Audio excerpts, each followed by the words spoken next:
The Fix, a single-mom romantic comedy by Sylvie Stewart. Carolina Connections, Book 1. Narrated by Alice Wonder.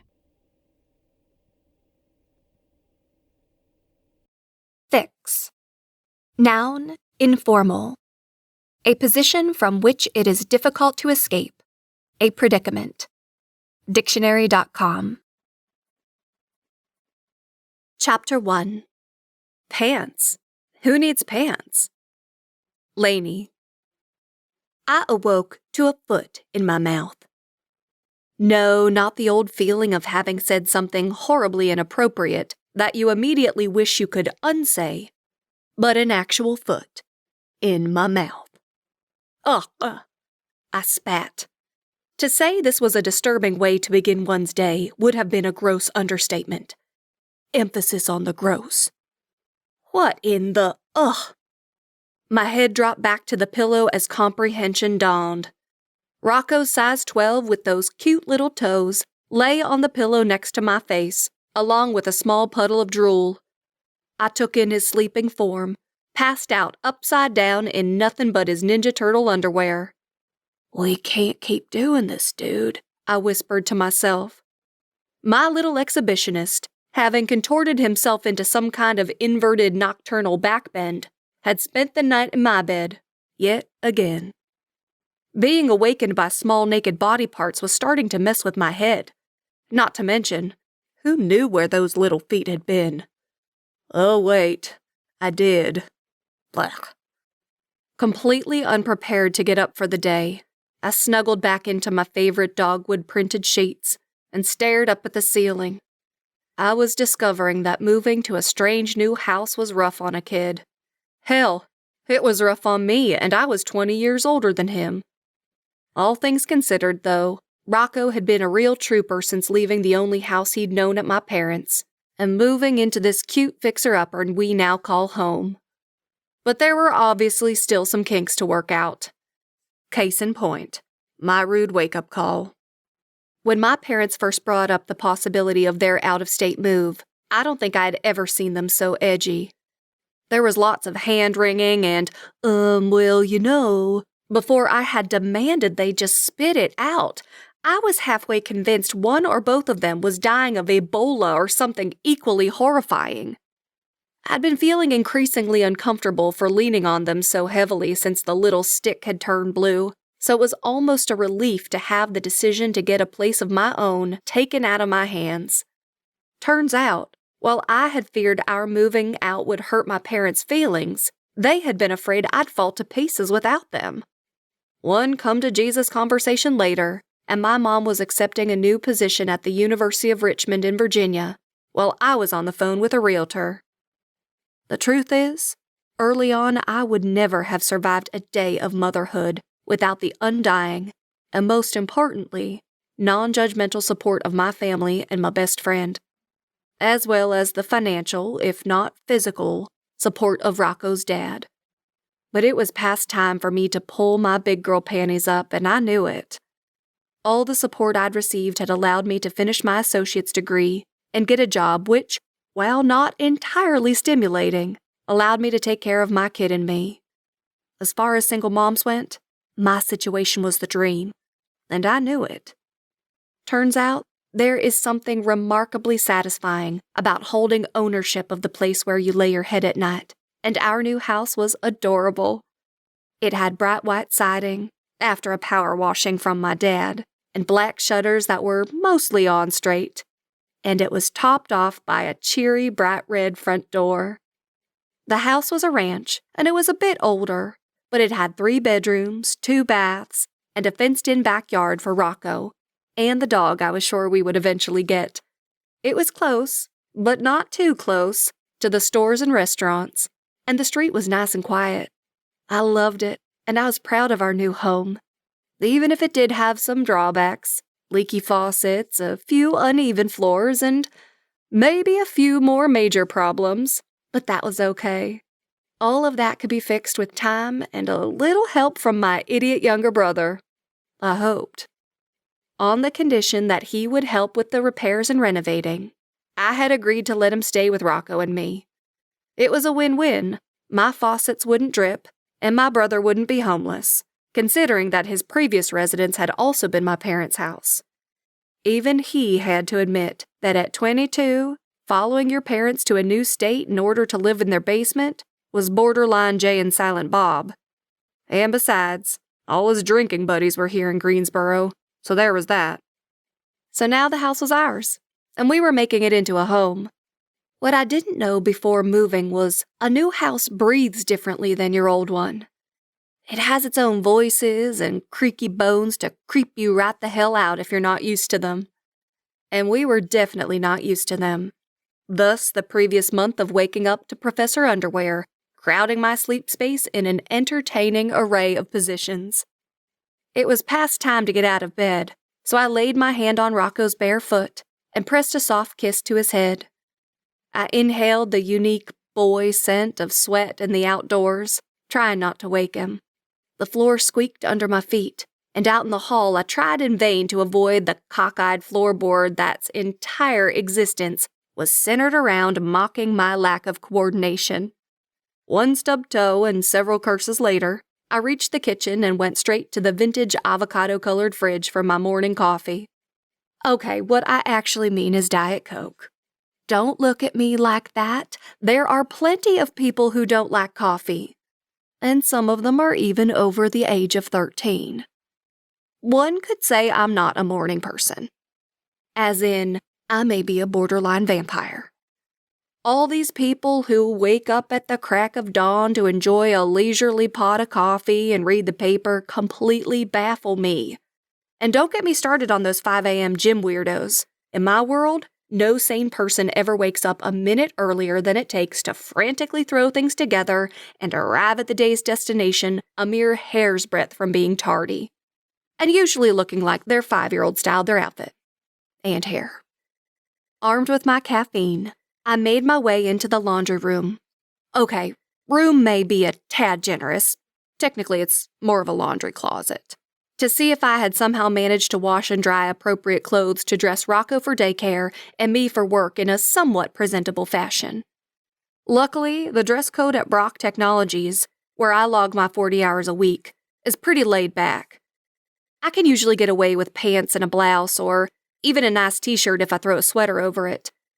Comfort is key if I'm going to sit in a cube all day being hypnotized by my monitor, so my work wardrobe receives almost zero effort from me, much to my best gal pal's horror.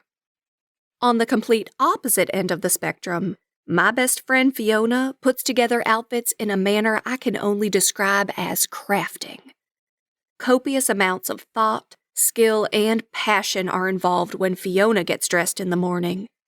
Remember the character Cher in Clueless? Now you're getting the picture. Last Tuesday, I rendered Fiona completely speechless, a miraculous feat in itself, when she'd picked me up from work and spied the pair of Skechers I was wearing. What? They're comfortable, and they were the dressy-ish kind anyway, so suck it. The moment my Sketcher-shod foot had hit the floorboard of her Prius, Fiona's mouth dropped open, her head tilted back, and she crossed herself, all while doing some kind of deep breathing thing. I had already settled in the passenger seat, so there was no escaping the drama. May as well get comfortable, so I pulled my brunette mess of hair into a sloppy ponytail with the hair tie I always keep on one wrist. Let her rant about that one, too. Dear St. Jimmy, she knows not what she does, I swear, she muttered to the roof of her car. I know who you're talking to, and I'm pretty sure he's alive and well and no doubt creating more toe crushers as we sit here. Of course he's not dead, Fiona's head snapped to me. Oh, it looked like Exorcist Fiona was coming out to play. I just want to apologize in case he's listening, she whispered before clearing her scowl and finally gracing me with her cheery, customary Fiona smile. So aside from the fact that you clearly got dressed in the dark this morning, how was work? Letting her dig slide like I always do, I tapped my index finger to the side of my mouth in feigned thought. Let's see, 10 being a complete lobotomy, and 1 being menstrual cramps. I'd give it a 6. Annette brought donuts, I explained. Fiona mused, while pulling carefully out of the parking lot, both of us silent for a moment, contemplating the sheer yumminess that is a perfect donut. Oh, she brought her head around suddenly, startling the bejesus out of me. You'll never guess who I saw on my Starbucks run this morning. For once, I know something before you do, she taunted in a sing-song voice before prattling on and gesticulating like a varsity cheerleader with the semester's hottest gossip. And don't let me forget to tell you about the party we've been invited to this weekend. A wellspring of man candy, I promise you. God, I need to get laid. Her head tilted back before she straightened again, perhaps remembering she was supposed to be driving. Anyway, about the coffee thing, I was running late because Gary kept reminding me about needing his half-calf extra hot, as if that's actually a thing. So I had to wait forever for the poor barista to get it right, and I was just turning around when she stopped abruptly. I forgot, where am I taking you? Pete's or the other place? My 7-year-old Corolla had kindly held on to the last fragments of its bald tires just long enough for me to save for new ones, thus my chauffeured ride to the body shop. Pete's. He gave me a better deal on the tires and said he'd try to fix my door dent for free, I replied. Is there anything more depressing than blowing $300 on tires? She looked at me out of the corners of her Gucci sunglass-covered eyes. Yeah, and I'm sure it had nothing to do with Thelma and Louise bobbing around under his nose when he gave you the estimate. Her chin raised saluted my girls. Did he manage to bring his eyes anywhere above chin level at any point in the negotiation?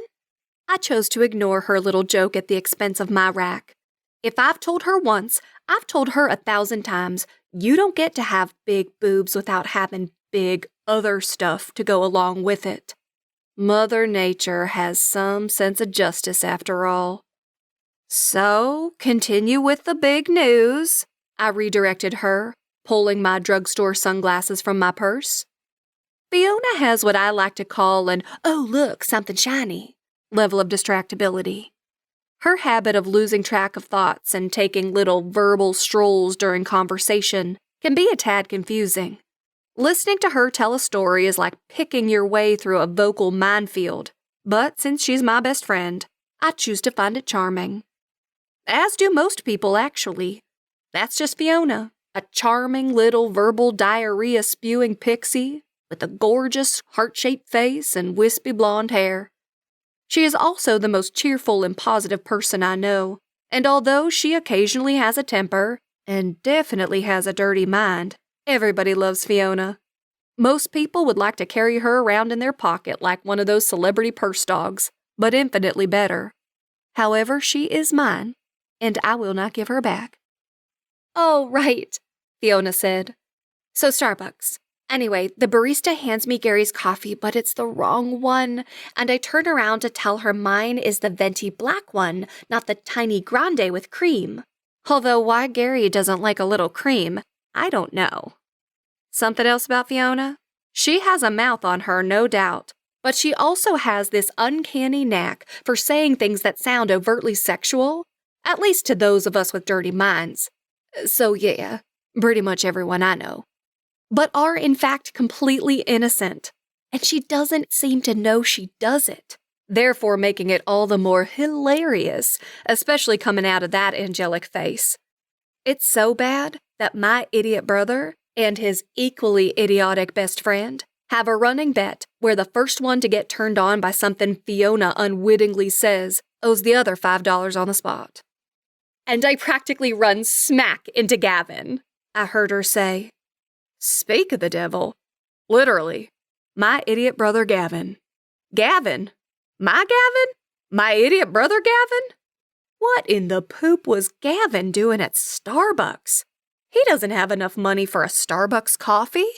He doesn't have enough money for a complimentary coffee. Well, I know, but give him a break, she chatted and then grimaced. And you've got to stop saying poop so much, Laney. It's kind of nasty. I waved her off with my hand. I know, it's disgusting. But I'm trying not to say fuck anymore. And Rocco won't stop with all the poop, fart, and butt crack talk, so it's invaded my vocabulary without my permission. Like osmosis or something. Forget about that, I shooed. What about Gavin? You know he's been acting shady lately, the little bastard. And I know he's up to something that's going to end up costing me either money or pride, and I can't afford either. I rubbed my freckled cheeks, a habit I have when I get stressed or nervous. No, Fiona cried excitedly. That's just it. He was interviewing for a job. My hands dropped. Shut your face. At Starbucks? No, of course not. She waved a dismissive hand. He'd have to shower for that. And wear a shirt, I replied, taking in this revelation. And pants, Fiona finished thoughtfully. The source of Rocco's underwear-only policy was becoming evident. So where was he interviewing then? I asked. At some construction company with an office next door to Starbucks. He said something about the company renovating the Harris Teeter on Friendly by my dry cleaners.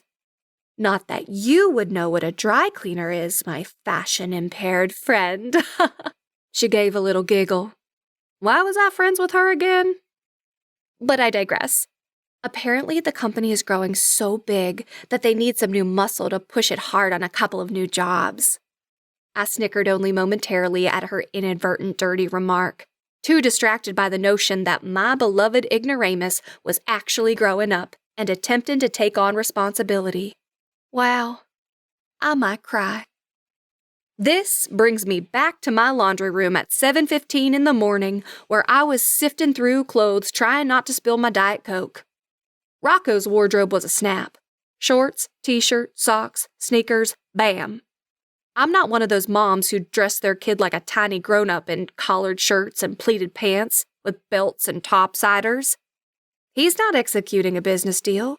He's going to preschool, where he will most likely get paint in his hair, will most definitely get boogers, hopefully his own, on his shirt, and will quite possibly pee his pants. Shorts and a t-shirt work fine for that. Aha, I finally uncovered a slightly wrinkled white eyelet button-down for myself that I could pair with my low-rise black pants, kick-ass silver-studded belt, and some comfy ballet flats. Clothes in hand, it was time for me to wake up my little streaker. Halfway back to the master bedroom, I heard music. Billy Idol, to be precise, his plea to ride the pony, coming from the extra bedroom where Gavin had been squatting for the past few weeks. The song was abruptly silenced, thank you, with what sounded like a cell phone hitting a wall. That was odd. Gavin had the same sleeping-in gene I did, so why would... Yes! I remembered now today was Gavin's first day of work. I squeed to myself and executed some super cool dance moves. I may soon be able to afford the $7 bottle of wine. Not that I could tell the difference, but whatever. The morning was already looking brighter. With Rocco, now fully dressed, settled in at my shabby chic kitchen table, munching on his bowl of Cocoa Krispies, sans milk, of course, there was still no sign of Gavin. It had been 20 minutes. Further inspection back in the hall revealed a closed door and a muffled snore. Knock, knock, I rapped as I pushed open the door. I figured I should rattle your cage since 80s rock doesn't seem to be doing the, oh God, put it away. I slapped my hand over my eyes so hard I could practically feel the shiner forming. The vision of Gavin's pale white ass cheeks burning a hole in the back of my skull. The only thing keeping the vomit down was the fortunate fact that he was on his stomach instead of his back. What? Came the drowsy male snuffle from the bed, accompanied by a rustling of sheets. Still shielding my eyes, I whisper-yelled, "Get your hairy ass covered." I did not want to alert Rocco to any possible distraction involving his favorite person and unfortunate role model. Hey, it's not hairy, Gavin protested with a yawn. You're just jealous 'cause mine's perfect and yours is, well, you know. I turned to face the hall again and lowered my hand. You can't be late on your first day, Gav. And for God's sake, put on some pants. There's a miner in the house, and there is no way to unsee that whole mess you've got going on, Billy Idol. Careful not to glance in his direction, I made a vague circular motion with my finger and hurried away to finish getting myself ready for the day. I returned to the kitchen with 5 minutes to spare. Gavin, thankfully now clothed in faded jeans and an old concert t-shirt, was leaning against the counter with his own bowl of Cocoa Krispies raised to chin level. He spooned a bite into his mouth and focused on his nephew. "But why dothn't she like ponies?" Rocco's puzzled expression passed between his uncle and me, his lisp making ponies sound like ponies. His brown eyes crinkled in confusion while his thick, dark hair tilted to the side along with his head. "Ponies are awesome." Gavin pointed his now empty spoon at Rocco. "I don't think it's that she doesn't like ponies, Rock. It's just that it's been too long since she's ridden a pony," he said, chuckling to himself at his oh-so-lame joke, and giving me a sidelong glance in repressed merriment. "Ha ha," I responded, and then gestured for Rocco to give me his empty bowl and cup from the table. "Your Uncle Gavin needs to quit with the livestock stories and get going to his new job," I told Rocco. "And we need to get a move on, dude, or we're going to be late for school. Go grab your shoes." I tossed the dirty dishes in the sink for later. Rocco dashed to the side door to retrieve his sneakers, and I turned to face my brother. "Seriously, Gavin, good luck today." I stretched onto my tiptoes and gave him an unexpected peck on his scruffy cheek. "Knock him dead." Yeah, he replied self-consciously, running a hand through his unruly mass of dark brown hair. Hair that I noted had clearly not been washed on this day. Baby steps, I told myself. We both knew this job was a big deal. A turning point of sorts, I hoped. But not wanting to make him feel more uncomfortable than necessary, threw a small wave over my shoulder, picked up my lunch bag along with Rocco's backpack, and escorted my kid out the door. "Yeah, good luck, Uncle Gavin," Rocco hollered as he hopped down the garage steps toward the car. "Maybe if you do a good job, we can go on a pony ride this weekend." As the door closed behind me, I caught a brief glimpse of the cereal spewing from Gavin's surprised mouth onto my linoleum floor. One guess as to who'd be cleaning that up later. Poop. Chapter 2. If it's good enough for a caveman. Nate. "I think that about covers it," said the nurse, handing over the discharge papers. "Any other questions?" Her pleasant smile passed over my mother, sister, and me, finally coming to rest on my father, who was perched on the side of the hospital bed. "I think we've got it from here." My mother breathed in deeply and released it in a resigned sigh. "Plenty of rest, no alcohol, healthy diet, and no stress. Easy enough." She tried for a small smile with limited success, although it was unclear whom she was trying to reassure, us or the nurse. Nothing about this mess was easy. My father spoke up from his seat on the bed. "Are you sure about this whole no red meat thing?" His hand swept up to point a finger at me as if it had been my idea. "What the hell do you think cavemen ate? Bean sprouts? No, I'll tell you what they ate. Meat. And then, when they were done with that, you know what they ate for dessert? More meat. And you think they weren't stressed? Of course they were. They were being chased by lions and woolly mammoths and who the hell knows what else as soon as they set foot outside the cave. Talk about stressful." His finger made sure to single out each occupant of the room before his tirade settled. Bailey stepped forward. "Props to your cavemen brethren and all, Dad, but you're forgetting one tiny important detail," my younger sister interjected, crossing her arms. "They all lived to the ripe old age of 20, and we're about 4 feet tall." "I'll leave you all to it. Feel better, Mr. Murphy." The nurse retreated to the hall. I didn't blame her. It was time to wrap this shit show up. All right, Dad, let's get the hell out of here and get you home. I put my arm around my mom's shoulder and gave her a squeeze. She leaned into me with a hesitant smile. It's about damn time, my dad grumbled. I couldn't blame him for his less than chipper mood. If I'd had my chest cracked open days earlier and had to endure a week of bland hospital food and plastic sheets, my disposition would be pretty damn sour too. Is there anyone on earth who doesn't hate hospitals? In truth, seeing my old man lying on the bed with his body stuck full of tubes and wires when I'd arrived last week had really done a number on me.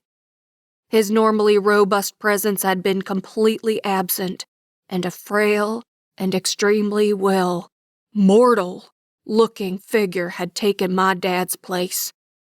The shock of it was extraordinary.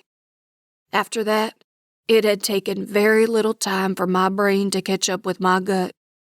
Priorities automatically began to shift in my mind, and decisions that were once complicated and difficult became simple and quite inevitable. I was home, and I was here to stay. So, Bailey began once she and I were seated at the dining room table in my parents' home, the same home we'd both grown up in just outside of Greensboro. The topic at hand? The family business. What the hell do we do now? I brought my hands together on the tabletop as I took in the familiar surroundings. My mom's small touches noticeable throughout. The Yadro statues lining the sideboard, the dried flowers arranged among the dishes in the china hutch, and a few of Bailey's paintings hung carefully on the opposite wall. I brought my eyes back to my sister and narrowed the matter. Not so fast, Bay. I've been here a week. Don't think you're dumping this whole thing on me as if I have all the answers. I don't know what the hell I'm doing, and you can't play your little, oh, I'm such a right-brain person, so I couldn't possibly do anything so uncreative and logical game. I'll drag you with me kicking and screaming if I have to. Oh, shut up, you pompous turd. She slapped at my arm. Have I complained yet? I'm more than prepared to jump in. I just don't know where to start. Dad oversees everything. And I mean everything. Nothing is outside the scope of his domain. She sighed and propped her chin up with her hand. It's just a bit overwhelming. Bailey and I had spent the last few days running back and forth between our dad's office and the hospital. We were anxious, overwhelmed, and pretty fucking exhausted. So even though Bailey is usually a pain in the ass, I regretted my earlier tone and started over. Okay, I'm sorry. I guess I thought you'd have a better idea than I would of the best course of action here. I've been out of the day-to-day picture for a couple of years now, and you've been working steadily with him, so I guess I just assumed. I shrugged. Yeah, but I'm the design person. I can put together an interior with my eyes closed. But all the administrative and construction crap is not in my wheelhouse, Nate. I'll help where I can, but... She offered a super fake smile and lifted her hands up in the air. Classic Bailey, trying to be cute. Have I reminded you yet today that you were a mistake? I asked. Because I'm her brother and it's my job. Nate, I could eat a bowl of alphabet soup and crap out a better insult than that. I laughed. Okay, that was a good one. I know. I've been storing them up since you've been away. I've missed you, you big asshat. She pushed up my shoulder. And I'll do my best to help wherever I can. Deal? Deal. I pushed her right back and she fell off her chair. Oops. I knew she was right, and the bulk of the responsibility would have to fall to me. I've been working in construction in one aspect or another since I was 16 and could legally enter a job site. Even before that, I had spent many childhood afternoons on the trailer floor of whatever site my dad was working on at the time. I built some pretty stellar houses and skyscrapers and, well, superhero hideouts, using Legos or blocks or whatever else I had on hand. My dad's company, built by Murphy, was founded by his father and was the family's pride and joy. It was also a legacy my dad made no secret he wished to hand down to his 2 kids when the time came. Unfortunately, none of us had anticipated that time coming so soon or so abruptly.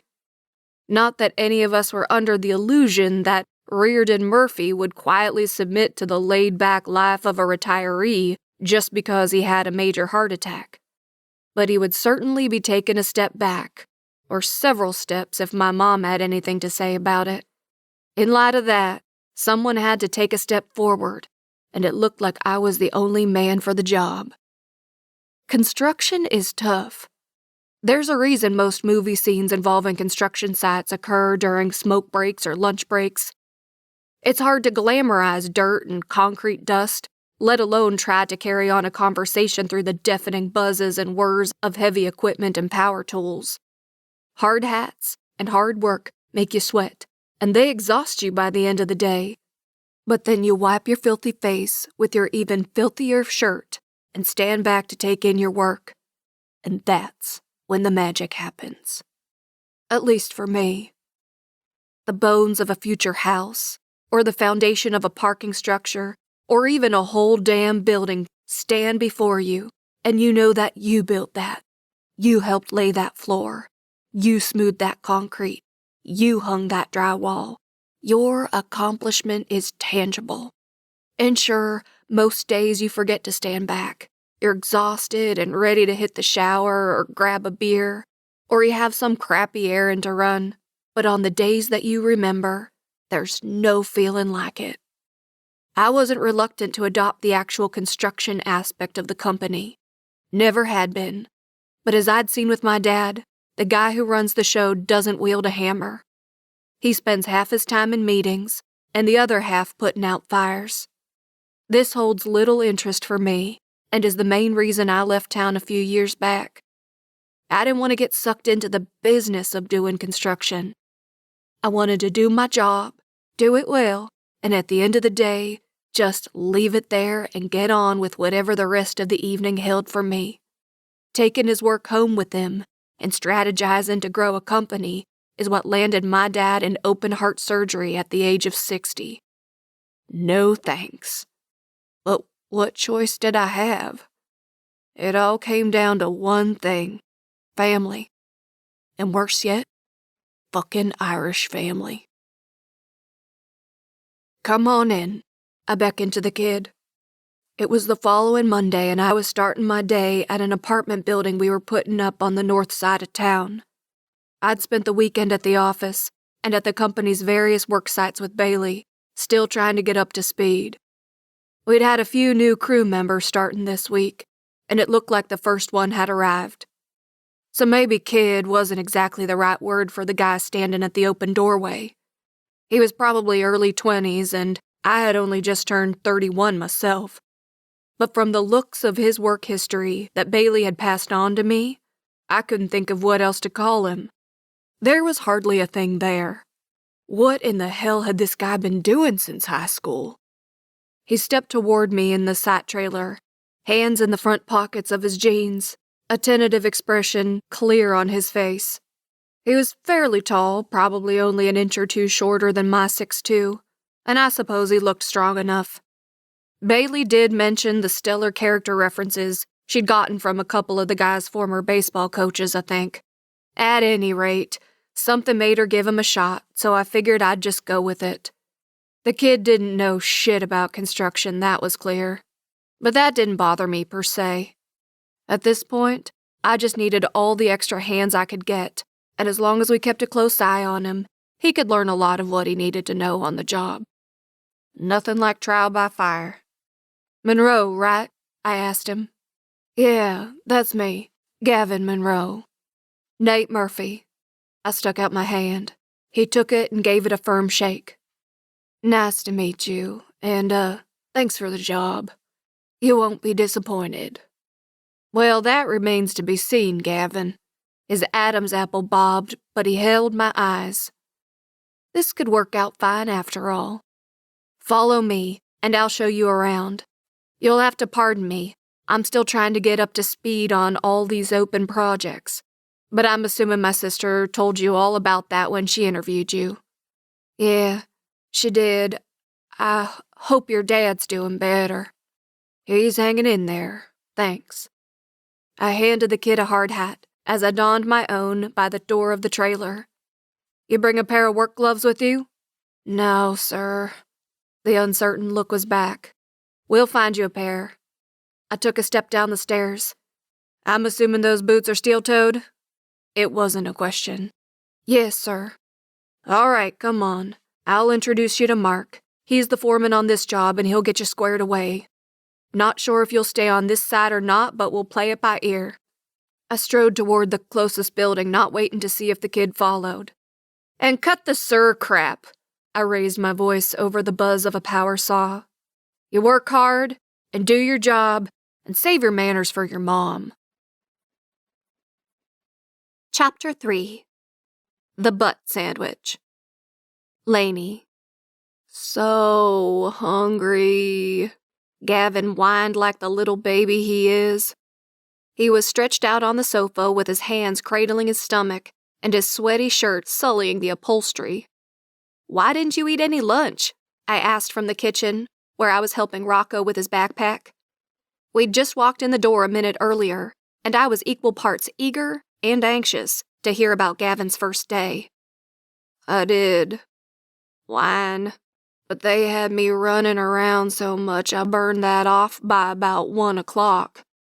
I forgot how much sweat a human body can produce in a day. Ew.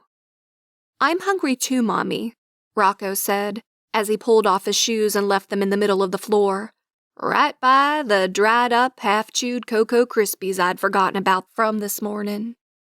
Double ew. Okay, baby. I grabbed the paper towel roll from the counter and went to the sink to wet a few. How does a frozen pizza sound? I called to the other room. Make it 2. And no veggies, came the response from Gavin. Yeah, no veggies, Rocco echoed. I smiled. I know I probably shouldn't, but when I didn't stop to think too hard about whether or not Gavin was the best influence on my son, I was so grateful that there was a man in his life on a consistent basis. One who would never flake out on him and suddenly find something better to do. Sometimes it even seemed that the similarity in their maturity levels was, in fact, the very glue that bonded them. I admit that one of my fears when my mom and dad moved was that Rocco would be left with just me, and I would be depriving him of the opportunity to have loving and reliable men in his life. That was definitely a contributing factor in my decision to allow Gavin to move in with us. My biggest fear has always been messing my kid up. I just had to keep reminding myself that, in the battle for Rocco's well-being, a guy who loves him will beat out veggies every time. As awesome as my kid is, he obviously did not just spontaneously appear in my womb one day, as if my ovaries were just having a boring day and said, "Hey, you know what would be fun?" No, he was the result of numerous lime gelatin shots, a hot friend of a friend musician visiting from California, and some extraordinarily bad judgment on everyone's part.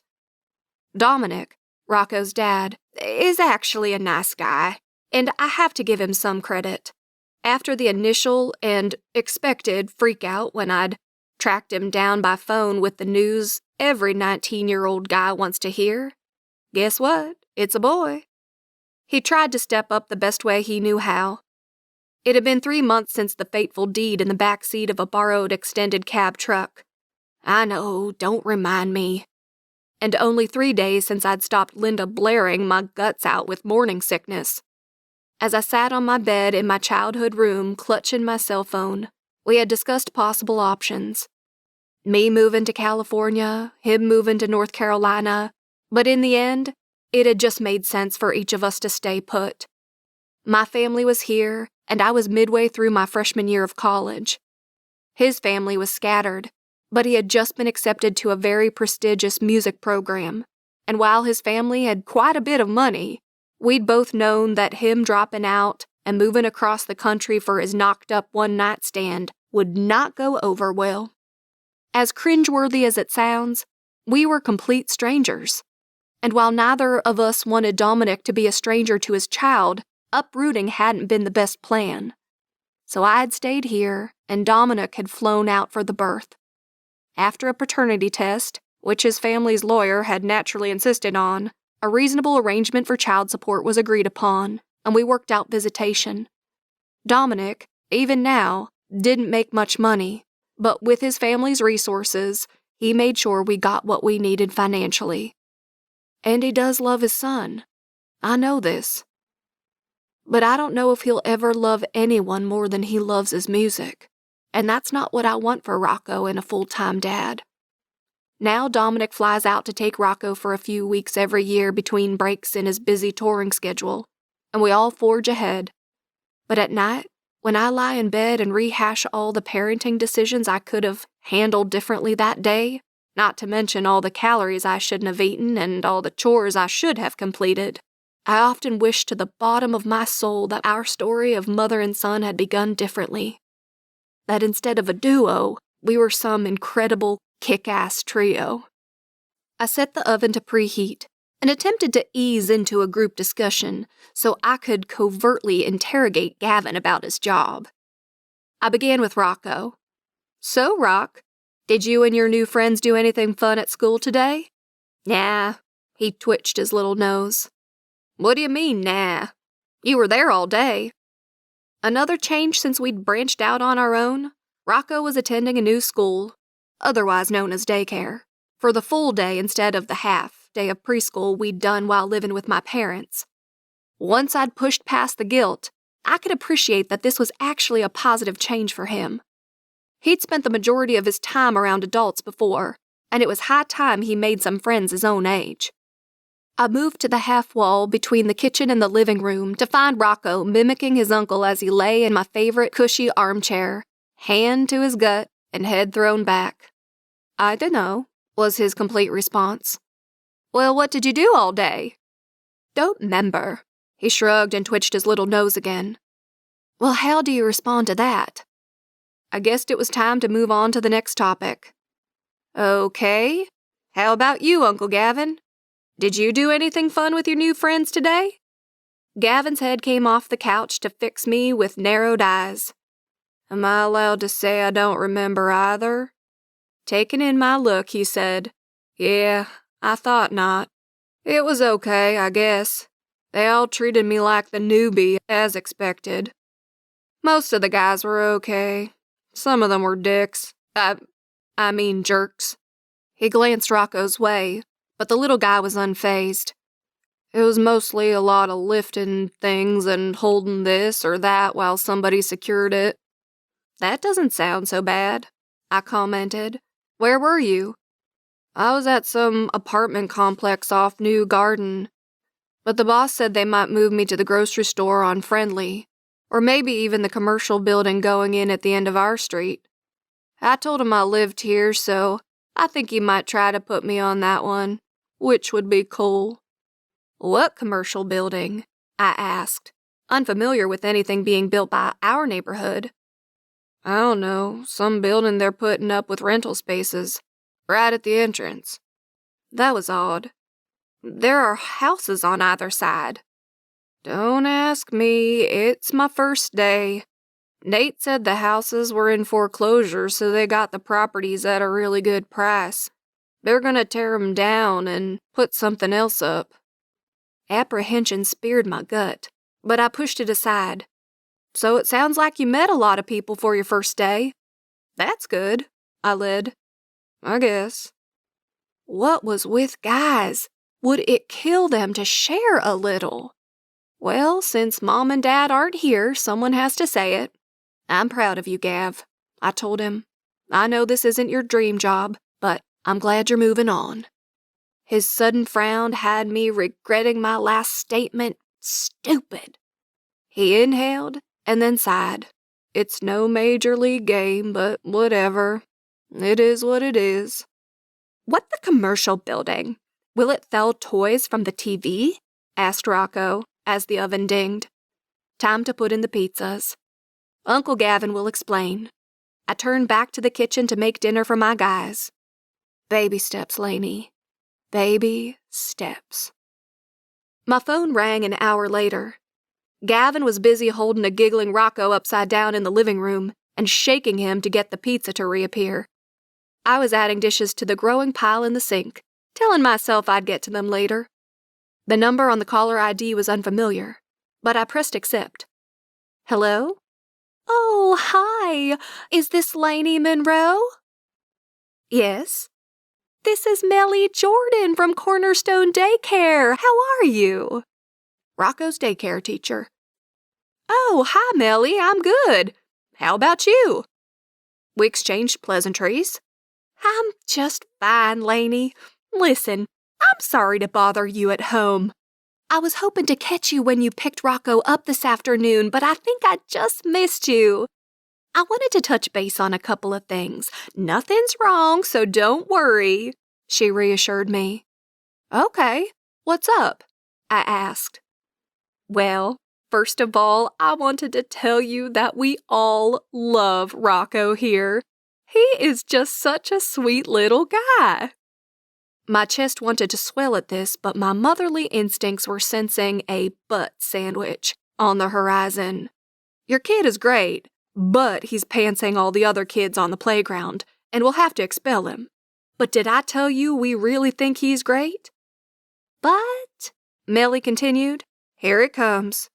I'm just the teensiest bit concerned about him, socially speaking, Melly said. My hand that wasn't holding the phone went to my cheek, and the rubbing began. He seems to spend most of his time playing by himself, and when we try to encourage him to join in with some of the other kids, he says he doesn't want to, she continued. Rub. I wouldn't mention it since he's new to the school, and I know kids can be shy, but we just haven't seen any improvement yet. I catch him looking at what other kids are doing, so I think he's interested, but he won't go that next step. Sometimes one of us teachers will play with him to get the ball rolling, and he'll talk to us just fine, but not with the other kids. Rub, rub. I'm not trying to scare you or anything because this is probably something we'll look back on later and laugh about. But at his age, he really should be engaging in interactive play with other kids instead of parallel play we see with the younger ones. I wanted to ask, does he have friends in the neighborhood or from his old school he interacts with regularly? Am I just bothering you for nothing? She laughed lightly. Rub, rub, rub, rub. Oh, Jesus Christ, somebody just bring me a loofah. Well, you see, Melly, we just moved to a new neighborhood as well as a new school, and we really haven't gotten a chance to meet too many people. I trailed off. Oh, you poor thing. That is a lot of change all at once. Rocco probably just needs a few more weeks to get in the swing of things then. Is he getting a chance to see any of his old friends? Crap. How did one explain this? Of course my 5-year-old has friends. There's his uncle, who is great fun and is always offering to share his Playboy collection. Sure, his brain could probably be traded with an orangutan and nobody would notice, but who doesn't like monkeys, right? And then there's Rocco's grandparents. His grandma lets him help grade exams and tells him all sorts of interesting tidbits about late 20th century American history. What kid doesn't love to chat about Vietnam? Let's not forget Grandpa either. He takes Rocco to the farming fleet to talk to the 3-fingered manager about riding mowers, because that guy is the one to ask about machines with sharp blades. And sure, a couple of these besties just moved 4 hours away, but there's always Skype, and everyone knows that is interactive as hell. Nothing parallel in sight. Rub. Yeah, that was going to go over well. Time to fess up. The truth is, Melly, what you're talking about has pretty much always been the case. He's not really been into kids his own age. He's an only child and has always seemed content to hang out with adults. I've tried not to worry about it before. I guess I just hoped it would resolve on its own. How could I have missed this apparently huge red flag? I understand, and again, I don't want you to worry, but maybe we could try to help things along a little more. Why don't you ask him if there's a child in the class he would want to have a play date with? Then you could arrange it at your house so Rocco would be more comfortable and see what happens from there, she suggested. That's a really good idea. I will definitely talk to him about it. I switched hands so the other cheek could get in on the action. Okay, good. And thank you for calling about this, Melly. It's reassuring that you guys are looking out for the kids so carefully. I truly did appreciate it, even if this particular phone call added one more turd on the shit sandwich that was my motherhood resume. Of course, you have a great night, Laney, and we'll see you and Rocco tomorrow, she finished brightly, proving once again that the people who work in daycare are born with a different set of genes than the rest of us. Chapter 4. Keep Calm and Go Irish. Nate. Looking good, old man, I said to my father as he lounged in his favorite black leather recliner. This was the first time I'd seen him in regular clothes instead of pajamas since the heart attack, and I was relieved to see more color in his cheeks. It had been 2 weeks since my return to town, and almost a week since I'd been back at my folks' house.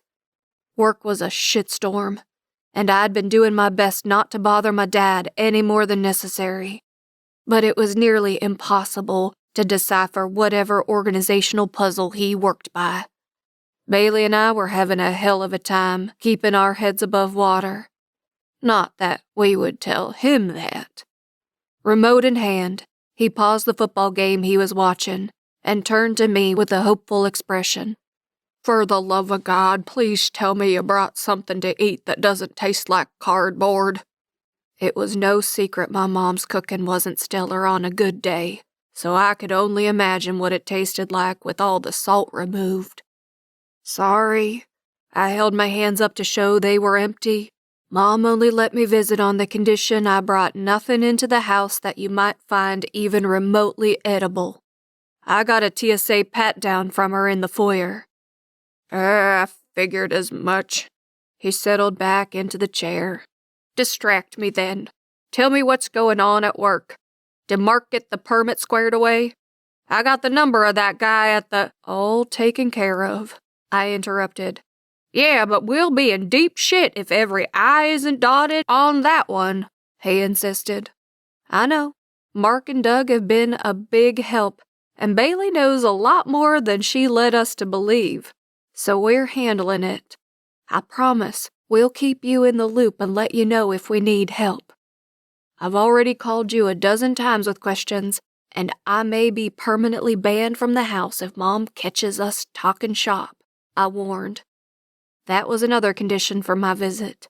She should consider a stint with the Secret Service if the whole retirement thing doesn't work out. Was she such a ball buster with her students? If so, I'm starting to worry about what may have actually been in all those homemade cookies they used to send home with her. That got a smile out of him. Your mother's a saint. He unpaused the game. Yeah, I know. What's the score? Are we winning? He gave me a disgusted look. Of course we're winning. We're the Irish. At halftime, I went in search of my mom and some doctor-approved refreshments. She sat at the kitchen table swiping at her iPad. Hey, Mom. She held up her hand as if to stop me while her eyes stayed on the tablet. Nathan, don't even think about asking for a beer. Your dad cannot have alcohol no matter what kind of pathetic faces he tries to make. I grinned and went over to kiss the top of her head. I wouldn't dream of it, I reassured. What are you reading? Oh, just looking for some healthy recipe ideas. Nothing I've made so far has been a hit, and I never realized how much sodium is in prepackaged food. It's ridiculous. She shifted her attention my way and caught my eyes. Sorry, enough of that.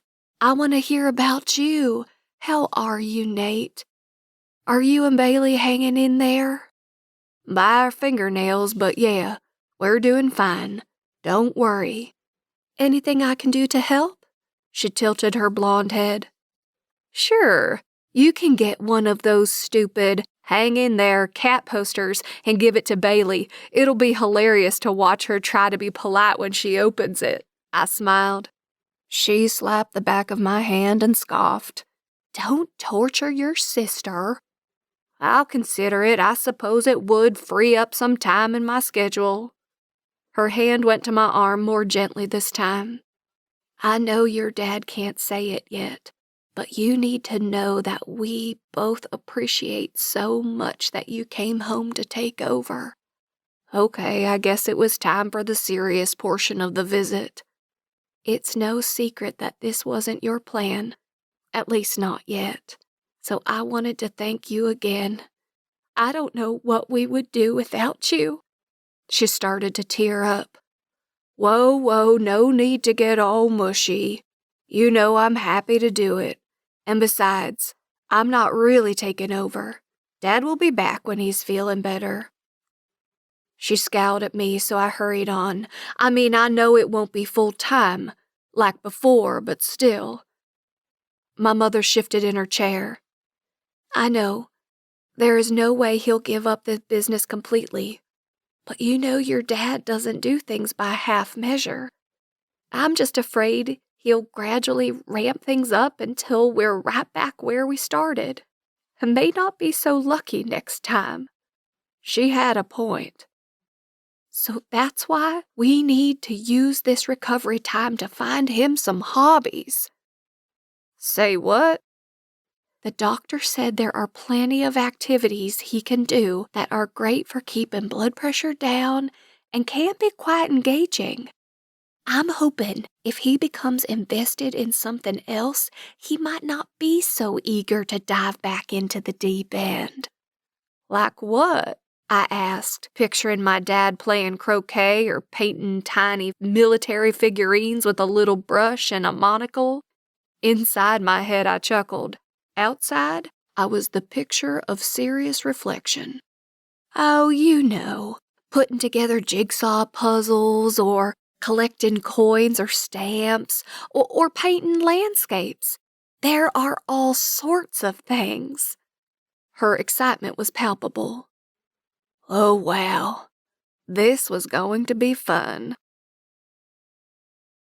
I've got one, Bailey howled.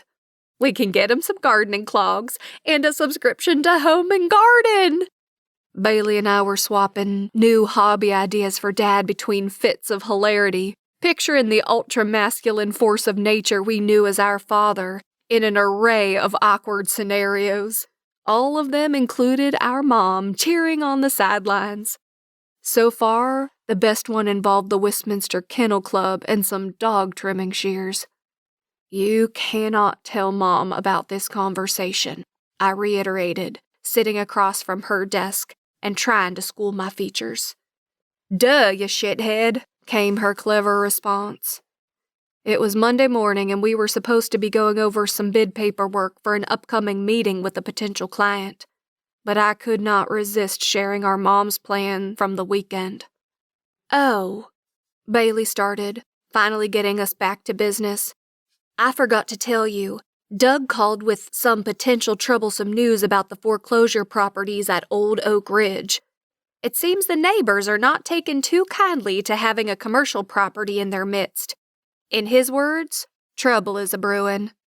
I waved her off. Tell them to take it up with the zoning office. Everything is in order on our end. If they don't like it, tough. Tell them to move. No, dear brother of mine, you get to tell them all of that. Why do you think I'm telling you? You're going to be there anyway when the crew starts to tear down on Thursday, so there's no need for little old me to butt in." She smiled sweetly. "Thanks." I smiled back, a tad less sweetly. Meetings concluded for the day and all phone calls and emails returned. I finally walked in the door of my apartment just after 8 o'clock. I had done a grocery run the night before, so at least I knew there would be something to eat in the fridge. And beer, thank Christ. As anticipated, I had yet to get my hands dirty since I'd been back in town, and it was starting to make me irritable. I just needed a night to sit on the couch, watch some TV, and drink a beer. Thankfully, I now had a couch, which hadn't been the case last week. I had chosen to rent a place until I found time to shop for a house or condo and settle in more permanently. My mother, of course, had offered my old room. Yeah, not gonna happen. And I would have considered staying temporarily with Bailey, but then I remembered that she was Bailey, and I concluded that my own place would be just fine. Most of my furnishings and belongings were in storage back in Austin, where I lived for the last 2 years. When I got the tearful call from my mom about my dad, I dropped everything and got on a plane. Luckily, a job I'd been working was just wrapping up, so I wasn't leaving a bunch of loose ends. But there was still 2 years' worth of my life I just left hanging. Some of my buddies back there kindly offered to move my stuff into storage for me, and I had to break my lease. But the landlord liked me, and was a big-time family man himself, so he hadn't penalized me like he could have. It didn't hurt that I'd helped him put a deck on his house last summer, and his wife was always giving me cookies and stuff. We had a good relationship. In fact, I had several good relationships, and a pretty sweet life back in Austin. I was sad to leave. After watching the game with my dad this past weekend, I had moved a couch and a few other old furnishings from their basement to my apartment. I figured it was enough to tide me over until I found a new place and could get my things from Austin moved permanently. Hopefully, once things calmed down a bit, I'd have time to search for a better place. This one was kind of a shithole, but it was cheap, and for the moment, I was content with borrowed furniture, beer, and a TV. Halfway into my IPA and an episode of Ice Road Truckers, my cell phone rang. I glanced at the screen. Shit. Reagan. I muted the TV and answered the call. "Hey, Reagan. What's up?" "Nate, oh my God, it's so good to hear your voice." "Yeah, you too. What are you up to? How are things back in Hippie Haven?" Her voice lost its initial excitement. "They suck without you, Nate. I miss you."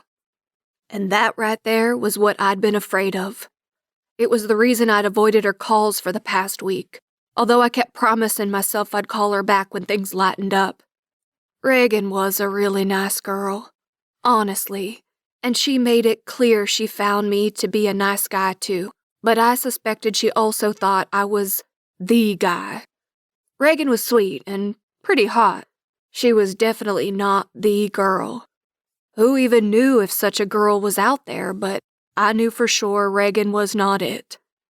We met at a bar a few months before I'd moved away, and we'd been casually seeing each other since. Casual being the key word. I was very upfront with her because the last thing any guy wants is girl drama. But then I started noticing some big fucking red flags. She left some things at my apartment, and when I mentioned them, she tried to laugh it off. Then I heard one of her friends ask about her boyfriend. And at first I thought, oh shit, is some guy gonna jump me for banging his girl? Until I realized they were talking about me. I tried to back off, and I even sat her down for a conversation about it, but nothing stuck. I'd been planning to break things off completely when my dad's heart attack hit, and all hell broke loose. Aw, that's sweet. I didn't know how the hell else to respond. Oh, hey. I've been meaning to thank you for sending those boxes. You really didn't need to trouble yourself. She had evidently shown up at my place while my buddies were packing up my shit. She implied to them that I'd asked her to send some of my clothes and personal items, which I most definitely hadn't. She packed up a few boxes and sent them my way. It was nice to have some of my own stuff, no doubt, but the way in which I'd received it signaled nothing but trouble. Of course, I knew you'd want some of your stuff, and I wanted to do something to feel like I was helping out. How is your dad? See?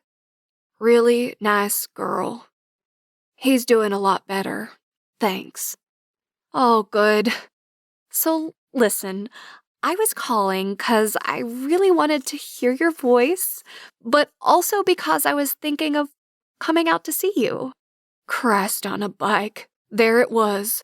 Oh, Regan, wow. Why didn't I break things off before I left? Oh, that's really nice of you to think of me. The thing is, work is really crazy right now. Just tell her the truth, asshole. I mean, I'm working all sorts of late hours, and between that and checking on my folks, I don't think now is the best time. I finished lamely like the big fucking coward I am. Oh, sure. I mean, I understand. It's just, I was thinking I could maybe combine it with a trip to the beach, too. Soak up some rays before the summer is completely over and all that. She tried again. I started to sweat. I just don't think it's a great idea right now. Or ever. Just say it. Or ever. Silence. Okay, no big deal. It was just a thought. She finally replied, her discomfort evident. Will you let me know if I can send anything else or if you need something? I will. Thanks for calling, Regan, and for all your help, really. No problem. Her voice was quiet. Bye, Nate. She hung up. God, I'm such a douchebag. Chapter 5. Wanted, one playdate. Willing to beg. Laney. Suffice it to say, my talk with Rocco regarding a potential playdate did not go well. In fact, it didn't even go at all. I waited a couple of days after Melly's phone call to broach the subject, and like a moron, I'd chosen to do it as I was getting him ready for bed one night. What are you looking forward to doing at school tomorrow? I opened with, helping him pull his pajama shirt over his head. Why we even bothered to put PJs on every night when they just ended up on the floor 20 minutes later, I don't know. I don't want to go to school tomorrow. He frowned and twitched his nose. You don't? Why not? I don't like school. His eyes started filling with tears, and there was that nose twitch again. What in the hell was that all about? But school is fun. I tried. You get to see your friends and play with toys and run around on the playground. You love all that stuff. I want to stay home with you. He sniffed, and I dabbed at his eyes with a tissue from the box by his bed. But, buddy, I won't be here. I have to go to work. Kill me now. Then I want to stay with Uncle Gavin. Baby, Uncle Gavin has his new job, remember? I miss Grandma and Grandpa. Out came the full-fledged wail. And I hate school, and I'm not going anymore. Whose brilliant idea was it to do this at bedtime? It's like I was a damn rookie or something. Since that had been an epic fail, I decided yesterday to send a quick email to Melly asking if she could suggest a good candidate for a play date.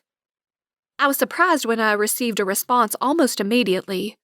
Again with these daycare teacher genes, the email even had a winky smiley face emoji and an inspirational quote at the end of it.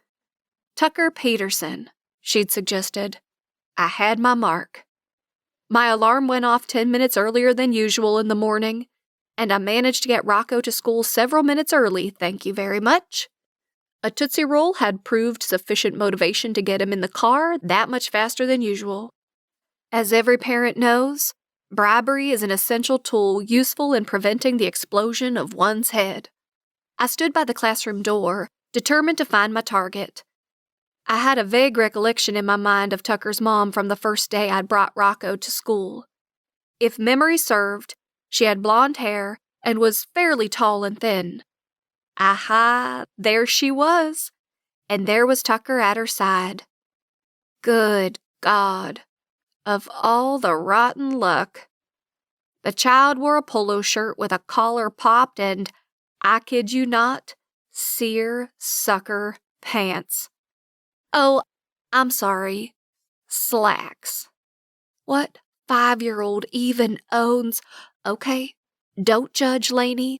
They are probably great people. Super even. I gave myself an inner smack to the head and approached with a smile. Hi, are you Tucker's mom? I did my best to gush. She turned to me and smiled in return. Yes, I am. See? This was going well already. I'm sorry, I don't think we've met. I know, I'm Laney Monroe. My son Rocco just started here a few weeks ago. I gestured to my son who was, wait, what was he doing? He appeared to be cramming his entire body into his cubby. Shit. I quickly looked back at her, hoping she hadn't noticed my kid being, well, weird. No such luck. I'm Bess Peterson, she responded, a little less brightly than before. But she did extend her hand, which I enthusiastically shook.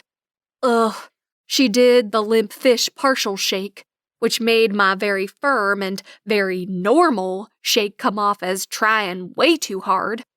My left hand began its ascent to my cheek for a good rub, but I stopped it, thank God, before things got even more awkward. It's so nice to meet you, Bess.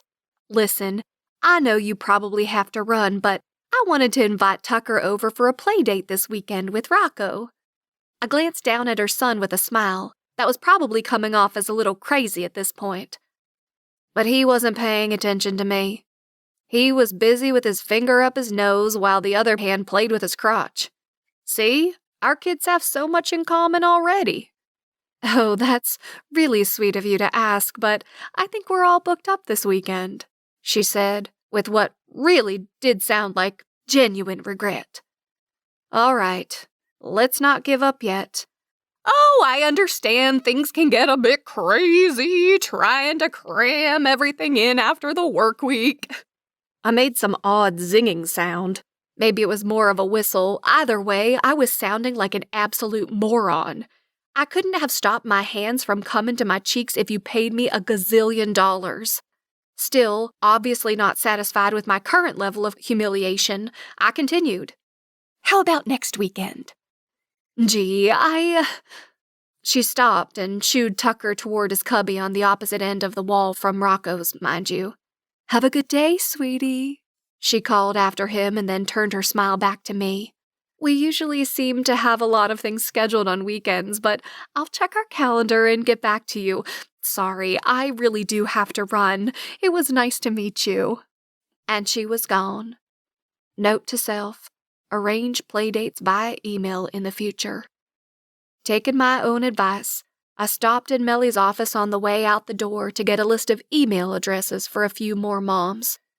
Armed with new candidates, I drove to work, mentally drafting my incredibly charming emails that I would send over my lunch hour to secure a friend for Rocco. By the following Monday, it was evident that the moms at daycare were all big, fat bitches. Okay, maybe that was a bit harsh. It's hard to accurately judge tone over email, and I certainly hadn't emailed every daycare mom, but still. What were all these kids doing on the weekends that they couldn't squeeze in an hour or two to play? Was there some big Mensa convention I didn't know about? More likely, there was a giant sale at the mall on child-sized penny loafers and actual polo ponies.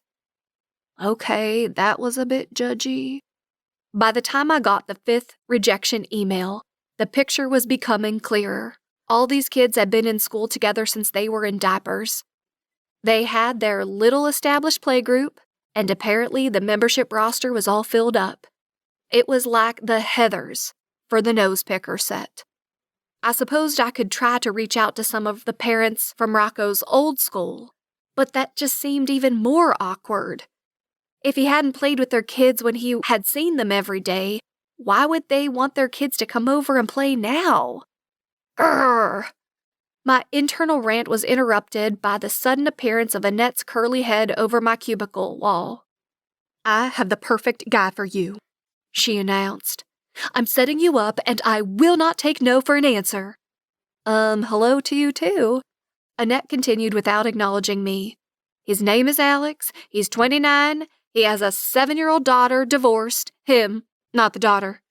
He just started at Dan's work, and he is really cute. I made Dan grill him about his personal life, and he is, quote, feeling like I'm ready to start dating again. It's perfect, but I promised Dan I'd get your permission before giving him your number. Say yes." She pushed her glasses up on her nose and put on an overly bright smile while nodding her head and trying to get me to follow suit. I guess I could use a distraction. What the hell? Fine. Week 2 of Gavin's job, and he was still employed. Woohoo! We had just finished an early dinner, and I was determined to get Rocco in the bathtub tonight if it killed me. It had been a couple days. All right, 5 days, don't judge me, since he'd bathed, and he was getting ripe. In between showing Rocco mouthfuls of mashed potatoes at the dinner table, Gavin had shared a few details of his day. In my mind, it played out like a little show I called Gavin Goes to Work.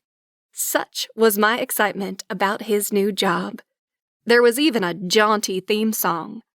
I understand, I need a hobby. My brother may be an idiot, but he was my idiot, and when it came down to it, I just wanted him to be happy. It sounded like the job was going pretty well, and his overall good mood boded really well. I was just about to start the bathwater when the doorbell chimed a painful warbling sound. One more item to add to the growing fixer-upper list. "Gav," I yelled to my brother, "can you start Rocco's bath for me?" I headed for the front door. On the porch was a tow-headed boy who looked to be about Rocco's age, standing next to a smiling woman with auburn hair pulled back in a ponytail. The woman was tall, probably 3 inches taller than my 5'5", and she was dressed in black yoga pants and a dry-fit workout shirt in a bright fuchsia. The boy was holding a toy gun in one hand and was that a machete? In the other. He smiled up at me with a gummy grin, his 2 front teeth missing. "Hi there," the woman greeted with a very thick Southern accent, not North Carolina thick, Texas thick. "I'm Charlotte Baker, your neighbor from just down the street." She pointed to her left. "This is my son, Aiden. We just wanted to introduce ourselves and welcome y'all to the neighborhood." "Do you like guns?" Aiden asked me. "Hush," Charlotte said. "Sorry, his grandpa collects antique guns." Understanding the world of young boys, I glossed right over it and put out my hand. "Hey, I'm Laney Monroe. It's nice to meet you. I have a 5-year-old son, so I'm familiar." "Oh, that's great!" Charlotte shook my hand, no limp fish evident. "Did you hear that, Aiden?" Then back to me. "I'll bet they'd get along real well then. Aiden's 6. Ding, ding, ding. Was that the sound of a playdate calling? "I'm sure they would," I returned, before briefly considering calling Rocco out for an introduction.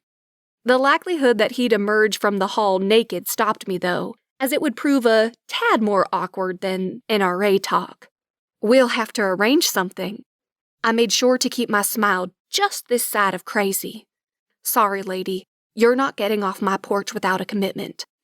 "Did you know that a samurai sword can cut a man's hand off in one swing?" asked Aiden. Charlotte's plummeting comfort level was palpable. "What has your daddy been letting you watch on YouTube?" Eyes on the prize, I let it slide like water off a duck's back. Whatever it is, I'm sure my brother has let Rocco watch worse. Boys will be boys and all that. Good grief, I was laying it on thick. Oh, don't they just beat all, she drawled. I think I like you, she beamed at me, and God Almighty did I beam right back. I think I liked her too. We chatted a bit longer until she brought up the second reason for her visit. I wanted to ask if you've heard anything about this building that's supposed to be going up by the entrance to the street. She pointed again in the direction of her house. I think I may have heard something about that, I hedged, praying that Gavin was safely ensconced in the bathroom with Rocco and would not overhear. Some of the other parents and I have been looking into it a little, and we're a bit concerned. Who knows what kind of businesses are building there? We don't want some bar opening up so close to us or anything really that'll mean a bunch of strangers hanging around or loud noise at night. Not to mention the extra traffic on the street while our kids are out playing. I had to admit some of the same thoughts had occurred to me since Gavin brought it up last week.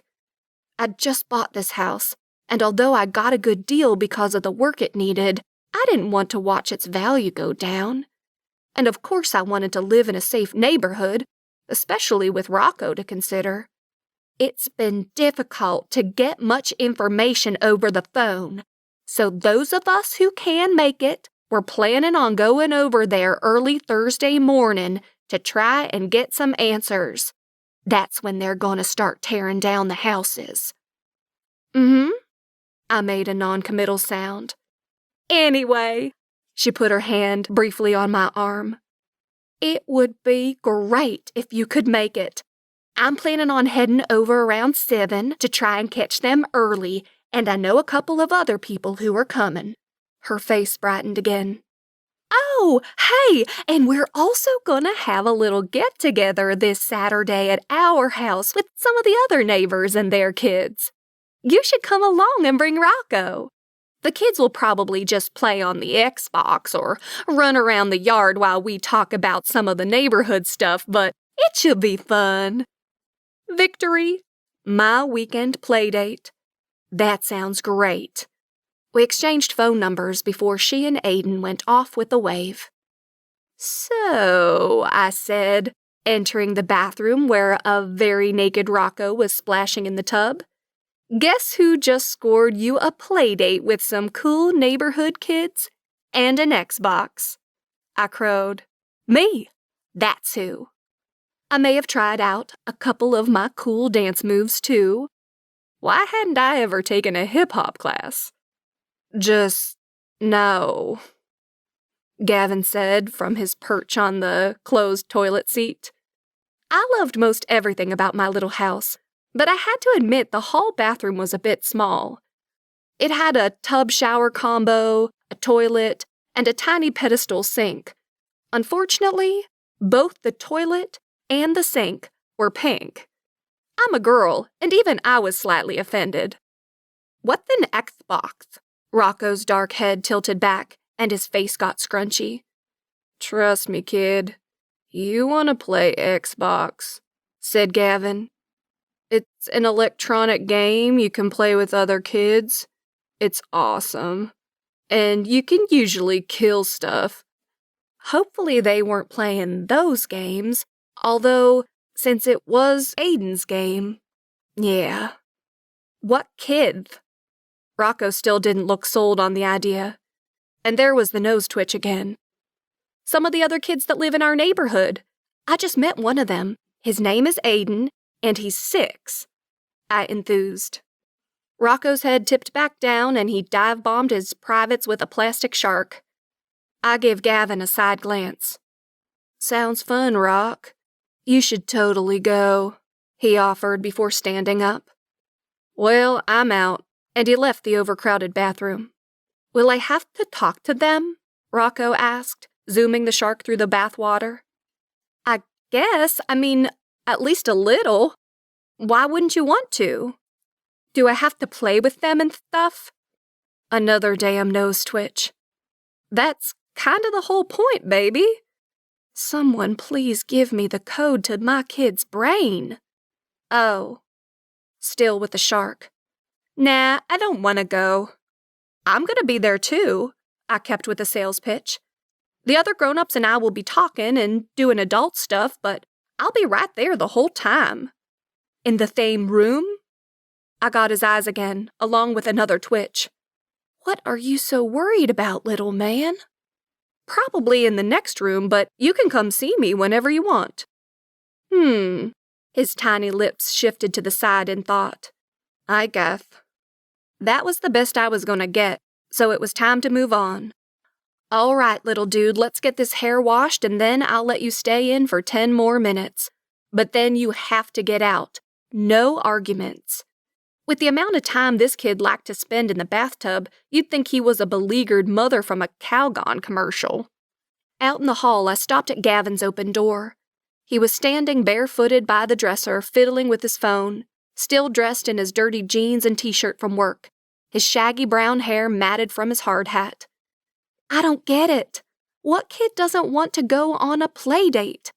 Didn't you always want to hang out and do boy stuff when you were his age?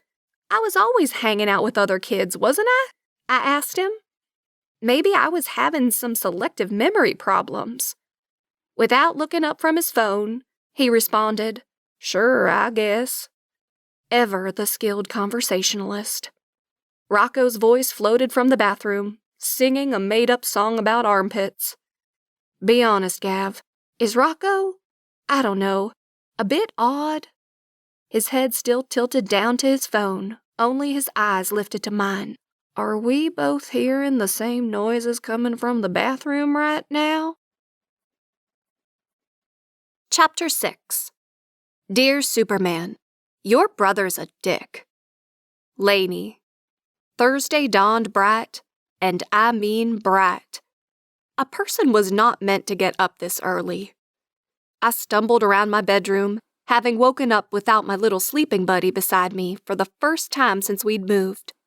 Oh, sweet progress.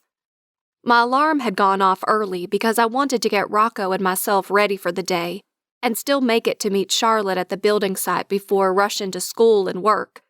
This was going to be a 3 Diet Coke morning, for sure, and I needed my caffeine fix stat. Last night I had spent some time on the internet, looking up nervous tics to see if Rocco's new nose-twitching thing was something to worry about. Turns out, yes and no. It seems these little tics are really common in young children, boys especially, and they tend to go away over time.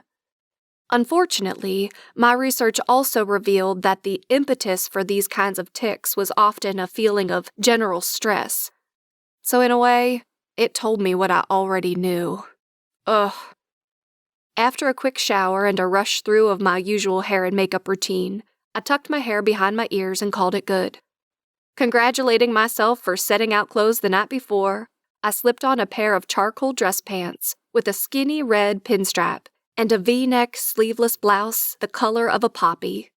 I paired this with some very low-heeled open-toed shoes in a matching color. Even Fiona would approve. I went to wake Rocco but found his bed empty, fire truck sheets in a rumpled mess and pillow missing. After a search of the living room and kitchen, I checked the only other possible place. Yep, there he was, snuggled up next to my brother, fire truck pillow cradling his head, and all of Gavin's covers bundled around him. My brother lay next to him, curled in the fetal position with no covers, but thankfully some boxer briefs to protect my eyes from the bleach bath they would have needed had things gone differently. Your son stole my covers, grumbled Gavin in a sleepy murmur. I smiled, only because my kid is cute, not because I enjoy my brother's pain, and went over to the bed to get Rocco. Hey, buddy, I rubbed up and down his back. Time to wake up. His sleepy eyes blinked repeatedly as he rolled to his back and stretched his arms above his head. Did you decide to hang with Uncle Gavin last night? Yeah, he said around a yawn. But he farted in his sleep. Suddenly wide awake, Gavin interjected. I do not. Do too. Do not. And you steal all the covers. Again. Why doesn't my son want to play with other 5-year-olds? He clearly lives with one already, so it should be a no-brainer. Okay, let's get up and leave Uncle Gavin to himself, I urged Rocco out of bed. What time is it anyway? Gavin asked. It's only 10 after 7. I had to get up early because I have something to do before work. I walked toward the door. Crap. Too early, he muttered, but I suddenly had an idea. Hey, since you're already awake, would you mind getting Rocco ready and giving him some breakfast? What time do you leave for work? I'm working at the site up the street this morning. I don't need to be there till 8. I was going to take advantage and sleep in, he said pointedly. Why do you need me to take care of Rock? Where are you going? How should I handle this one? I didn't really want to tell Gavin that I was going to help some neighbors give his new company a hard time, but I didn't want to lie either.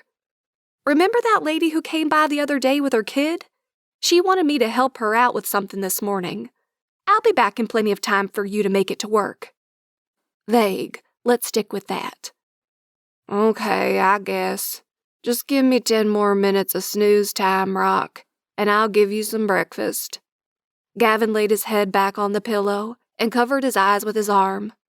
Knowing that Rocco can't tell time, and Gavin, like me, possesses no internal alarm clock, I set a buzzer for 10 minutes and turned the TV on to cartoons. When the buzzer goes off, go get Uncle Gavin and tell him it's time to wake up.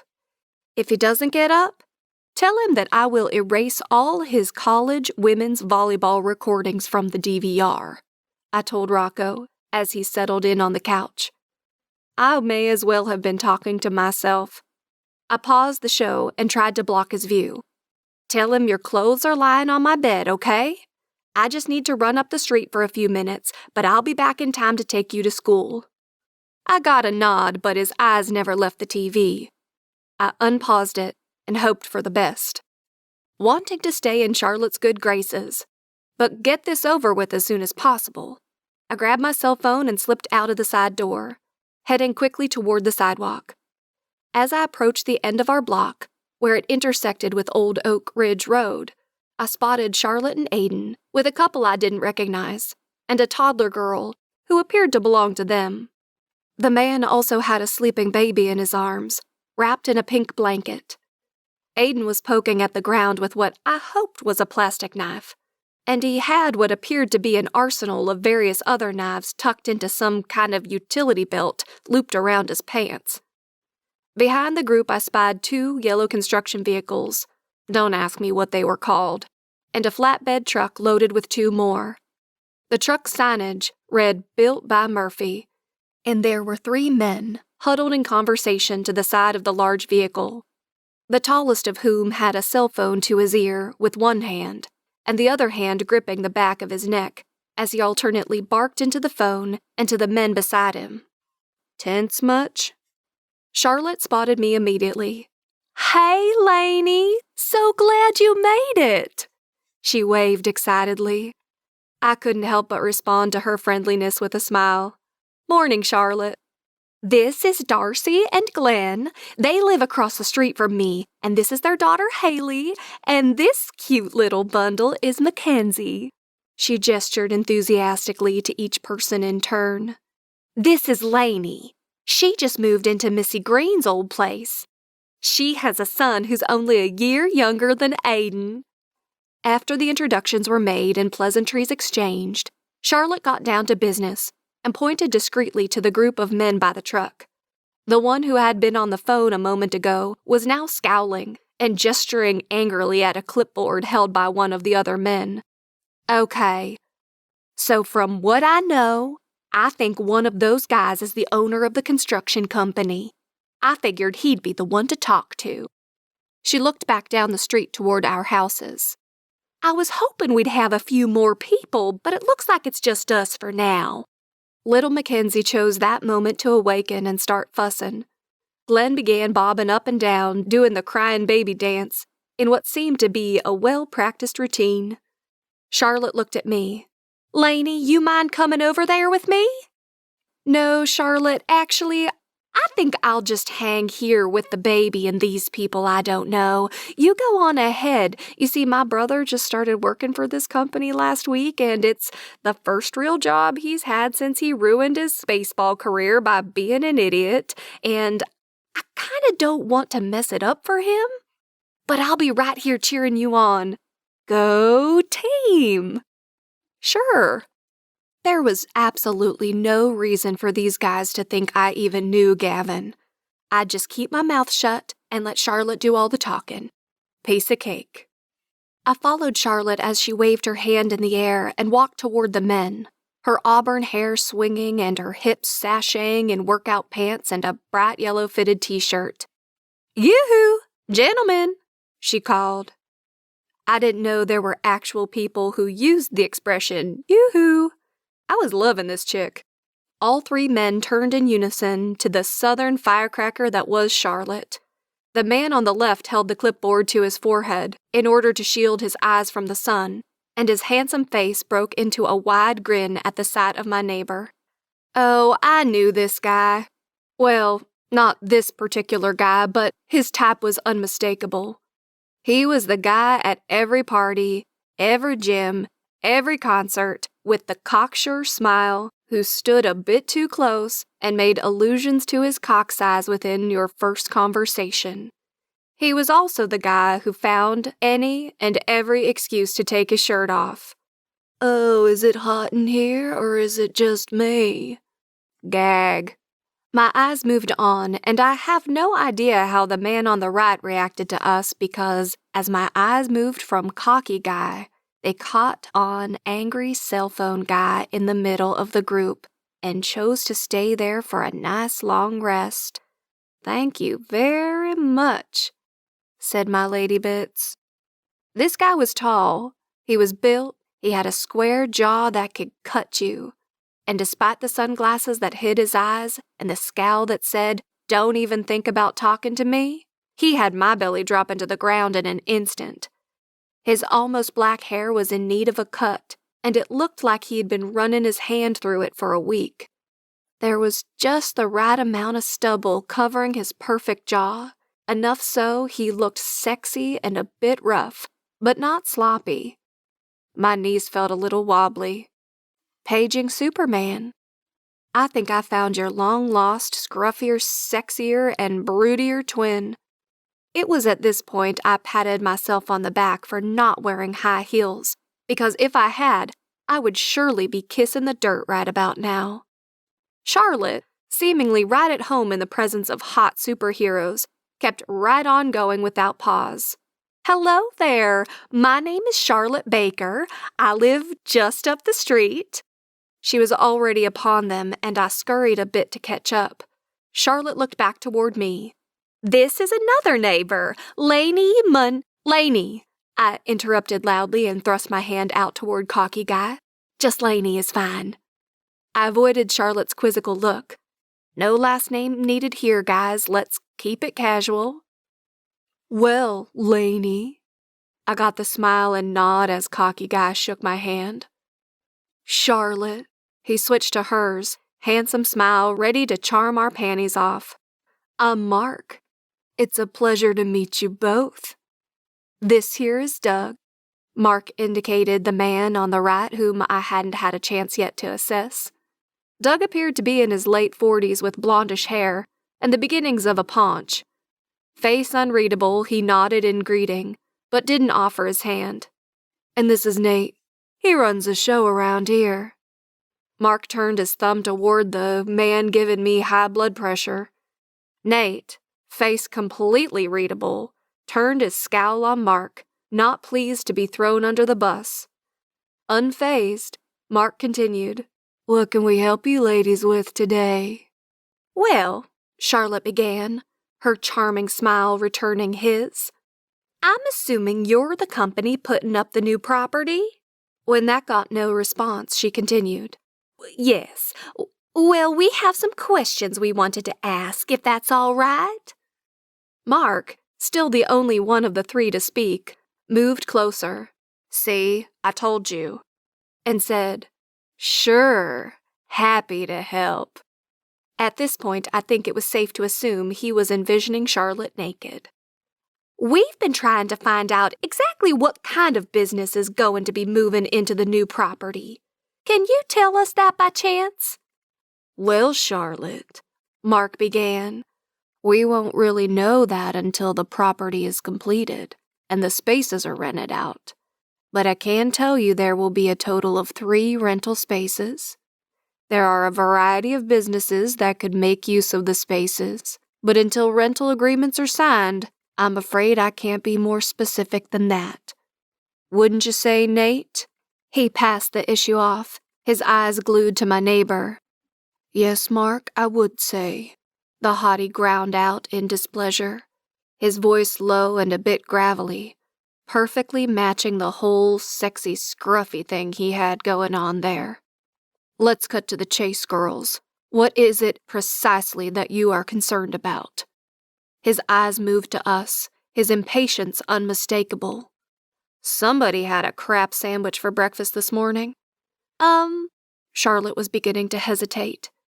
"You see, we all have kids, and we don't want to see any unsavory types coming around the neighborhood. And, increased traffic might be an issue, too." "I see," Nate snapped. "So you don't want us bringing creepy assholes around your kids, and the tenant should stay off your street. Got it. Can we get back to work now? We've got a crew showing up in 20, and a long list of shit to get done. You can head back to your little mommy and me troop." He tilted his head toward Darcy, Glenn, and the kids. "We'll take it from here." With that, he turned around and headed toward the cab of the truck.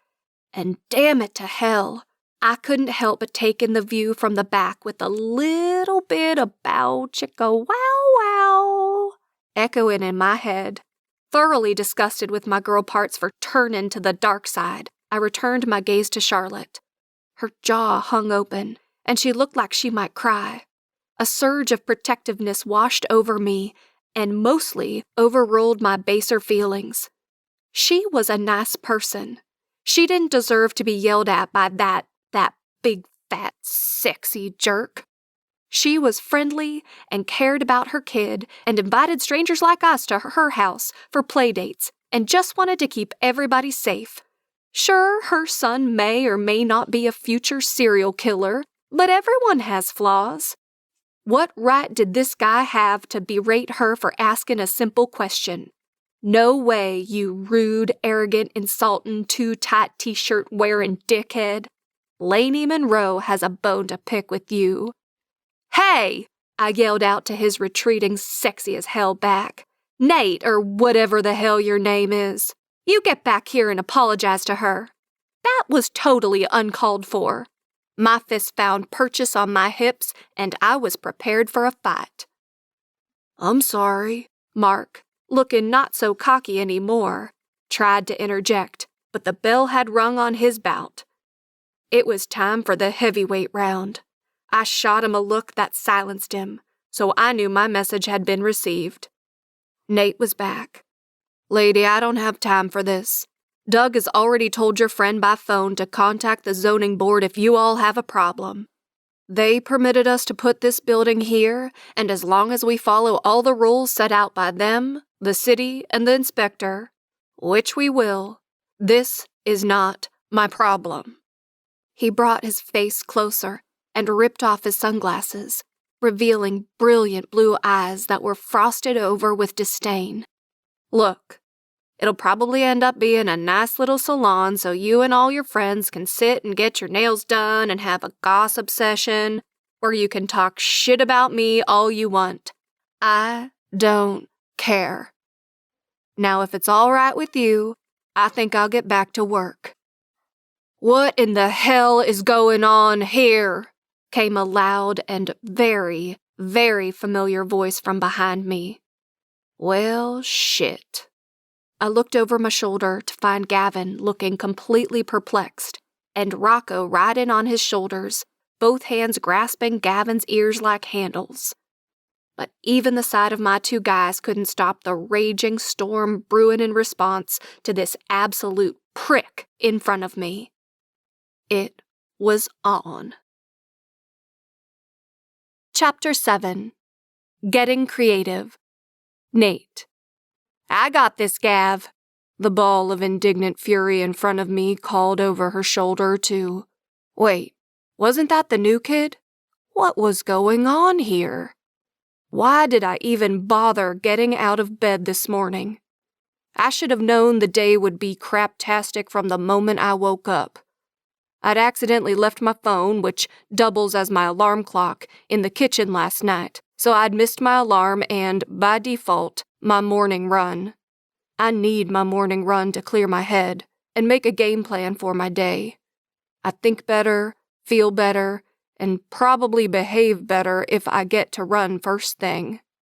And not only did I miss my alarm, I also missed half a dozen phone calls from work. The freaking siding we were supposed to install at the apartment project today had arrived late yesterday, and nobody noticed until early this morning that it was the wrong kind. Mark called first thing with that one. It was unclear if the error came from the manufacturer or from our end, which would make it even more complicated. But either way, it left us with half a crew spending the day with their thumbs up their asses, while we fell behind schedule and bled money. Not ideal.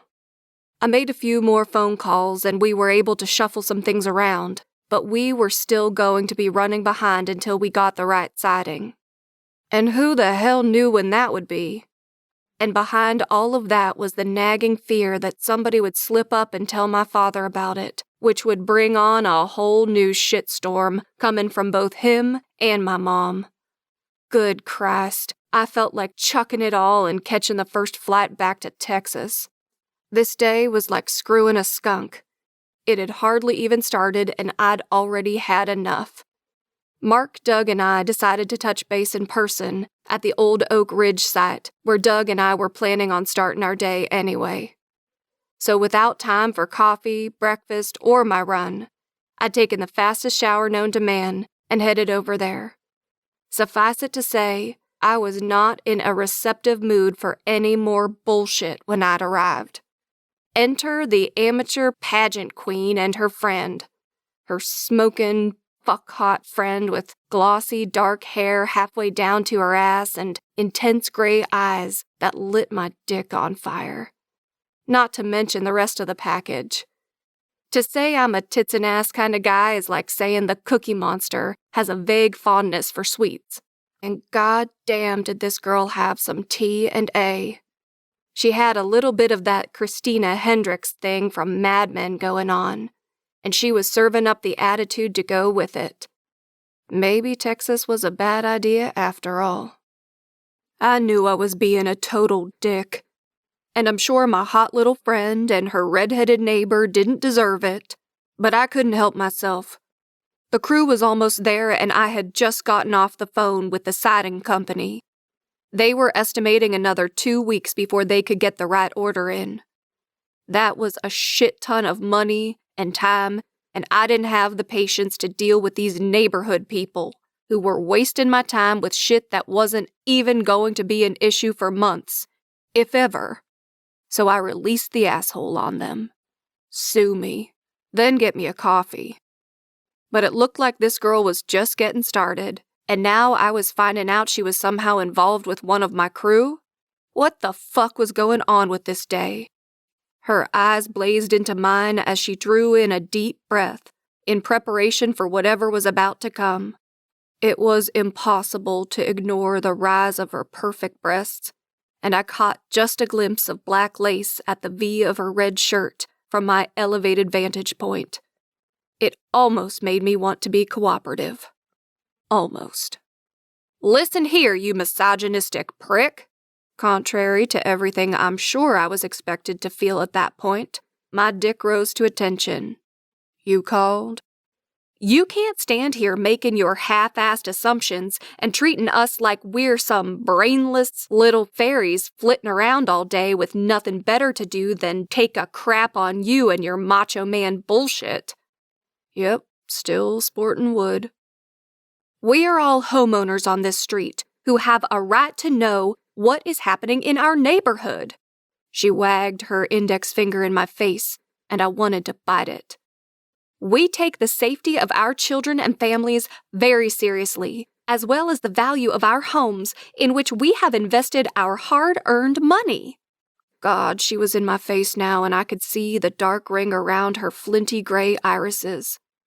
Would they be the same shade when she was under me?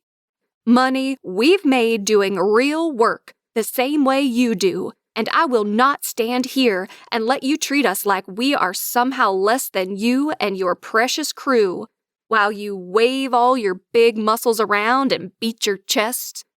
Big muscles. Now we were getting somewhere. Now, she commanded, you will apologize to Charlotte for jumping down her throat, and you will address our concerns in a tone that smacks a little less of arrogant dickhead. If I didn't get her out of here, I was either gonna kiss her or drop down to my knees and beg her to marry me. I had to find an exit strategy. Fast. What did you say your name was again? I asked. Laney. Her right hand suddenly rose and cradled her cheek. Your full name? She swallowed. Laney Monroe. Monroe? I felt the name on my tongue and kept my eyes glued to hers.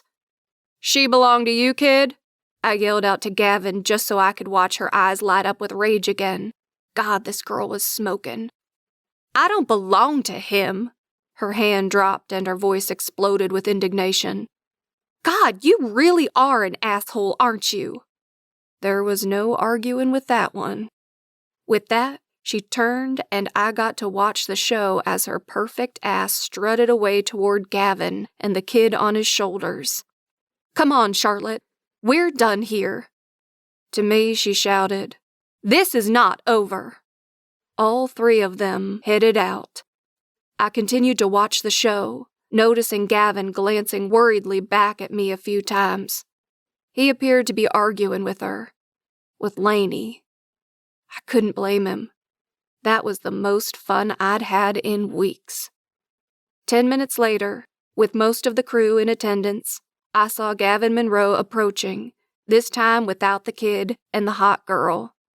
Nate, I am so sorry, he began. My sister can be a little hot-headed sometimes, but I talked to her and I promise she won't be bothering you anymore. I swear. That's your sister? I cut him off. I know, right? She's a pain in the ass. I just nodded, not sure Gavin would appreciate anything I had to say about his sister's ass. Don't worry about it, I threw back at him. Go see Doug. We've got to get things moving here. And I would definitely need to carve out a little more time in my schedule for a rematch with one Laney Monroe.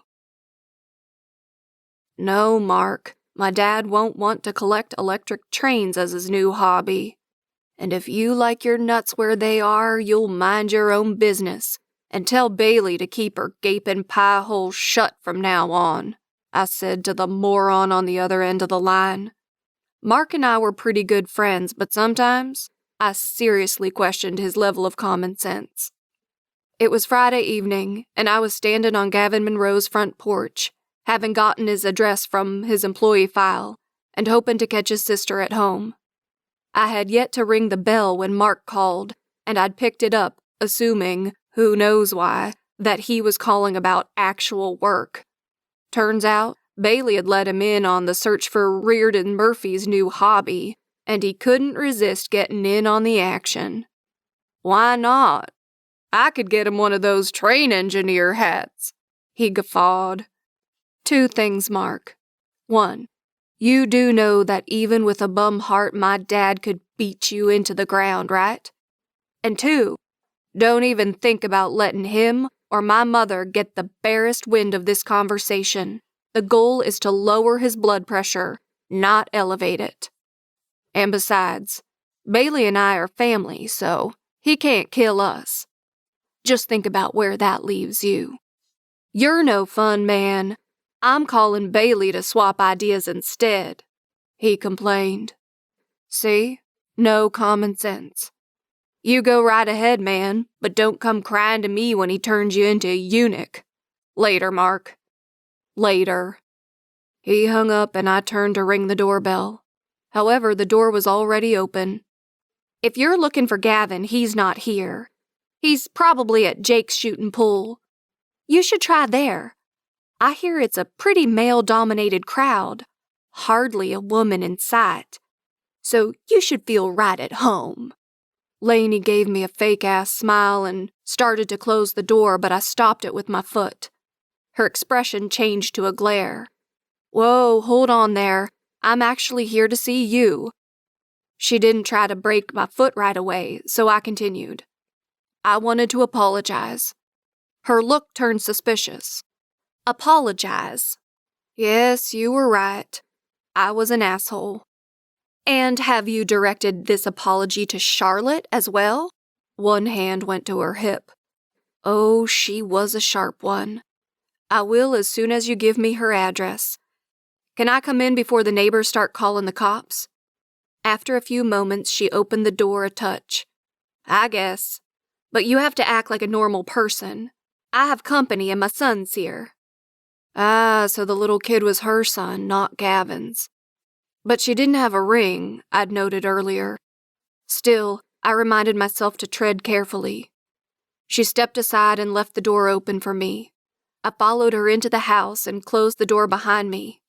The doorknob fell off into my hand. Huh? I looked at her questioningly. She looked at my hand.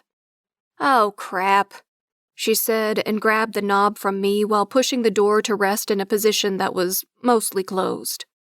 You're worried about my building threatening your kid's safety, and your front door doesn't even close?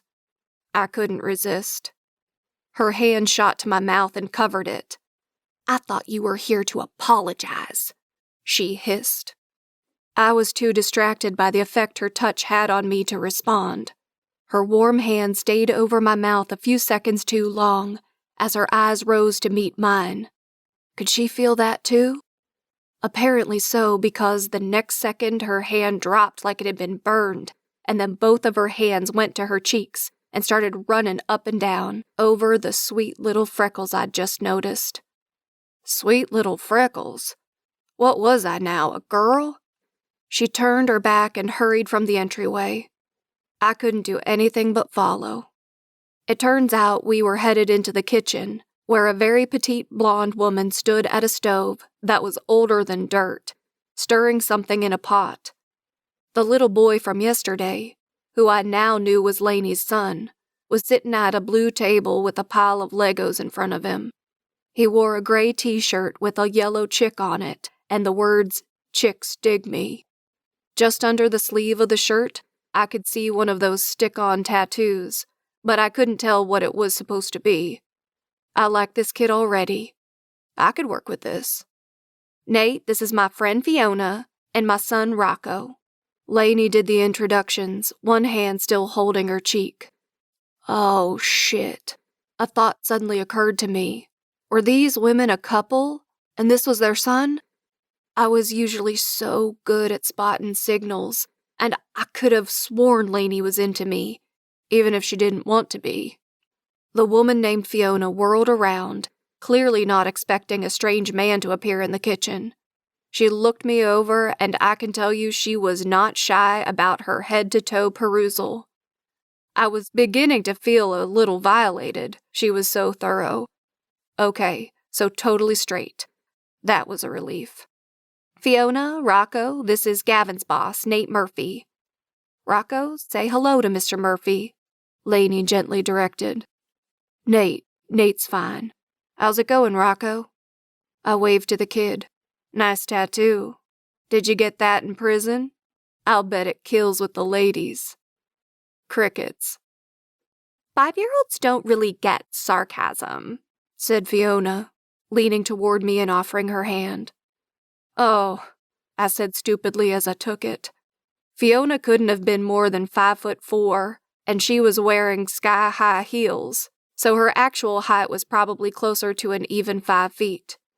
She had light blonde hair and a tiny face to match her tiny body. She was cute in a spunky kind of way, but was a complete contrast to her bombshell of a friend.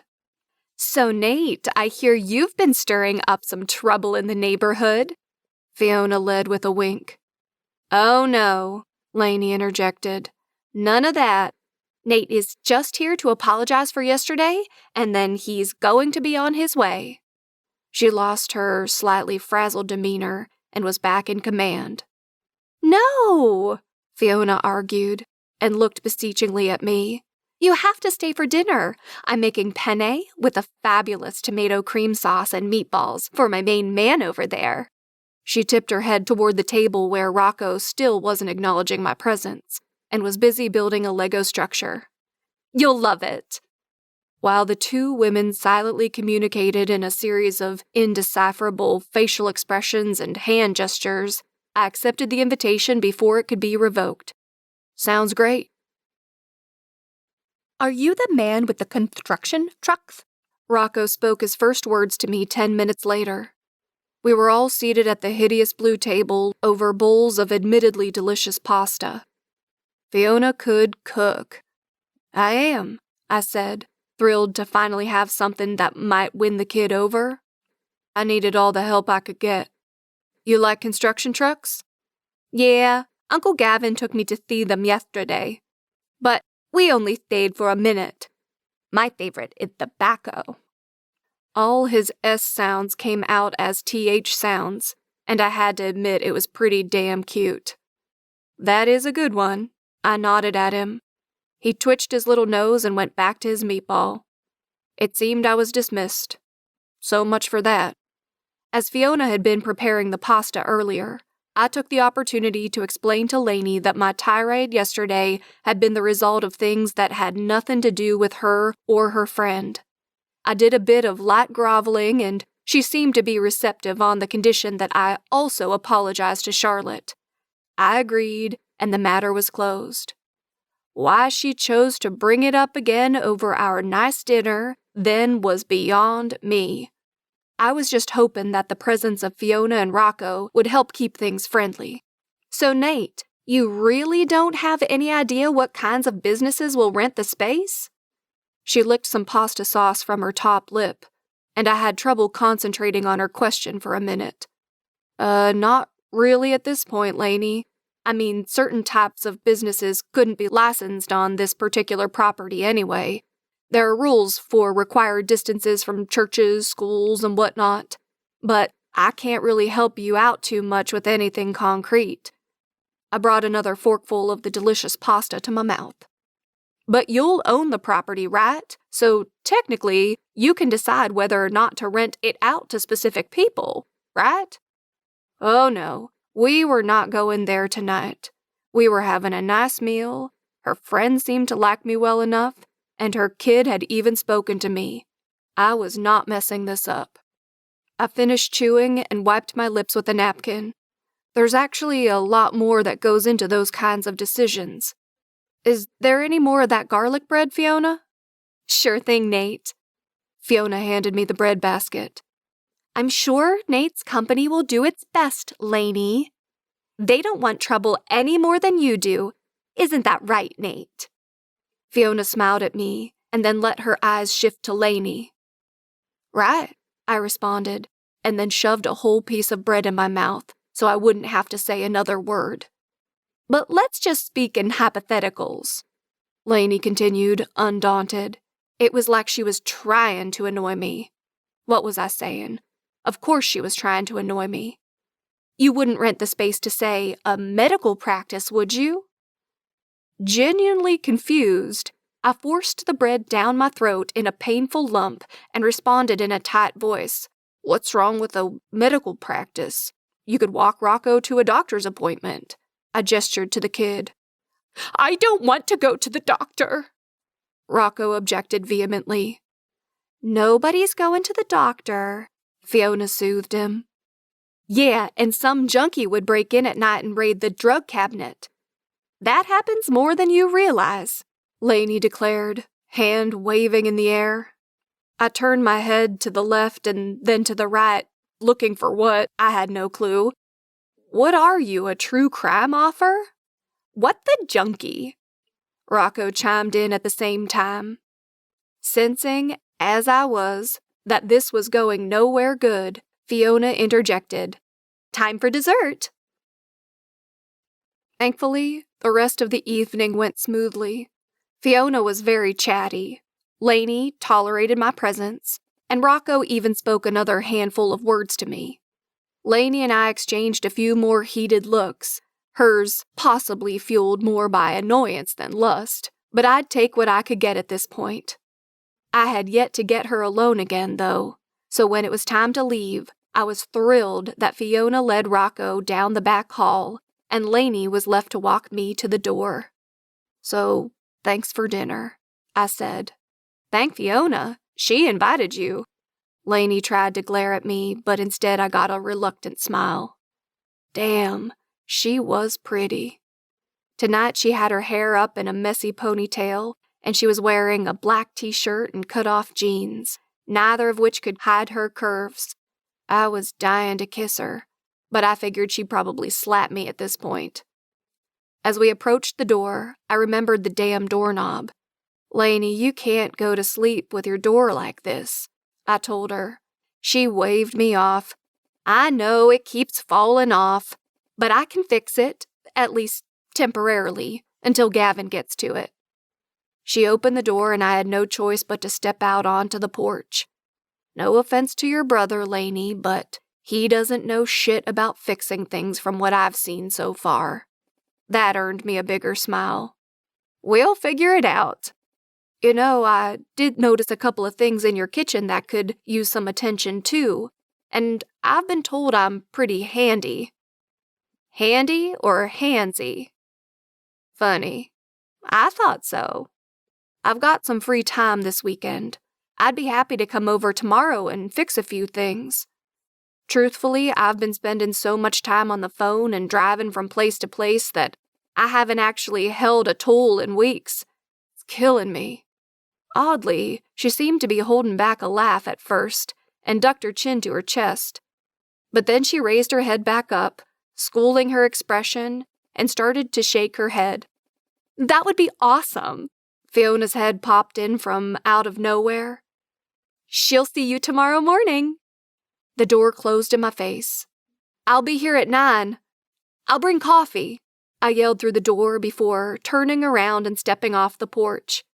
"She doesn't drink coffee," came the voice through the door. I smiled. I'd have to get creative then. Chapter 8. Boom. Laney. Oh my God. When I turned around and saw that man, I swear I ovulated on the spot. Boom. Instant fertility. They should give that guy out as a prescription. Fertility clinics nationwide would fold overnight. Fiona looked at me dreamily and then switched to her mad face, which was ineffective on its best day. "Lucy, you got some splaining to do. You did not accurately describe just how edible that guy is." Her expression changed again as the wheels turned. "And did you see the way he was eye-fucking you across the table?" She fanned herself. I put my hand over her mouth and looked over her shoulder. "Little ears, Fee." She peeled my hand off her face. "He's in the bathroom. I told him to brush his teeth so I could come back and eavesdrop." "You know he's not brushing his teeth, right?" "He'll be back out here in 3 minutes wearing only his underwear and asking what he was supposed to be doing in there," I told her. "And Nate was not eye-fucking me. I can't believe you invited him over here tomorrow," I whisper-yelled. Maybe I should open my own matchmaking business. It's coming back in style, you know. It could be Matched by Fiona. She motioned an imaginary sign in the air in front of her. Kind of like Nate's company, built by Murphy. It could be kind of a family thing. She gave a giggle. "Fair warning, I may kill you. In the meantime, do I owe you a portion of my dowry now, or will later be fine?" "Later works for me." A second dessert, one supervised round with the toothbrush, and 3 books later, Rocco was finally in bed, and Fiona and I were relaxed on the couch with wine and girl talk. So what happened to his dad? Nate was still the topic at hand. Gavin said he had a heart attack a few weeks ago, and Nate moved back to take over the family business until he recovers, I told her. I heard Nate talking on the phone about trying to find relaxing things for his dad to do with his time. Sounds like a fairly long recovery. Oh my God.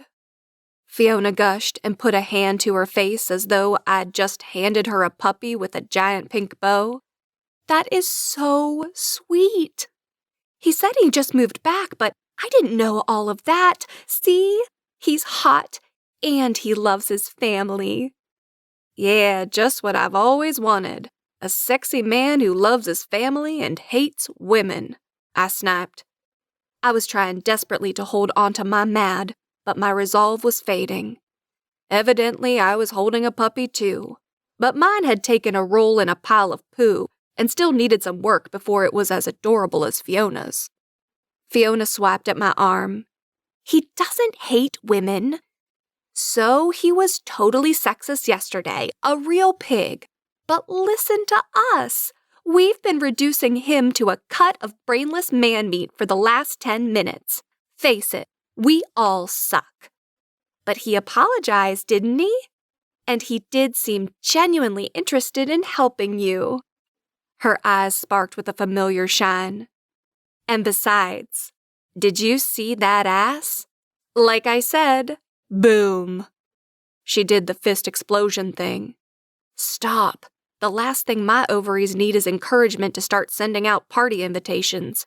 Do I need to remind you what happened 6 years ago? And besides, you're missing an important point. We kept our sexist talk private. He broadcast his to all and sundry. All and sundry. Are we in a Jane Austen novel now? She set down her wine glass and sat upright on the couch. I say, that gentleman's posterior looked positively fetching in those breeches. Don't you concur? I threw a pillow at her. Anyway, she continued, it doesn't matter now, because he's coming over tomorrow and there's nothing you can do about it. Can I come over and watch? I'll bring popcorn. Give me that pillow back. I need something to smother you with. Aw, I love you too, Laney. A voice came from the kitchen. There is a God. I think they're gonna kiss. Fabulous. Gavin and his trusty sidekick were home. You know that's my sister, right? She's not my sister, came the response from Brett, Gavin's best friend since high school. They both stood at the half wall watching us on the couch. Hi, Brett, Fiona and I chimed in unison. It's fun to play with dumb animals. He may have whimpered a little while Gavin continued moving into the living room. Who's coming over tomorrow? I arranged my face into what I hoped was an innocent look. Your hot new boss! Fiona threw my ass under the bus. No, no, no, no, no! Gavin's voice escalated as he moved closer to me. You promised me you were gonna stay out of this. Jesus, Laney! You've spent the last 2 years nagging me to get over it, and I finally do exactly what you wanted, and you start fucking it all up. Be quiet, Rocco is sleeping, I responded in only a slightly lower tone. You be quiet. I can't believe you. Call him back and tell him you made a terrible mistake, and you and the mom squad are backing down for good. I actually like this job, and I don't want to get fired before my first paycheck. Get your damn feathers out of a twist, Donald Duck. Nobody's getting fired. I didn't even invite him over tomorrow. He invited himself. Well, technically, I invited him. Fiona meekly raised her hand. We both ignored her. When exactly did this happen? How was it you and Nate were even talking to each other? Listen, it's no big deal. He stopped by earlier to apologize for being a dick yesterday. I held up my hand to keep him from interrupting, and he noticed a few things that needed fixing, so he offered to come by tomorrow to help out. Brett and I were going to fix things around here. His tone calmed slightly.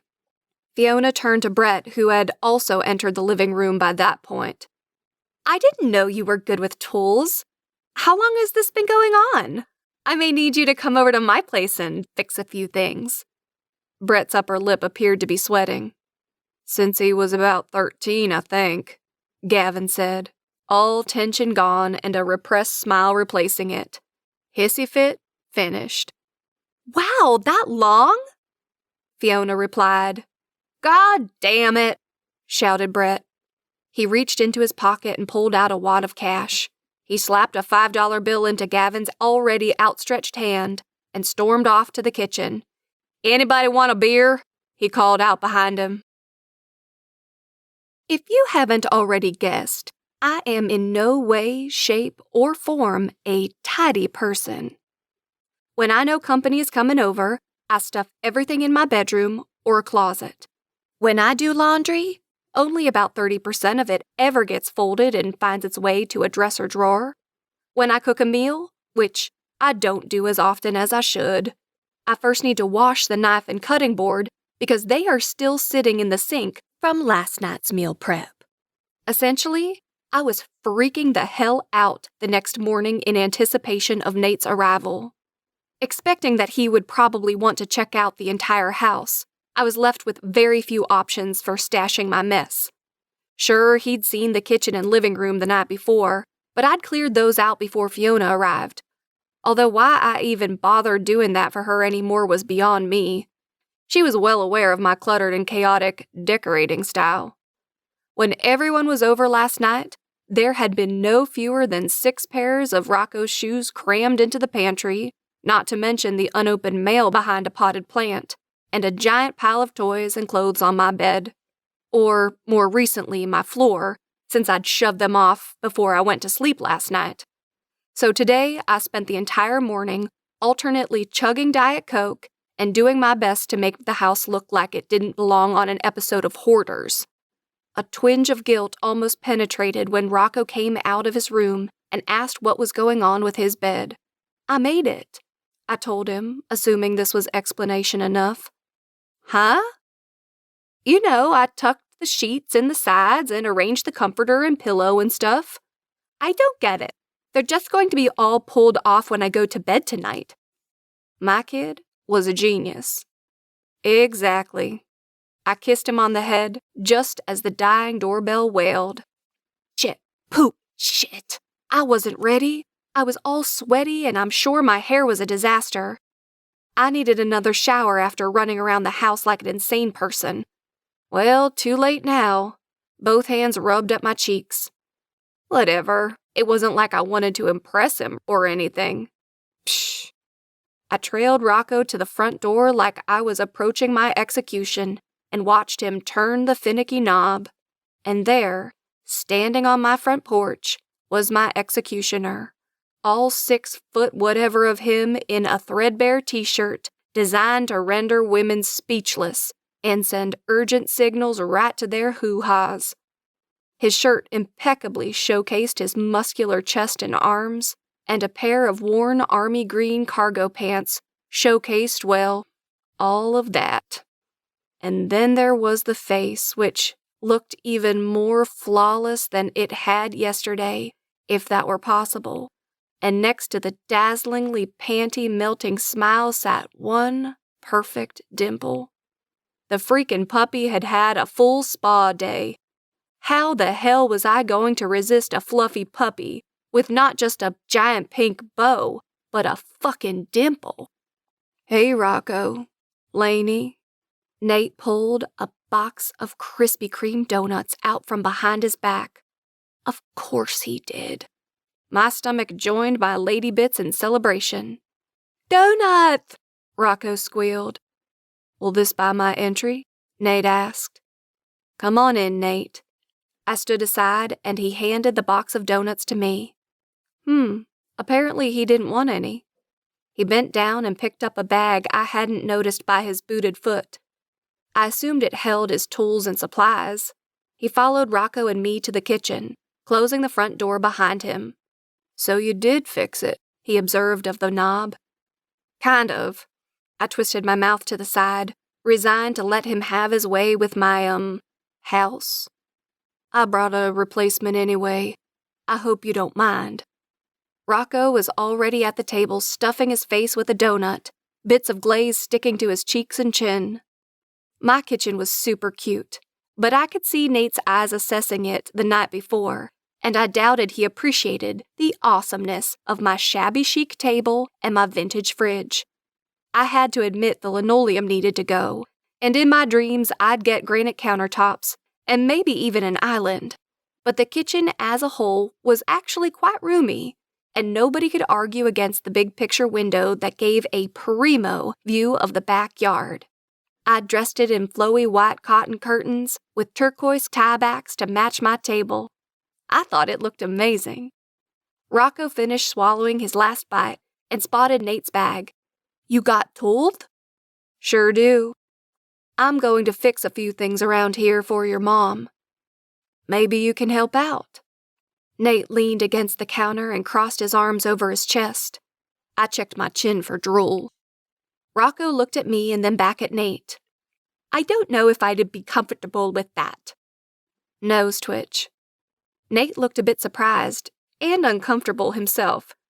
I'm sure he had been anticipating drawing Rocco out with the offer of donuts and tools, but leave it to my kid to throw him for a loop. "It's okay, buddy. You can do what you want," I told my son, knowing that pushing Rocco was never the best plan. "But can you thank Nate for the donuts, and then go wash your hands and face in the bathroom?" "Thank you for the donut," he recited, and then dashed off to the bathroom. Nate and I stood facing each other in silence. He finally pushed off the counter and said, "So you mind if I take a look around the place?"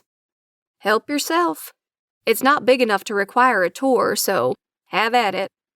Fingers crossed he wouldn't open any closets. He smiled for some reason and kept looking at me. Did I have something on my face? There was that dimple again, and my lower belly started to sing gospel hymns. He turned and headed for the hallway. I craned my neck to watch him go far enough away before I pounced on the donut box and shoved half of a delicious treat in my mouth. Oh, yum. A few minutes, and donuts, later, Nate returned. I discreetly ran a hand over my lips to hide any evidence and gave him my own smile. "Nothing to see here." He directed his thumb back toward the hall with an unreadable expression on his face. "Did you know your kid is in the bathroom singing about penises?"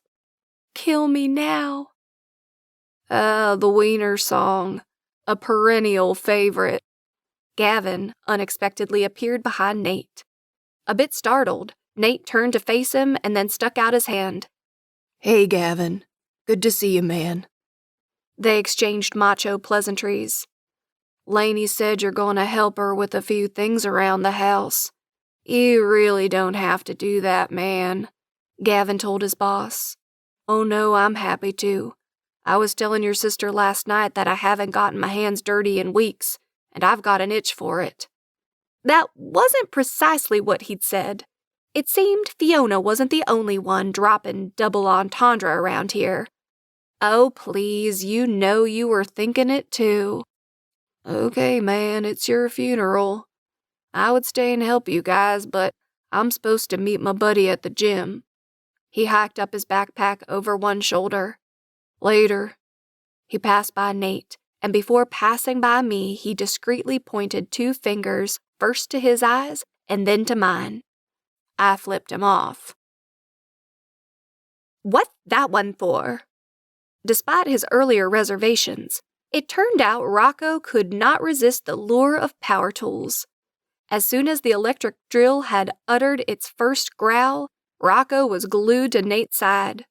I, on the other hand, was standing back but still enjoying the view and another Diet Coke.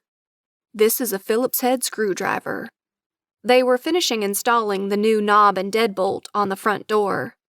"You use it to screw in this kind of screw." He showed him the small screw in his hand. "Can I hold it? What if you need to take a screw out? Do you use a different tool? Are there other ones named after other people? There's a kid in my class named Philip." Nate seemed a bit frazzled, no doubt trying to figure out how to answer 4 questions at once. I forgot to tell you, I approached. Talking to Rocco is like attending a press conference. There will always be one more question. He laughed and looked up from his position on the floor. Damn, he was handsome. My hand itched to reach out and touch his hair.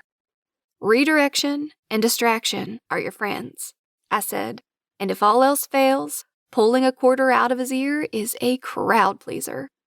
Noted, he replied, still smiling, and went back to work on the door. So, Laney, you never said last night. What is it you do for a living? I know you work in an office. Oh, right. I leaned against the wall next to the front door. I suck at small talk. You know those new chips on credit cards that protect all your information? Sure, I heard everyone is switching over to those. You program those? No, but you know how some credit card machines still make you swipe instead of using the chip? Well, there are companies whose job it is to convert all the machines so everyone has to use the chip. That's what my company does. And you somehow make that happen? He lowered the screwdriver again. Rocco, clearly bored by the interruption in the action, wandered down the hallway away from us, probably to disrobe or make up a new song about vaginas. No, but I write technical procedures for the people who devise the actual procedures to make that happen. Oh God, could I possibly be any more boring? So you're like the woman behind the curtain. It was sweet how he was trying to make me sound more interesting than I am. More like the woman who transforms geek speak into normal person speak. He finished with the screwing. Ha! And stood to face me, so I had to look up. His lips were curved upward, and there was that damn dimple. Ah, so you're a translator. That probably comes in handy in many areas. He mused. Perhaps you could use your skills to help me understand women. No can do. I shook my head, feeling a little lightheaded at his closeness. Our jobs as women are to exist as enigmas, whose sole purpose is to render men absolutely perplexed. Help me understand men, though, and I may be able to crack a bit of code for you. Oh crap, was I flirting? That's easy. Give us food, sleep, and sex, and we're good. His lips quirked again. I'll jot that down.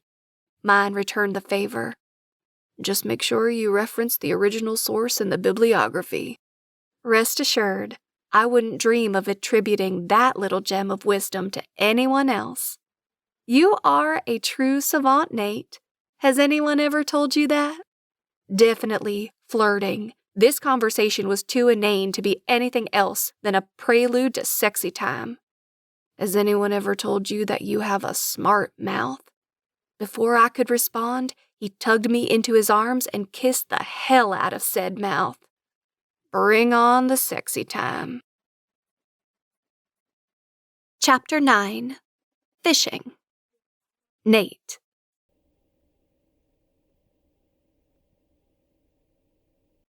Laney came to attention abruptly as she pulled back from me, a surprised look overtaking her eyes. The rest of her face remained flushed, and her lips swollen from our kisses. She couldn't pull back far since I still had her pinned to the wall, and her breasts rose and fell as they remained pressed into my chest. She tried to look around me, but my height prevented it. What's wrong? I ground out, focused on getting my mouth back on hers. One hand came to her cheek and her eyes darted away from mine. I think I spilled my soda on you. I stepped back from her and sure enough the can lay on the ground in a small puddle, and a hand to the ass of my jeans revealed a large wet spot. This is so embarrassing, Laney mumbled, still leaning against the wall, both hands to her cheeks now. I couldn't help but smile at her. Totally worth it. She returned my smile, hers a bit smaller, then disappearing completely. Shit, Rocco! Her eyes darted to the hall entrance. Mine followed, but no one was there. I admit I had completely forgotten about the kid, My attention had been focused solely on Laney and getting my hands on her. In retrospect, I suppose my timing could have been better. "I'm so sorry," she began again and darted around me toward the kitchen. "Let me get some paper towels and try to clean you, you know, up." She came back with the paper towels and tore a few sheets off, thrusting the rest of the roll at me. I wouldn't have minded her trying to clean me up herself. "If you want, I can lend you some of Gavin's jeans and run yours through the washer," she offered from the floor where she was bent wiping up the mess. I had to force my gaze from her perfect backside. "No thanks, I'll be fine. No way I was borrowing her brother's clothes, just no. I've got to get going in a little bit anyway. I'll just swing by my place and change there. It's not far." "I didn't realize you lived close by." She rose from the floor. I could see her hardened nipples through her shirt, and I lost focus for a moment. "Yeah, I've got a little apartment between here and New Garden. It's pretty crappy, but it's just temporary, so I don't mind." An indecipherable look crossed her face. "Well, at least let me feed you or get you something to drink before you go. I can't let you work for free." Her smile was mostly back. Some of her discomfort had dissipated. "I won't say no to a soda, but this time you can just hand it to me." I followed her to the kitchen. "Ha ha." Her cheeks began to pink again. Damn, that look was good on her. I wanted to see how else I could get her to turn pink. "I've got Diet Coke and Mountain Dew." She reached into the refrigerator. "Mountain Dew." "I've had enough Diet Coke already today," I teased again. "You take classes on being a smartass?" The sass was back. I took the soda and smiled at her. She seemed to like that because she just stared back at me for a silent beat. Rocco skipped into the kitchen, ending our little moment, and a double take confirmed that while he still wore the shirt from earlier, his pants were missing. Laney's hand covered her eyes, and then she shook it off and smiled at me. "Did I neglect to tell you we have a pants-optional policy in this house?" She seemed to realize exactly what she'd said a moment too late, and I couldn't help bursting into laughter. Good God. She covered her eyes again, but then smiled and threw a dish towel at me. "Shut up."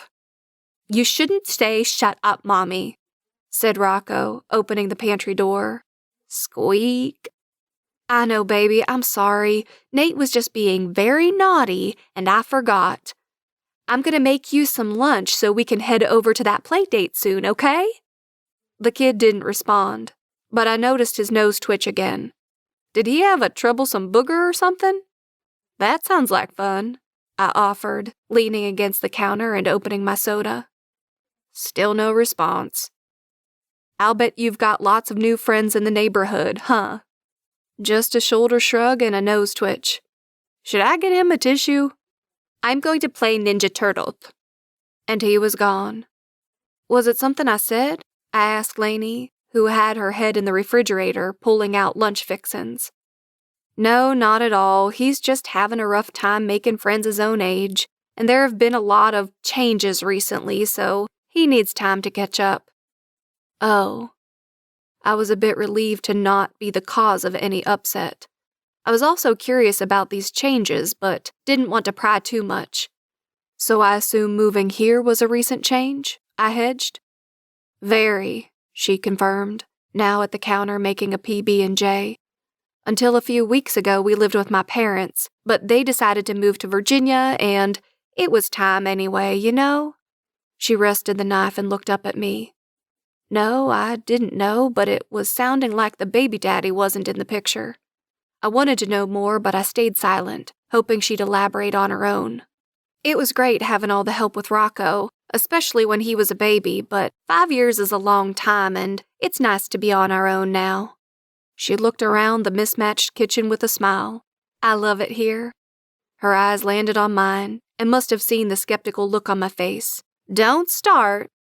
She pointed the jelly knife at me. "It has its flaws, but it's just quirky." "Well, I'm happy to help with those quirks, if you'll let me come back next Saturday," I offered, hoping she'd accept. My memory of that scorching kiss was urging me to push for sooner than next weekend, but maybe I should tread lightly. Fuck it. In the meantime, you could let me take you out to dinner. Oh. She set her knife down and, yep, the hand went to her cheek. Why did I find that so fucking appealing? I don't know, Nate. You're Gavin's boss and... So we'll leave him at home. He's a big boy. He can get his own dinner. I tried to win her over with the smart-ass thing. That got a smile. Can I think about it? She asked. I guess that's better than no. Let me give you my number so you can call me when you decide to say yes. Okay, a little cocky, but at least I'd get her number. We exchanged numbers and she called Rocco in for lunch. You know, if you're so excited to hang out with me, you should come to this play date with us, she said with a mischievous spark. Play date? I'm sure my expression was equal parts confused and apprehensive. Yeah, her smirk was in full force. What did you call it? Oh, right. The Mommy and Me troupe is getting together to strategize how to terrorize the big bad construction company. My face completely fell. Shit. Oh, get that look off your face, Sparky. I'm just joking. You were getting too cocky and I had to knock you down a peg. I'm just going to tell them what you've told me so far, omitting the sarcasm, of course, and explain that you'll do your best to keep us informed. I'll even try to convince them not to TP your trailer or leave flaming bags of dog poop on your steps. Happy? Her smile was stunning. I had to get myself in check or I'd be hauling her off to her bedroom, kid or no kid. Able to breathe normally again, I approached her and tugged on a stray lock of hair. Not yet, but I'm getting there. Her cheeks colored again. Heh, dog poop, Rocco chuckled from the table. She lowered her face. Let me walk you to the door. I followed her after waving goodbye to Rocco. Wow, this works so well. I love it. Laney turned the new knob and swung the door open easily. Thank you, Nate. She tilted her head up to smile at me.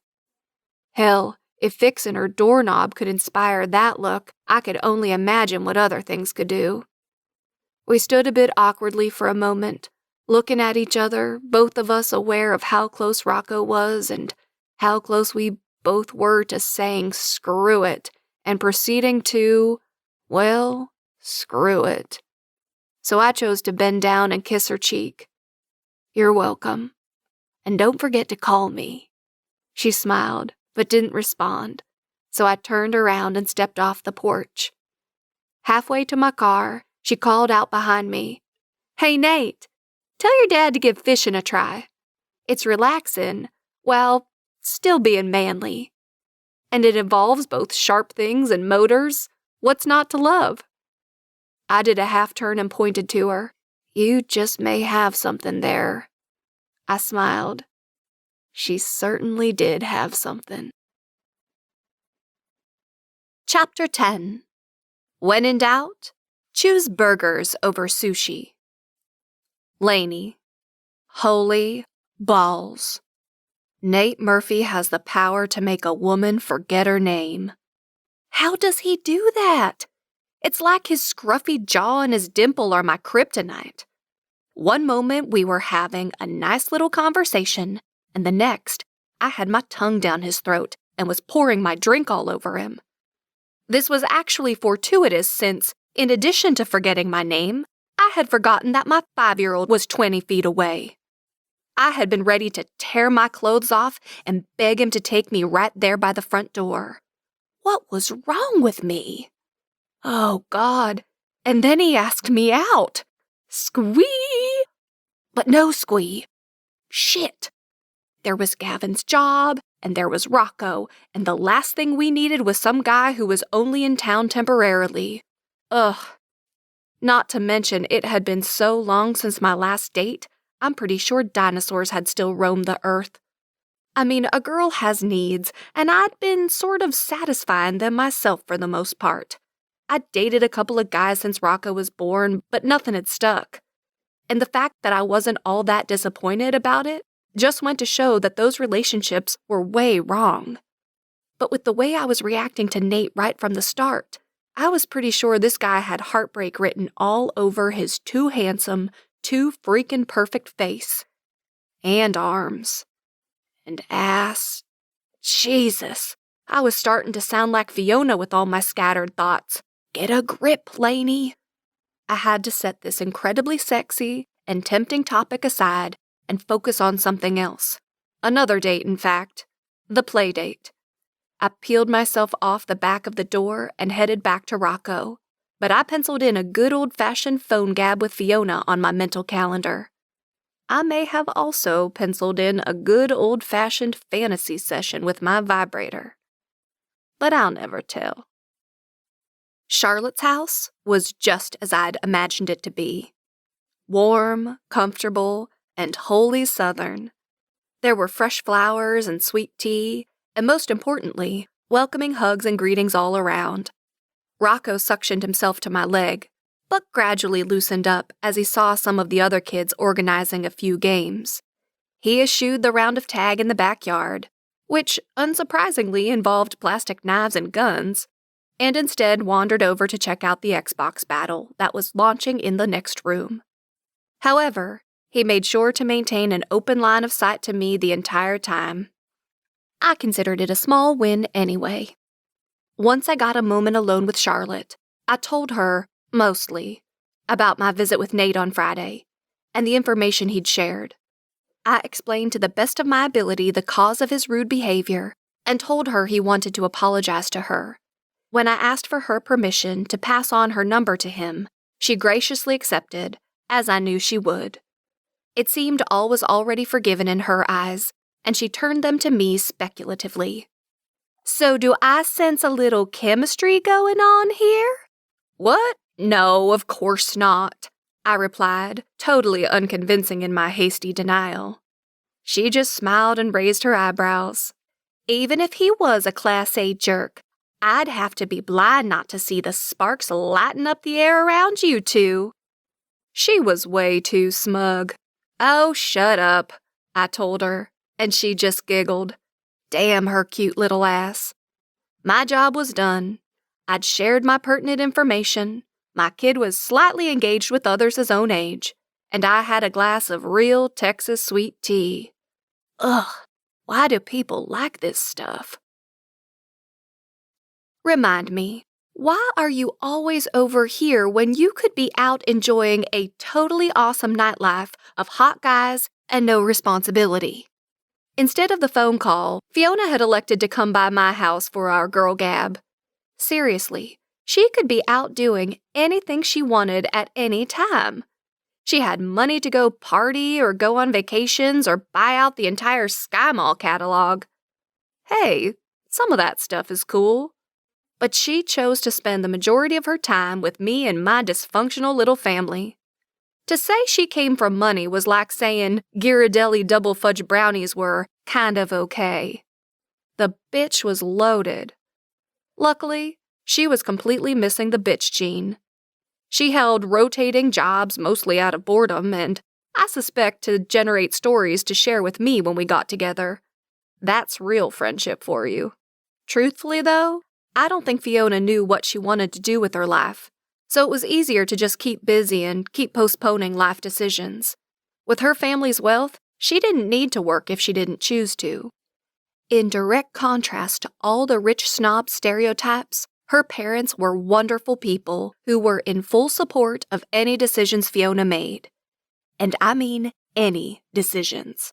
She could decide to move to some inner city to teach underprivileged kids, or tour Europe on a 3-year luxury excursion, or tattoo her entire body and pose naked for a magazine spread. Nothing but love and acceptance would come her way. It was the simplest and most authentic relationship between parents and child I'd ever seen. When Fiona was 9 years old, she'd received a death sentence in the form of an aggressive leukemia diagnosis.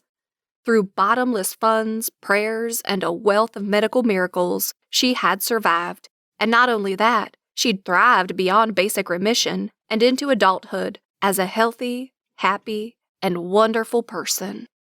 Sure, the aggressive treatments had resulted in her short stature and a slightly increased risk of developing a possible subsequent cancer during the course of her life. But she was our shining star. Everyone who knew her and her sunny spirit reveled in it and called themselves lucky to know her. Unfortunately for me, on this particular evening, the sunny spirit was hiding behind the complete exasperation in her expression. What? It's just not a good idea. But believe me, I comprehend the sheer hotness of that man even more than you do. I swear, there was a moment when he was kissing me that I thought I'd forgotten to put on underwear this morning. She gave me a puzzled look. We both knew I was no commando girl, not with my generous booty. I'd remembered all right. They had just spontaneously combusted under the force of his testosterone. Holy hell, he was that good. I fanned myself at the memory. We both giggled like idiots. Where are Rocco and Gavin? She asked after we settled down. They went to the batting cages with Brett. Oh, that's so sweet. Sometimes I forgot to appreciate the time Gavin spent with Rocco and the experiences he provided that a dad should be doing.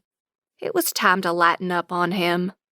Yeah, unfortunately, Rocco has a pretty unathletic mother and a musician for a father, so Gavin's dreams of living through Rocco may be dashed early on, I said. Not to be deterred from the main topic of the evening, Fiona persisted. So you're really not going to go out with Nate? Ugh, believe me, I'm totally tempted. But what happens when we get in a fight and Gavin gets stuck in the middle? Or, more likely, what happens when Rocco and I both fall in love with him and he takes off for his next adventure? Because he will, you know. As soon as his dad is back on his feet, he's gone. I can't do that to any of us. And even if, by some miracle, he decided to stay, why would he want to saddle himself with a single mom and a kid? I'm sure he's just looking for a fun distraction to pass the time, and I'm not up for that. The feeling of sadness that overtook me was disproportionate to the brief involvement I'd had with Nate to this point. I could already feel myself getting in over my head, and we'd only shared one kiss. One earth-shattering kiss. But still. But you deserve an awesome guy and a hot, sexy love life, Laney. Every guy I suggest is all wrong. He's too short. He had a weird accent. He wears a fedora. He sweats too much. Whatever. I can't sit around here and watch you spend another Saturday night watching The Mentalist on Hulu and fantasizing about Simon Baker. He's too old for you anyway. You need a real live date with a real live penis. Your penis flytrap needs a snack. No offense. Oh my, it seemed Fiona brought the big guns out tonight.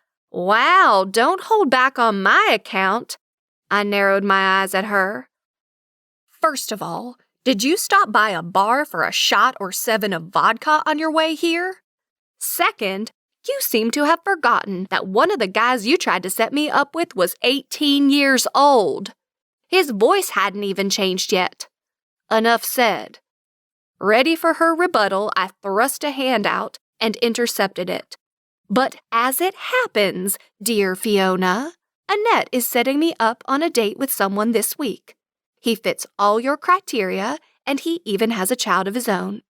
I didn't specifically ask if he has a real live penis, but I'm assuming that's a given. I'm expecting his call and, barring a disastrous initial conversation, I plan to accept. So there. She beamed back at me and I couldn't help but be a little happy that I'd put a smile on her face. Well, if it can't be hot construction dude, I guess we can give this other guy a chance at snack time. Now where's the wine? My phone buzzed with a text. Nate, I got an in at Hops and can skip the line. Just name the night. BTW. When did that place become such a madhouse? It's still just a burger joint, right? Laney.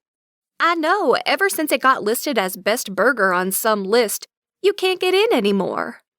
Nate, I noticed that still wasn't a yes on the date.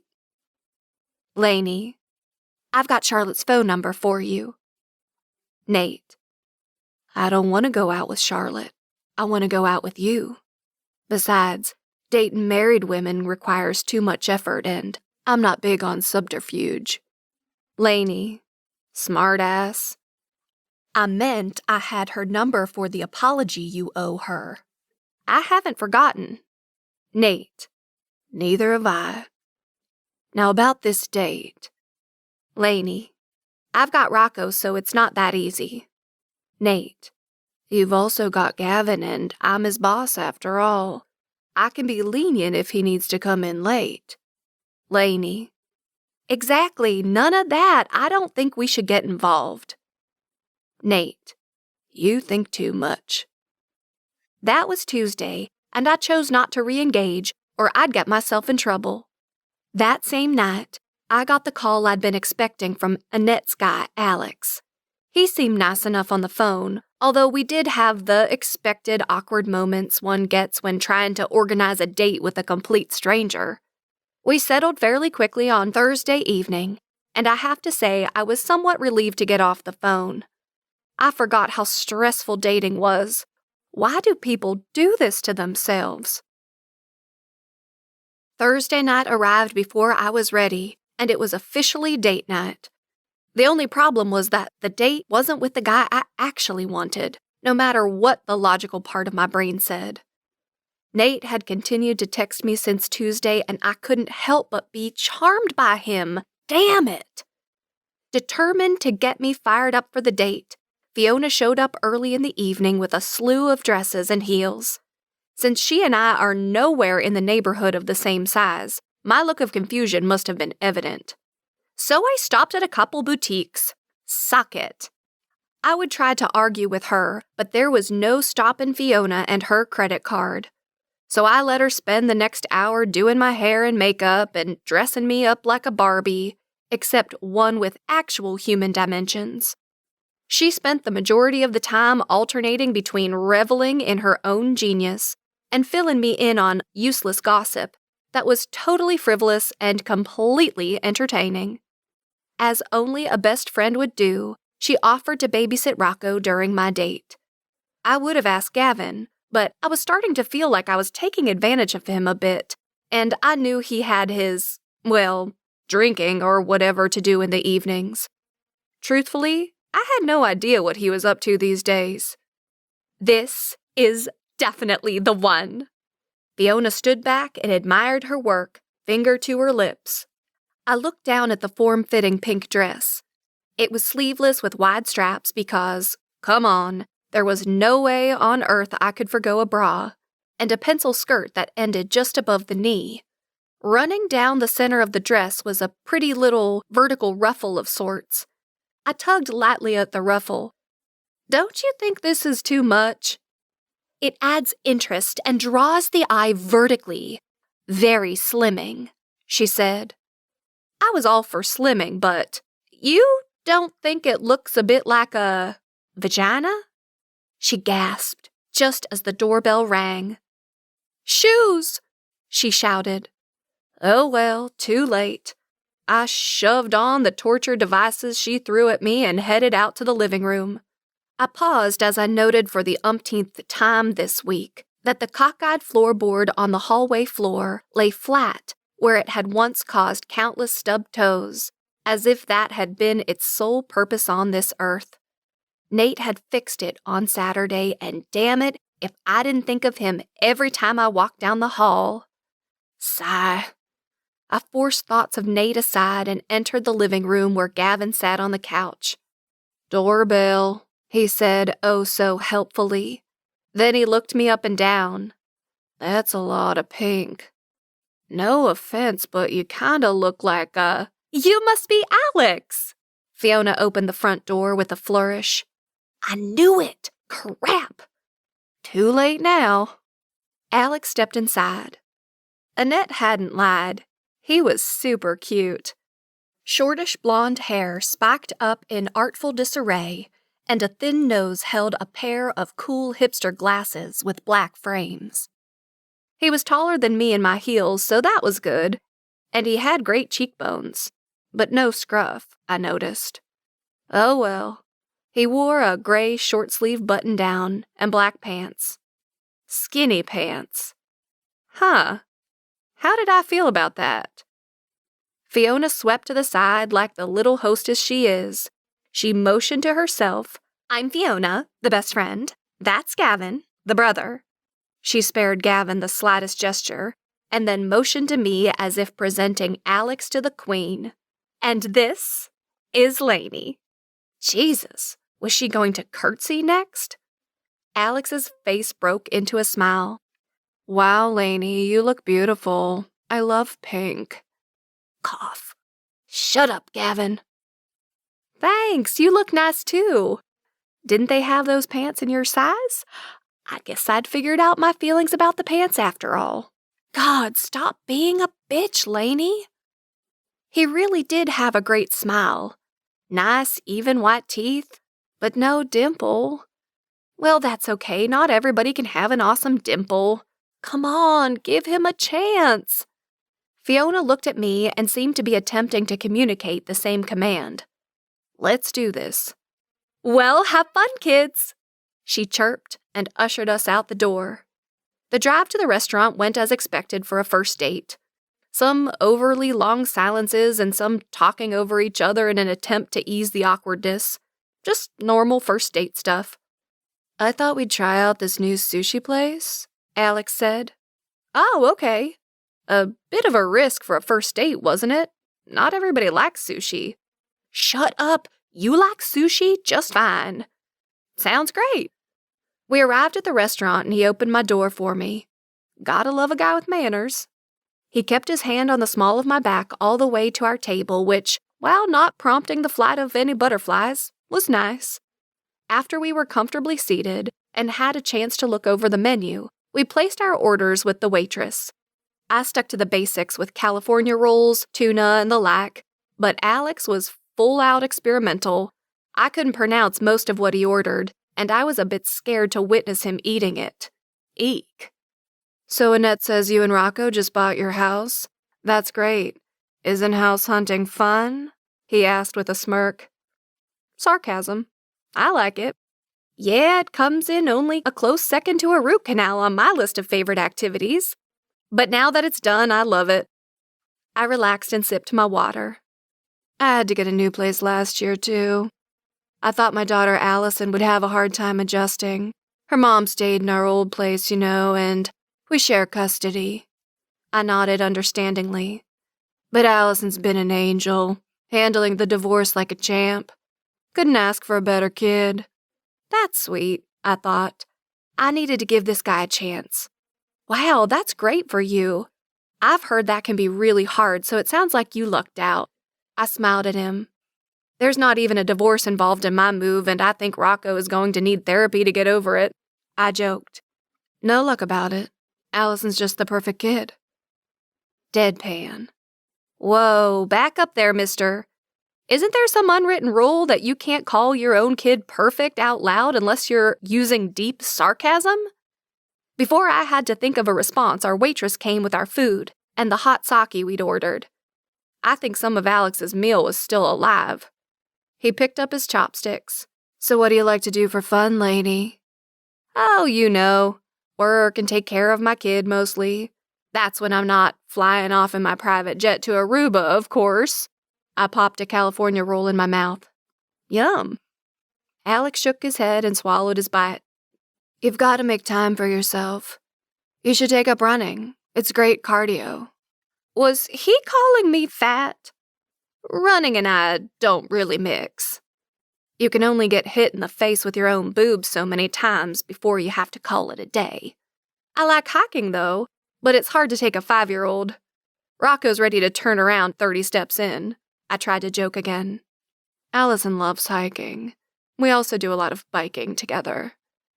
I'm sure she does. And I'm sure your bike shorts are even tighter than your pants. That sounds like fun for you guys. My appetite was quickly fading. I took a large sip of my sake instead. It is. She's really advanced for her age. He took a bite of what looked like a tentacle. Of course she is. This date was officially over. Why did he need to date me when he had the perfect girl at home? Well, if I can get Rocco to sleep in his own bed by the time he's 10, I'll count it as a win on my end. I ground out as I searched in vain for our waitress.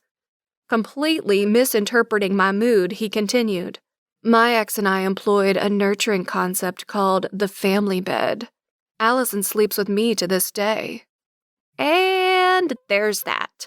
I was beginning to understand the cause of his divorce, and also the reason Allison was an only child. You should embrace Rocco's desire for closeness, he persisted. I downed the rest of my sake. Check, please. So it didn't go great? Fiona asked, looking disappointed. I don't know what gave it away, my scowl or my complete deflation onto the couch. Vagina dress splayed around me. I was surprised to see Gavin in the recliner, leaning back in the same jeans and t-shirt he'd had on when I left. I thought he'd be 3 sheets to the wind by now at Jake's. Obviously, he contributed, that guy was a douche canoe. I couldn't rally myself to protest.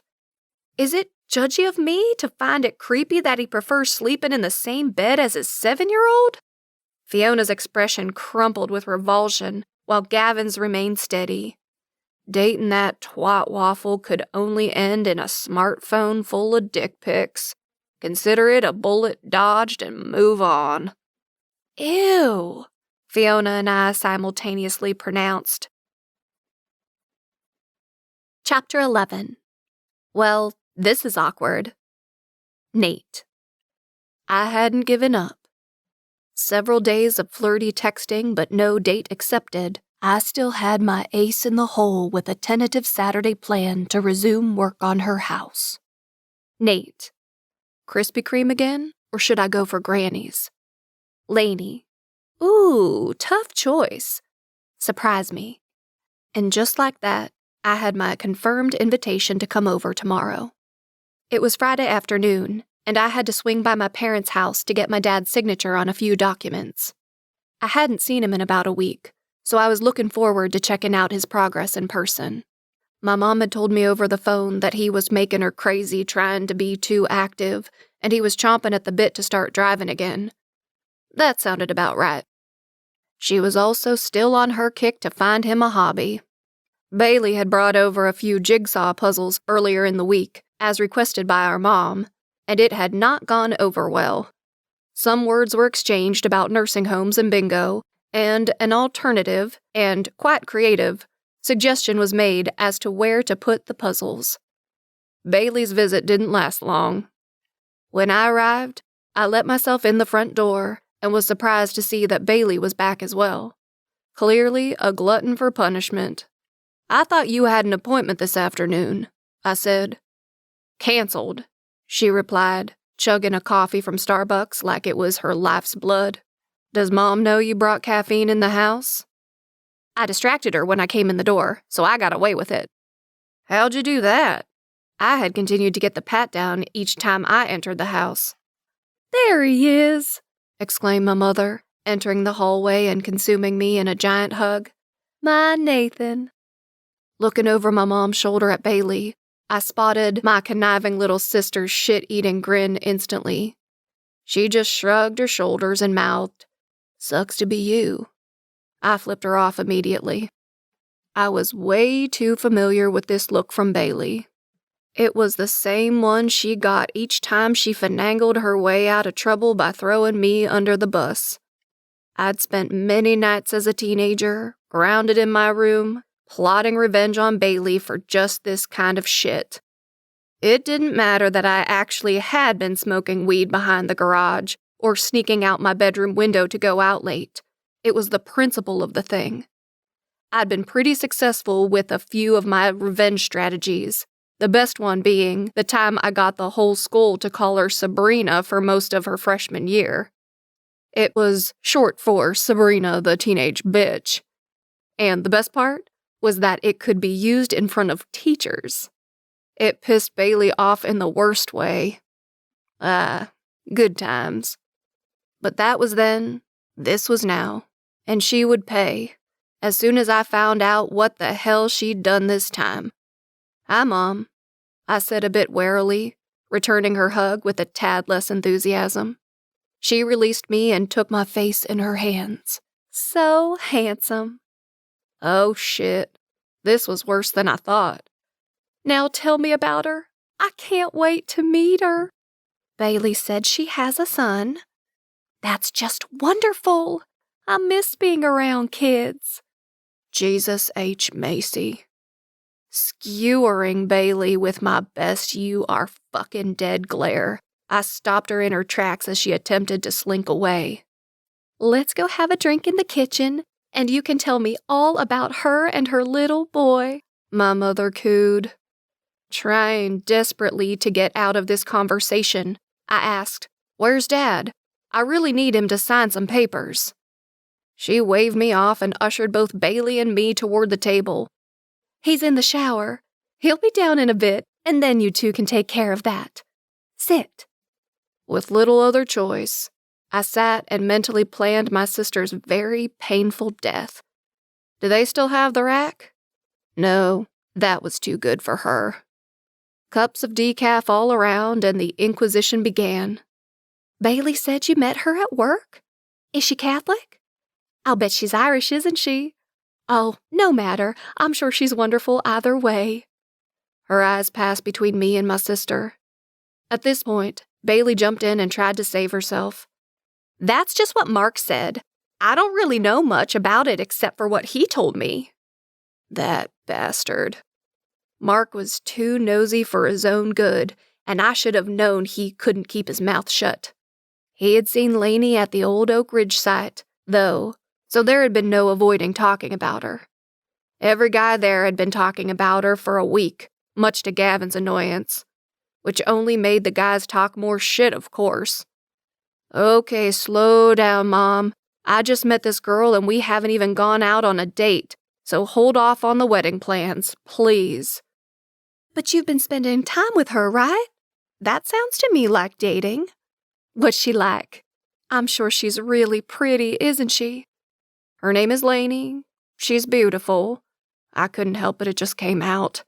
Bailey shot me a surprised glance, totally unused to me saying word one about a woman.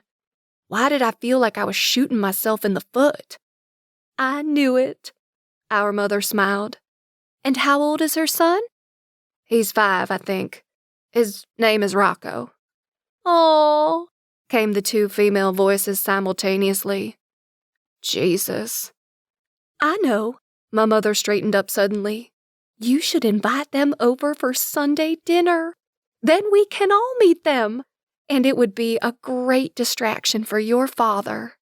Before I could protest that nothing of the sort would be happening, Bailey cut in.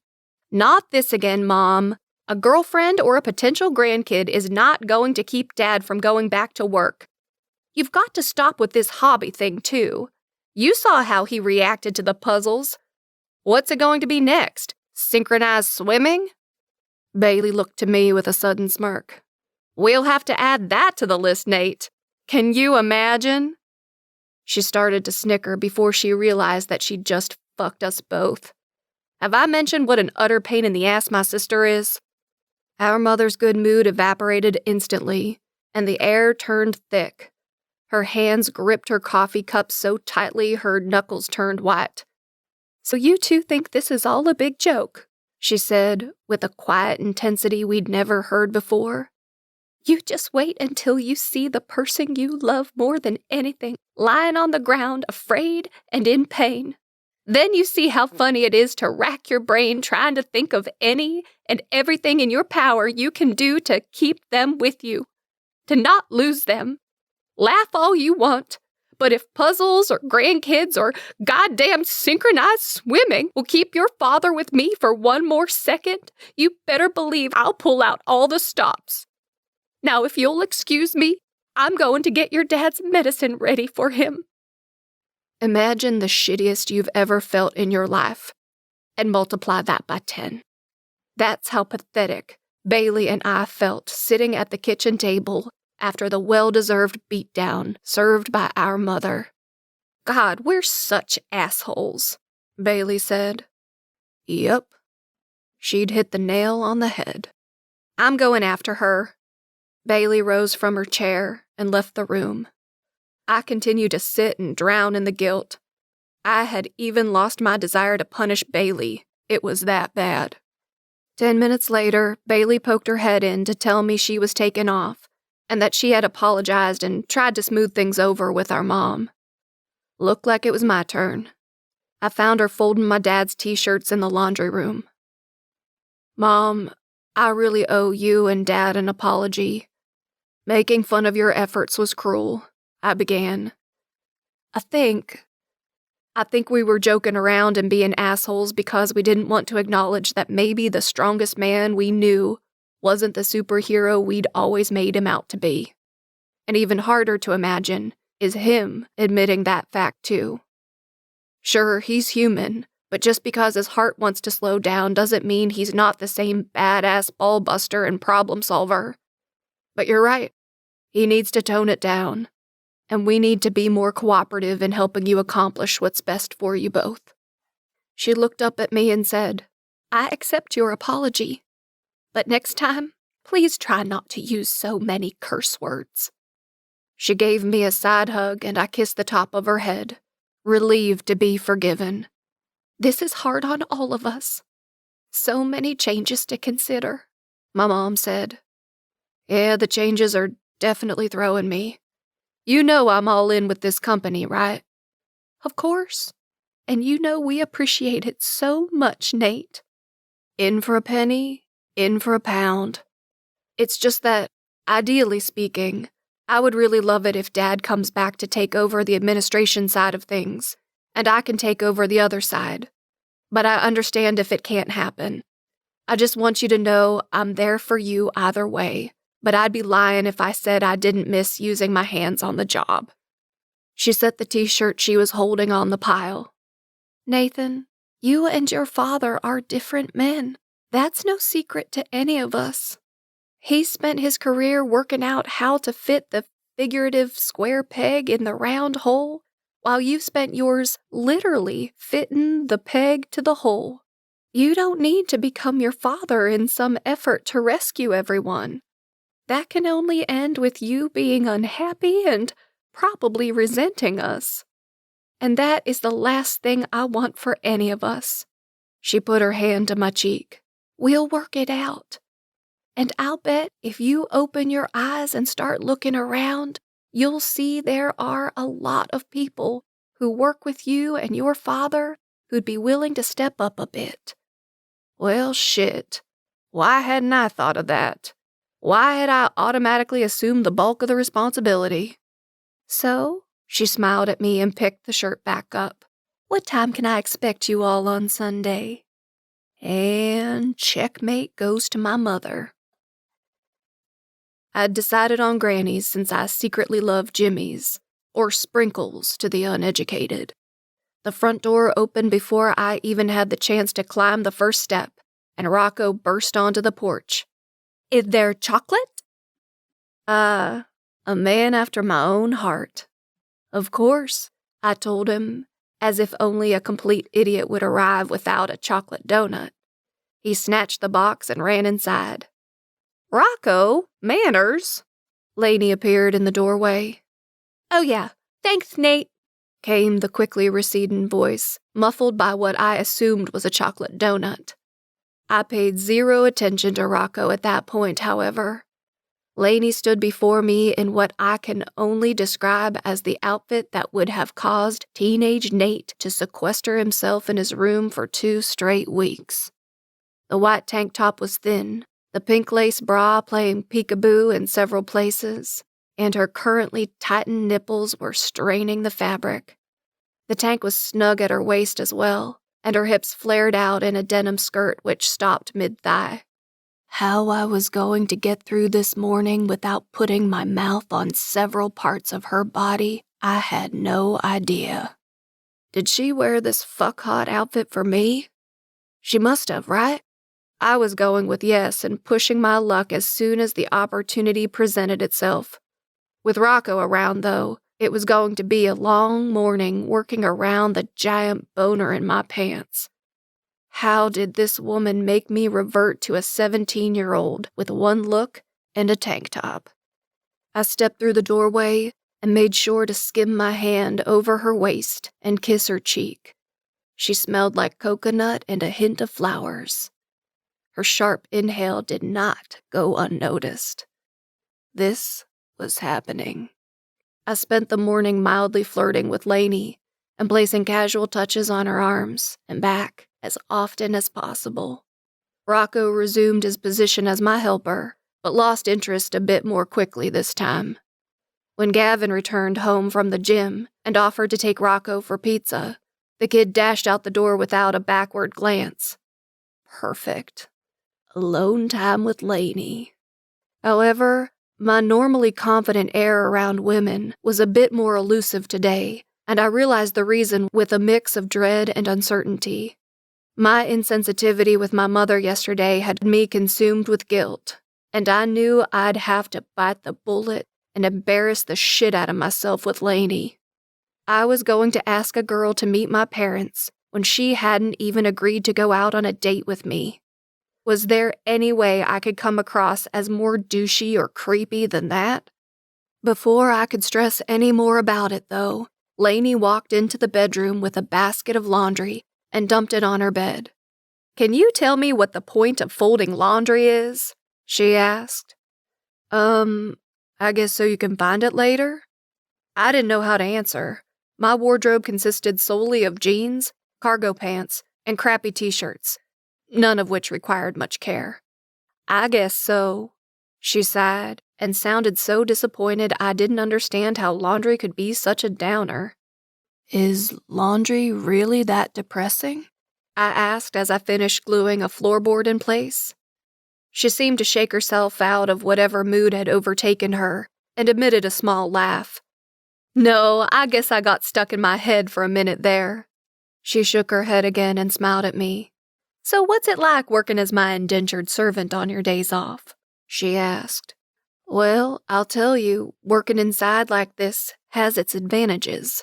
It's air-conditioned for one, and I don't have to hear passerby saying stupid things like, 'Hey, when you're finished there, why don't you come over to my house to fix a few things?'"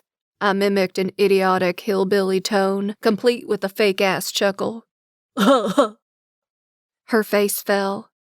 "I say that all the time. It's friendly." She looked so disheartened I was without words for several moments.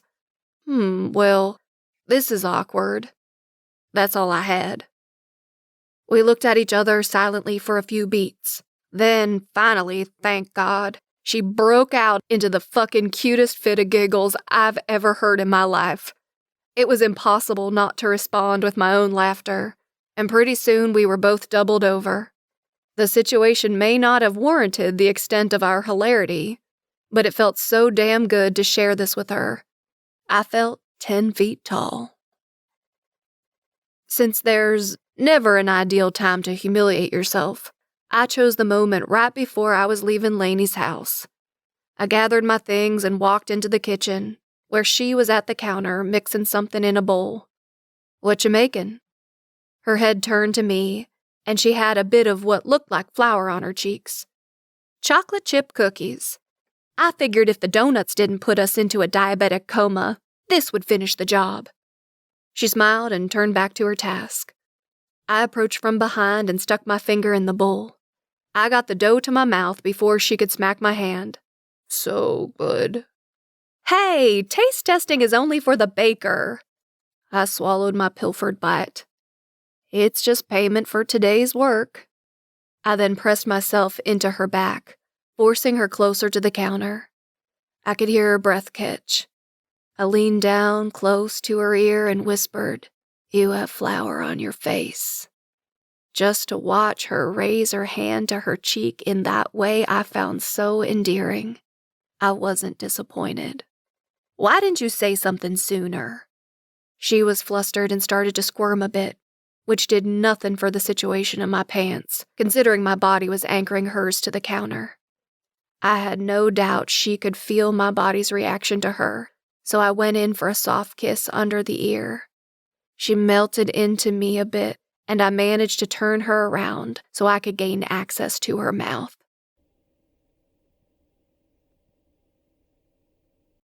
She raised her hand again, but this time it was to touch her lips, which were swollen from our kisses. "You still think it's a bad idea to go out with me?" I asked. She smiled, and her cheeks remained pink as we both continued to steady our breaths. "I'll tell you what," I said, my hand caressing up and down her side. "You don't even have to be alone with me for our first date. As strange as it sounds, I'd like to ask you and Rocco to come over for dinner at my parents' house tomorrow." I held my breath and hoped for the best. A perplexed look crossed her face. "I'm sorry. Did you just ask me to meet your parents tomorrow?" "It's not what it sounds like. My mom's a terrible cook, but she wants to have people over to hang out with my dad, and I have trouble saying no to her. Don't overthink it. Just say yes." Okay then. I guess we can come." Then she quickly added, "Can I bring Gavin?" It seemed she wanted to make sure this wasn't a date. As long as she was coming, though, I didn't care who she brought with her. Sure, the more the merrier. That way we'll have more people to hang out with at the hospital when we all get food poisoning. Her face fell. "Kidding, but seriously, you may want to eat before you come." I offered to pick her up, but she assured me that they could get there on their own. So once I gave her the address, it was time for me to leave. We walked to the door together, and I couldn't help but pull her to me for one more short kiss. She tasted like cookies. "I'll call you later," I said, and walked to my truck, afraid if I didn't leave now, I never would. Once I got to my car, I called Bailey and told her the Monroe troupe was coming tomorrow, and she'd better get her ass on the phone and invite someone too, in order to keep things as casual as possible. I could tell right away she was going to try to bail, so like any good brother would, I employed blackmail to get my point across. "Oh, did I forget to tell you I gave Vance your number?" Vance was the creepy electrician we contracted with on occasion, and he had a serious thing for Bailey. I said you would be waiting for his call, and we're really looking forward to getting to know him better. I think he mentioned dinner at his place. I can't recall the details, but I'm sure it won't involve any lotion on the skin or anything. I hope you choke on your own dick. You didn't actually do that, did you? Not yet, but I do have his number on speed dial. Fuck you. What time do we have to be there? Chapter 12. We've all got our own brand of crazy. Laney. I got an email today that I know was from you, but the sender was Mommy Butt Lover? What the fuck? That was Fiona's greeting when I called her to fret about Nate that afternoon. She was trying not to laugh and doing a piss-poor job at it. Christ on a cracker. I know. I'm gonna kill Gavin. No one will recognize his body. He had Rocco tell Siri to call me Mommy Butt Lover from now on instead of Laney, and it changed my outgoing email identifier. I replied to just about everyone in my address book today about a birth announcement. Everyone is going to see that Mommy Butt Lover thinks the baby looks like his daddy. God, how embarrassing. Not to mention confusing. She was cackling by this point, and I couldn't help but smile a tiny bit. I hate my life, I managed. No, you don't. Your life is great. Awesome kid, cute house, sadistic brother. What more could you ask for? Except maybe hot construction guy? I could see I wouldn't have to introduce the real reason for the call. She knew me too well. I'm starting to think hot construction guy is going to be a part of my life whether I want him to be or not. I knew it! I knew it! She sing-songed loudly in my ear. We totally made out again in my kitchen, and he asked me to have dinner with his parents tomorrow, I blurted out. Silence. It's weird, isn't it? I stated more than asked. Well, the making out part isn't weird at all. In fact, that part is dreamy. And please tell me you got to touch his butt.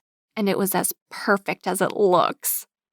Yes, and hell yes. I knew it! The song was back. Okay, shut up. The makeout session was so hot I can't even begin to describe it accurately. My breasts physically swelled. I didn't even know that could happen. But the dinner thing is stressing me out. All right, calm down. How exactly did he ask you? Was he like, hey, Laney, since we made out a couple times and we're clearly getting married, why don't you come meet Mom and Dad tomorrow and then we can make beautiful babies together? Or was it more like, hey, I'm going over to my parents to grab a bite. Wanna come? I guess it was more like the second one. He invited Rocco and Gavin, too. Then what are you stressing about? I think it's sweet. You do? You're sure? Yeah, you worry too much. Go and have fun, and then report back to me. Now, get back to Nate's ass. I need more details. Why is it we never talk about your love life? After the whole Siri debacle, it wasn't too hard to guilt Gavin into coming to dinner at the Murphys. It did involve free food after all, but I neglected to warn him about Mrs. Murphy's supposedly horrific cooking. Can you blame me? I fed Rocco a sandwich before we left, so he was all set. Gavin could fend for himself. I was a little distracted on the drive over. Charlotte and I had met up that morning at a nearby park, and I'd been hoping Rocco would play with Aiden, but he mostly just asked me to swing him on the swings while Aiden ran around shooting imaginary villains and mounting attacks from the top of the monkey bars. Charlotte and I had a nice time talking, and I was liking her more and more. Now if I could only get our kids to be friends. Feeling a bit down from the park, I'd called my mom to catch up and see if she could offer me some reassurance. She was aware of Rocco's little idiosyncrasies, having lived with him since birth. I filled her in about the nose thing and his recent behavior. I feel like it's getting worse since we moved to the new house. I didn't want to say, since you moved away, because it was definitely not her cross to bear. She'd gone above and beyond as a grandparent. And now as teachers are concerned. Sweetie, all moms worry about their kids. Rocco's not even going into real school until next year. A lot can change in a year. And might I remind you of another person in our family who has a little habit of her own? Someone who rubs her face when she's stressed? Oh yeah, why didn't I think of that? Well, poop. It looked like I'd passed down more of my own issues to the poor kid than I realized. And besides, kids are just small adults. Have you ever met an adult who was normal? Of course not. We all have our own brand of crazy. Just love him, and that's all you can do, she said. I just can't help but feel like I've done this to him. I deprived him of a father by being irresponsible, and I moved him away from people he loves. And now it looks like I gave him a tick, for God's sake. It felt both good and awful to say it out loud. Laney, all parents second-guess themselves and feel less than at times, and we all make mistakes. I've never told anyone this, but I dropped your brother on his head when he was about 2 months old. Smack on top of his soft little head. I know. How do you know that? Even your dad doesn't know that. Well, it's a more believable explanation than the possibility that you experimented with drugs while pregnant with the idiot. See, I knew my mom could make me feel a bit better. Now we were on our way to the Murphys, and I tried to put my worries about Rocco out of my head and instead focus on, i.e., worry about, the evening ahead. At this rate, I'd have an ulcer by next week. Couldn't wait. I'm still confused about how I got talked into this, Gavin said from the driver's seat of his beat-up Jeep.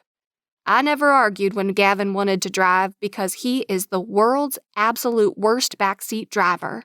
I was honestly more likely to run into a tree with Gavin in my car than I would be had I been a blind person. Will they have cookies? Rocco asked from the back seat, where he was taking apart a transformer. I don't know, sweetie. Mr. Murphy is on a special diet, and I don't think he's allowed to have cookies. But I'm not on a special diet, he answered as only a kid can. Don't worry, Rock. We'll get you one of your mom's cookies when we get home, Gavin reassured, never one to deny my kid something sweet. You know, Gav, you should be happy I talked you into this. It could be a boost for your career, I teased. It'll give you a chance to suck up to not just the boss, but the big boss. Ha ha. I don't want to look like a douche. What the douche? Rocco asked. I gave Gavin the evil eye. It's just an adult thing, Rocco. You should never say that word. But what is it? It's a special kind of soap for adults, answered Gavin, never understanding that in a kid's hands, too much knowledge is too much power. No, Rock, it's a bad word some adults say. Just ignore your uncle. Gavin came back to the original topic. I don't want to suck up. I'm just going to stay quiet while Nate spends the evening checking you out. An overly dramatic shiver coursed through his body. I can't believe you're dating my boss. I'm not dating him. And this is definitely not the time to talk about this. I motioned to the listening ears in the booster seat behind us. Whatever. I know what's going on, even if you don't. All I have to say is you'd better not mess this up for me, Laney, he warned. I'm not messing anything up. We're just having dinner at their house. Said the most clueless human on the planet. Oh, and just make sure you keep it wrapped this time around. I had to slap him, even if he was driving at the time. We arrived 10 minutes later at a beautiful 2-story brick home in an elegant community with big, lush lawns and gorgeous crepe myrtles dotting the tree lawn all along the street. Rocco and I got out first and headed to the door, while Gavin grabbed some things I'd brought along from the back. I carried a bouquet of flowers as well as a tin of heart-friendly muffins I'd baked for Nate's dad, and I let Rocco ring the bell. The door immediately opened, and there was Nate in all his perfect, scruffy handsomeness. Sigh. He wore another pair of faded jeans and a vintage Rolling Stones t-shirt, his hair looking like he'd been running his hand through it. Maybe he was nervous too. You made it, he greeted, and leaned over to place a hand on my waist and a light kiss on my cheek. Come in. He moved to the side to allow us entry. Hey, Rocco, how's it going? Rocco just gave a silent wave, accompanied by a nose twitch, and stuck to my side. Nate seemed to let it roll off his back. My mom is in the kitchen doing some last-minute stuff, or she would have greeted you herself. Oh, I totally understand, no problem. Gavin's just grabbing some things from the car. He'll be here in a minute.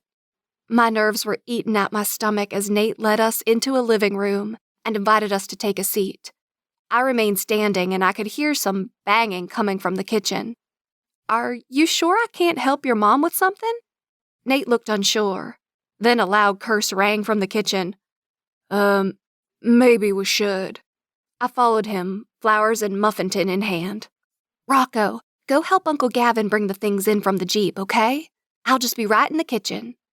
And that's when I got my first glimpse of Mr. and Mrs. Murphy. He was bent over looking into the open oven and cursing a blue streak while she was slapping at a burning dish towel with a spatula. Mom! Nate exclaimed and grabbed the towel from her hand, throwing it directly into the sink and turning the tap on. I just asked if it was overcooking. I didn't tell you to light your damn self on fire, came the gravelly voice from over by the oven. I was trying to pull it out. It's not my fault the towel caught on the heating element. Nate, can you pull the chicken out of the oven for me? Asked Mrs. Murphy, blowing her swath of blonde hair from her eyes and peering into the sink at the smoking towel. I'm not a cripple, Aaron. For Christ's sake, I can lift a damn pan from the oven. Not yet, you can't. Not until the doctor okays it. Nate, hand me that towel. No, the other one. I'm pulling this thing out before your mother burns the house down. Nate shot me a look that said he regretted inviting me over more than anything he'd ever done in his entire life. I just sent him the brightest smile I had. Oddly, the chaos in the room served to calm my nerves completely. Turns out, my mom was right. Everybody does have their own brand of crazy. And the Murphy's brand involved yelling and spazzing out and cussing, and I couldn't have felt more at home. Mom, Dad, this is Laney. Two heads swung simultaneously to me. Oh my word, Laney! Mrs. Murphy brought one hand to her hair and the other to her ample hip.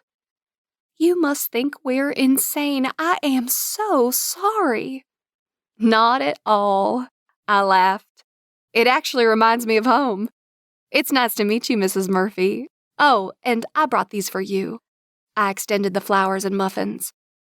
She came over, grabbed the offerings, and shoved them in Nate's hands, and then proceeded to envelop me in a full-body hug, the likes of which I'd never experienced before. Call me Aaron. In that moment, I think I missed my mom more than I'd realized. And thank you for the gorgeous flowers, and whatever's in that tin, I'm sure it will be delicious, she said, still hugging me. The sound of the doorbell caused her to finally release me, and she turned toward the foyer. That'll be Laney's son and her brother, Nate explained as Aaron hurried off to answer the door. So, Laney, Mr. Murphy began.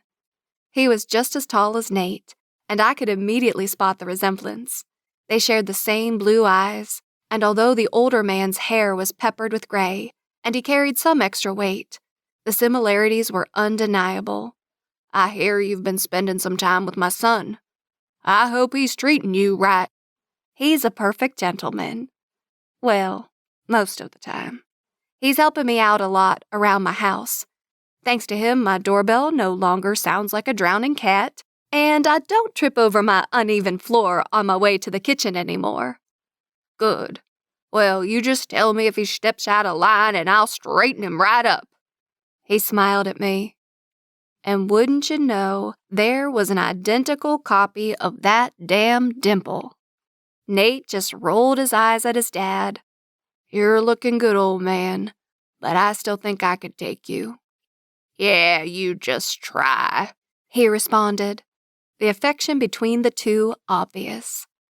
It was then that Rocco bounded into the kitchen, followed by Gavin, who wore an indiscernible expression. He approached Nate and said quietly, Dude, I don't want to alarm you, but your mom just groped me in the entryway. I think I might be pregnant. Nate snickered. The pat down. She's just checking for contraband. Don't worry, your virtue is safe. I didn't even want to know what that was about. So when Aaron re-entered the kitchen, I quickly made introductions. Rocco was shy, as usual, and I noticed a few nose wiggles, but with 3 familiar adults in the room, and Aaron's innate warmness, he was soon emerging from his shell a bit. The surprise of the evening, though, was how taken Rocco was with Nate's dad, whose name I learned was Reardon. The older man had a seemingly endless store of kid-friendly jokes, and he soon had Rocco in fits of giggles. I couldn't help it when my eyes teared up a bit. Nate immediately noticed and laid a hand on the small of my back, not removing it until his sister, Bailey, arrived with a friend, and we all sat down for dinner. Nate's arm then moved to the back of my chair and remained there throughout the entire meal. Erin had set the flowers I brought as a centerpiece to the table, and she thanked me profusely for the muffins I'd made using applesauce instead of butter. Who knew how they'd taste, but it was worth the effort. Conversation over dinner was lively, and I couldn't remember laughing so much in a very long time. The company definitely made up for the almost inedible chicken, and one look around the table showed all parties' creative attempts at hiding their uneaten chicken on their plates. Thankfully, Rocco didn't blurt out any embarrassing comments about the food. Instead, he just stuffed his face with rolls and exchanged more jokes with Reardon. Within the flow of conversation around us, I noticed Bailey not so subtly checking me out throughout dinner. But with Nate's regular grazes of my shoulder and neck, I maintained my composure and just tried to smile back at her. I could see some resemblances between Bailey and the rest of her family. She shared Nate and Reardon's blue eyes, but her hair had clearly come from Aaron. It was a beautiful shade of blonde, and she wore it in a ponytail with a big swath of bangs angled across her forehead. She was also fairly tall, I'd guess maybe 5'7", which was no surprise considering the height of her brother, and she seemed to share my preference for casual clothes. While Bailey conversed naturally with everyone throughout the meal and entertained us with some stories, as well as some incredibly well-timed insults at Nate's expense, her friend Kia was less than entertaining. She chattered like a 16-year-old girl on a caffeine drip and seemed not to realize that none of her stories were hitting the mark. We were all too polite to let it show, of course, responding instead with head nods followed by a change in subject. I caught Nate shooting looks at Bailey every once in a while, which she responded to with wide smiles. It was after a particularly mind-numbing tale of a nail appointment gone wrong that Gavin decided he was done being polite. Why he thought it was a good idea to provoke a confrontation at his boss's dinner table, I have no idea. But as I've stated before, Gavin is an idiot. Hey, Kia, do you by any chance have an off button? Or maybe just a pause button? My head is about to explode. I was completely mortified. Kia's jaw hit the table in indignant shock. Erin covered her mouth with a napkin that hid what I thought might have been a smile. Reardon stole another roll. Nate and Bailey shared a look across the table and then simultaneously burst out into gales of laughter. Assholes! What was going on here? You, I pointed at Nate. Hallway. I stood, and to the rest of the table I simply said, if you could excuse us for a moment, we'll be right back. I could see Erin smacking Bailey on the arm, and Kia standing up in a huff to gather her purse. Gavin sat back with a smirk, too damn cocky to consider he could have just blown his professional reputation. Ugh. Reardon and Rocco went back to business. Stop me if you've heard this one. A guy with a peg leg walks into a bar. What the peg leg? In the hall, Nate was ready for me and was already defending himself before I could draw in a breath. Look, you have to understand, Bailey. We live to torture each other, and when I told her she had to invite someone to dinner to make you feel more comfortable, she decided to choose the most annoying person on her contact list. I should have seen it coming, but I was so nervous about not freaking you out and about getting this evening to go well, I completely missed the opening I'd given her. It's my fault, but I promise everyone in there, with the exception of Kita or Kia or whoever, thought the whole scene was fucking hilarious. What was I going to do with him? Having no answer, I decided to settle for punching him in the arm. He laughed and pulled me into a hug. After many thank yous and another round of hugs goodbye, we all headed to the front door. Reardon opted to stay in the kitchen to wash dishes, but he fist-bumped Rocco goodbye and gave us all a wave. What is all of this? Erin said as we approached the front door, and she saw a couple of boxes and a tall, cylindrical case leaning against the wall. I bit my lip. I didn't want to be presumptuous, but I had all this fishing equipment from my parents' house that I was planning on using with Rocco. We haven't had the time, and it's just been gathering dust, so I thought maybe Reardon might be interested in trying his hand at it. There are some great ponds and reservoirs around here. It's probably stupid, but I used to love to fish with my dad, and he always said it was one of life's best pastimes. Like I said, it's a silly idea, but if you're interested, feel free to use it. I finished, suddenly feeling shy. Erin wrapped me in another enormous hug and whispered in my ear, "You're an angel, Laney." I guess it wasn't such a silly idea after all. On the front walkway, Bailey stopped me. Sorry if the whole Kia thing made you uncomfortable. I was so focused on annoying Nate, I didn't really think about making it weird for you. Honestly, that girl has had the biggest lady boner for Nate for so long, I'm actually relieved I brought her here tonight. Hopefully, she'll leave me alone about it now that she sees he's officially taken, she said. I had no response. Luckily, she seemed to not need one, as she waved and jogged to her car. Nate walked the rest of us to the Jeep. He opened the passenger door for Rocco and me. Before he closed it, he leaned down toward me. Text me so I know you got home safe. All signs indicated Laney Monroe had just gotten herself a boyfriend. Eek! Chapter 13. It's a gray area. Nate. So what night is best for you this week? Laney. For what? Nate. For our second date? Laney. When did I agree to our first date? Nate. It was implied. You had dinner with my parents and a psychotic person. I really should count that as 2 dates. Laney. Hi. Nate. Just so you know, Gavin is available to babysit on Wednesday or Thursday. Laney. You're involving my brother in this? That's extortion. You're his boss. Nate. It's a gray area. How about Wednesday?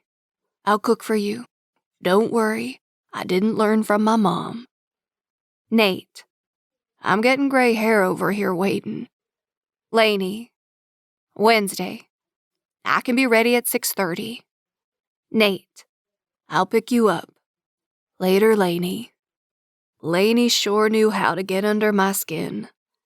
Not to be cocky, but I knew she was into me, so I couldn't figure out the reluctance on her part. I'd never had to work so hard to get a girl to date me, and there had never been a girl I was so eager to date before. She did things to me I couldn't explain. I must have replayed our 2 kisses in my head 100 times, many of those times occurring in the shower with my hand in full participation, I am not ashamed to say. I found myself thinking of her at the oddest times. Like when I went to the grocery store and saw some chocolate chip cookies, it reminded me of the ones she'd made, and the kiss involved.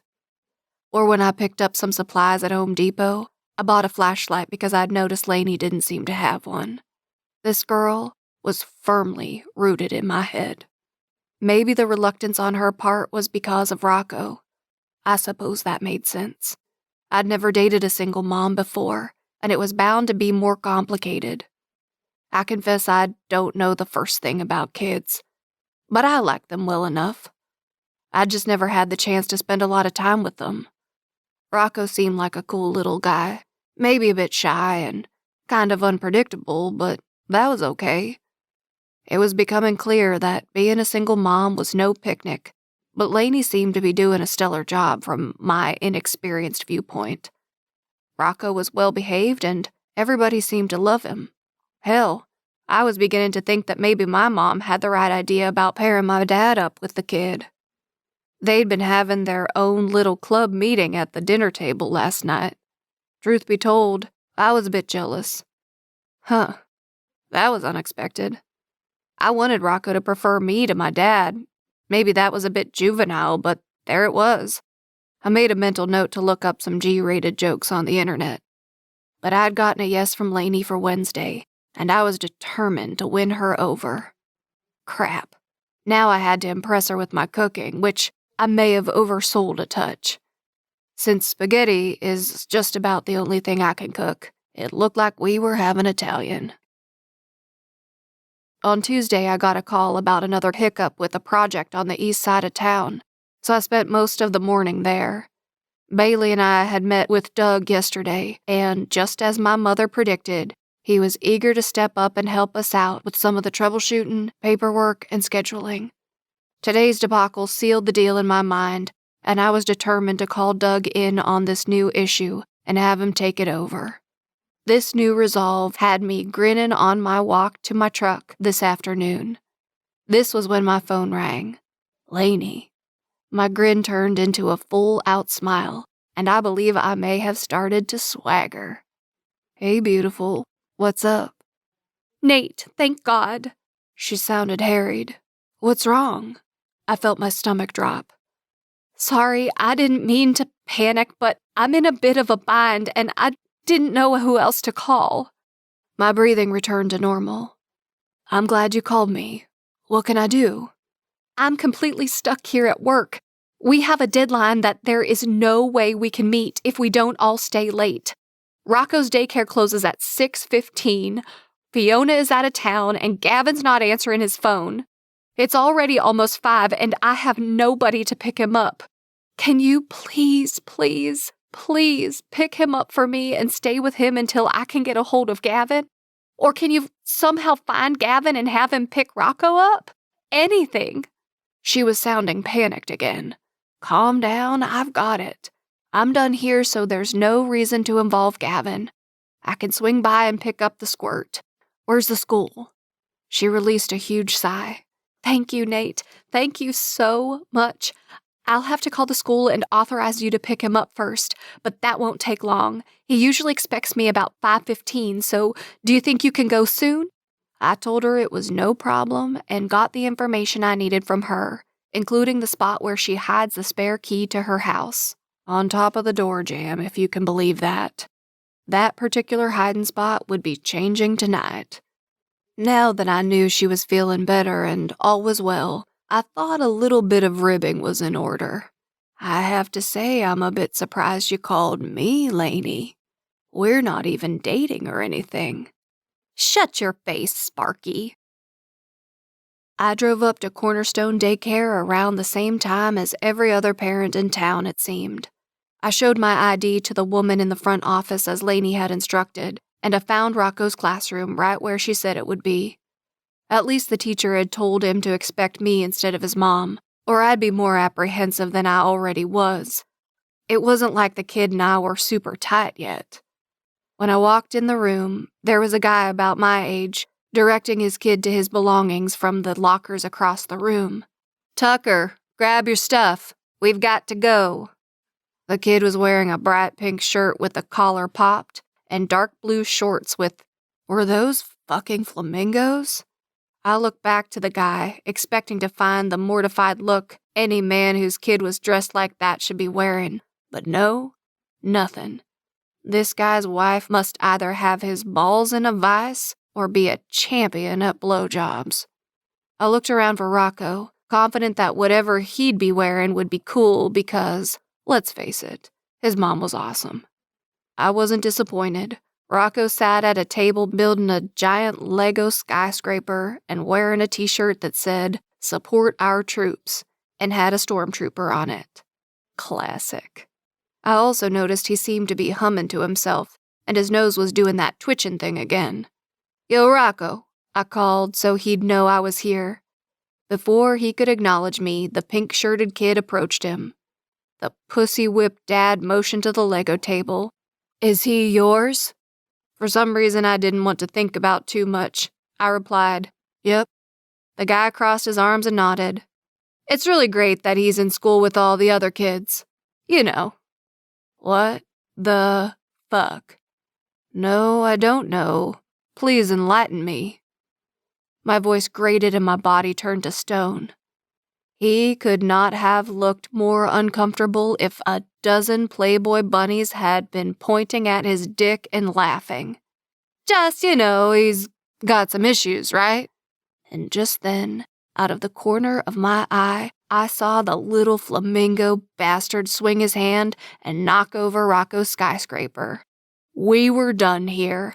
I used what I like to think of as my Bruce Banner pre-Hulk voice and laid into the prick with a perfect level of quiet power. The only issue he has is that he's in a school with a bunch of stuck-up assholes like you and your kid. Tell your kid if he ever messes with Rocco again, I'll be giving my kid free rein to punch him in the nuts. And while you're at it, try growing a set of balls yourself and tell your wife to shop where they sell boys' clothing. I stalked over to where Rocco sat dejectedly staring at his ruined masterpiece. "Hey, kid, want to get out of here and get some ice cream?" His watery eyes came to mine and he twitched his nose. Then he nodded and took my hand. "One stop at Sweet Frog. By the way, whatever happened to DQ?" And another at Home Depot, and we were headed back to Laney's. Rocco remained pretty quiet, but I'd gotten a few smiles out of him, and we'd exchanged a couple of jokes. His were clearly made up and made 0 sense, but I laughed anyway. I'm not an idiot. I retrieved the hidden key, and after unlocking the door, I placed the key inside the fake rock I'd purchased at Home Depot and set it in an inconspicuous place by the side door. I thought I would see if Rocco wanted to throw a ball around or play something outside, so I went in search of outdoor toys. The coat closet by the door seemed to be the best place to start looking. However, when I opened it, an avalanche of purses, coats, shoes, and, oddly, unopened mail spilled around my feet. What to do now? Since I didn't spot any sporting equipment, I decided to shove everything back in and pretend I'd never been there. It appeared Laney didn't mind a bit of clutter, to put it nicely. After that, I thought it best to enlist Rocco's help, and we located a soccer ball in his bedroom. I was no soccer player, but it was safe to say Rocco was even less of one. But we still had a good time kicking the ball around the yard. We made up our own game, the rules of which he changed every time he started losing. I didn't care one bit. The kid and I were having fun. Rocco ran to the big tree in their backyard, declaring himself the victor, and I lay on the ground in submission. I stayed there for a minute, looking up into the branches of the tree, and then Rocco came over and lay down right next to me. I put my hands behind my head and noticed him mimic my movements.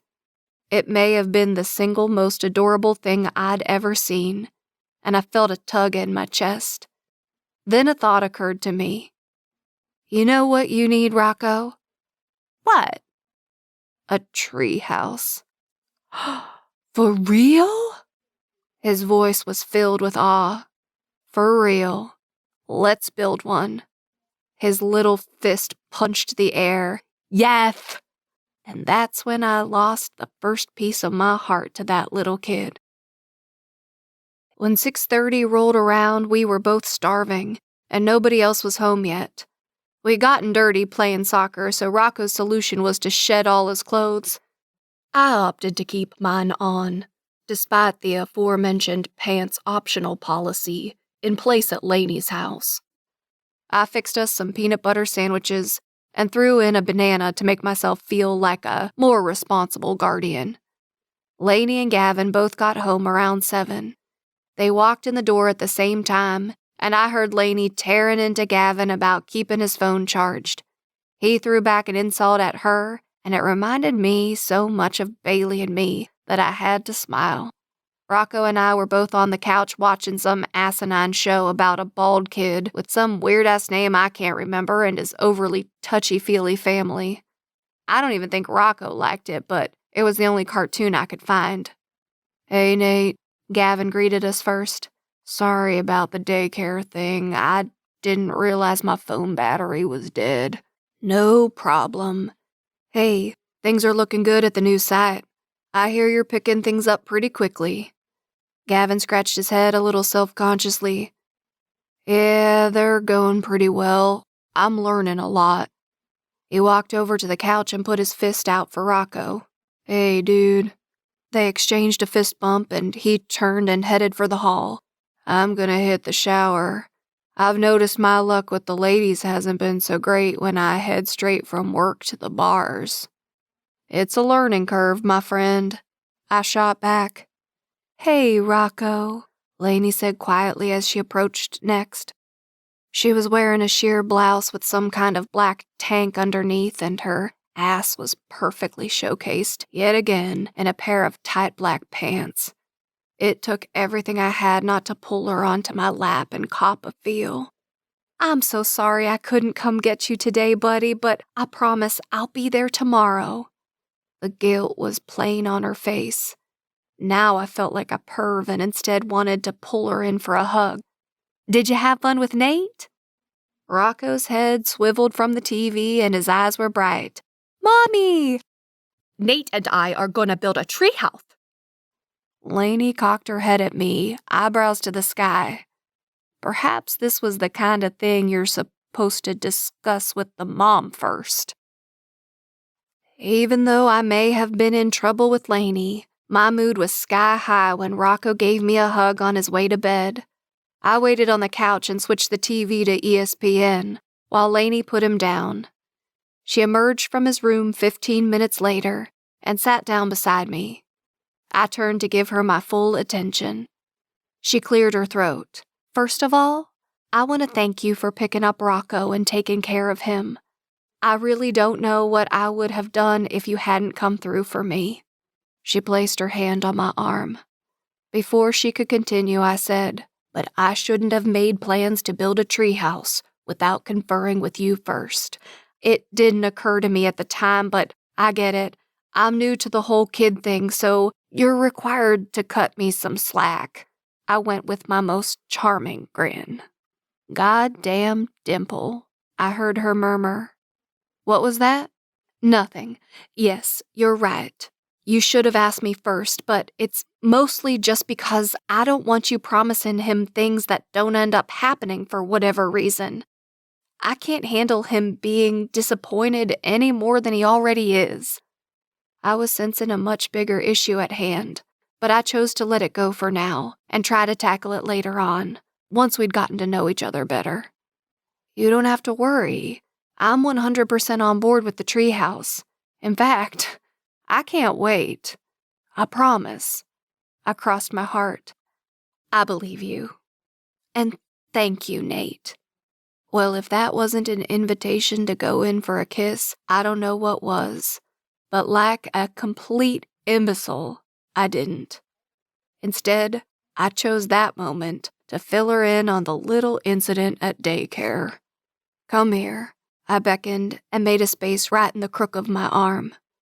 She didn't hesitate to fill it.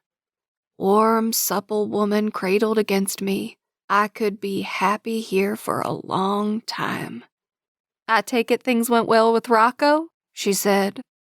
"They were actually awesome," I responded, and I'm sure my excitement was reflected in my voice.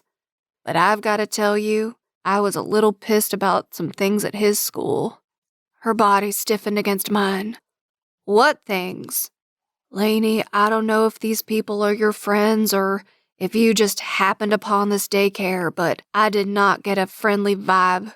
No offense." Crap. Her hand covered her eyes. It may have been a random one-off kind of thing, but some little prick was messing up Rocco's project, and his dad was spouting off some bullshit about Rocco being somehow different than the other kids. The whole thing just pissed me off, and I told the guy to go to hell, and I may have even threatened his kid. My voice trailed off as I realized for the first time how utterly ridiculous this all sounded. Shit. "You threatened a child?" Her jaw went slack and her eyes shot fire at me. "Well, maybe not so much the child, but I'm pretty sure I insulted the father's manhood and threw a threat or two in there."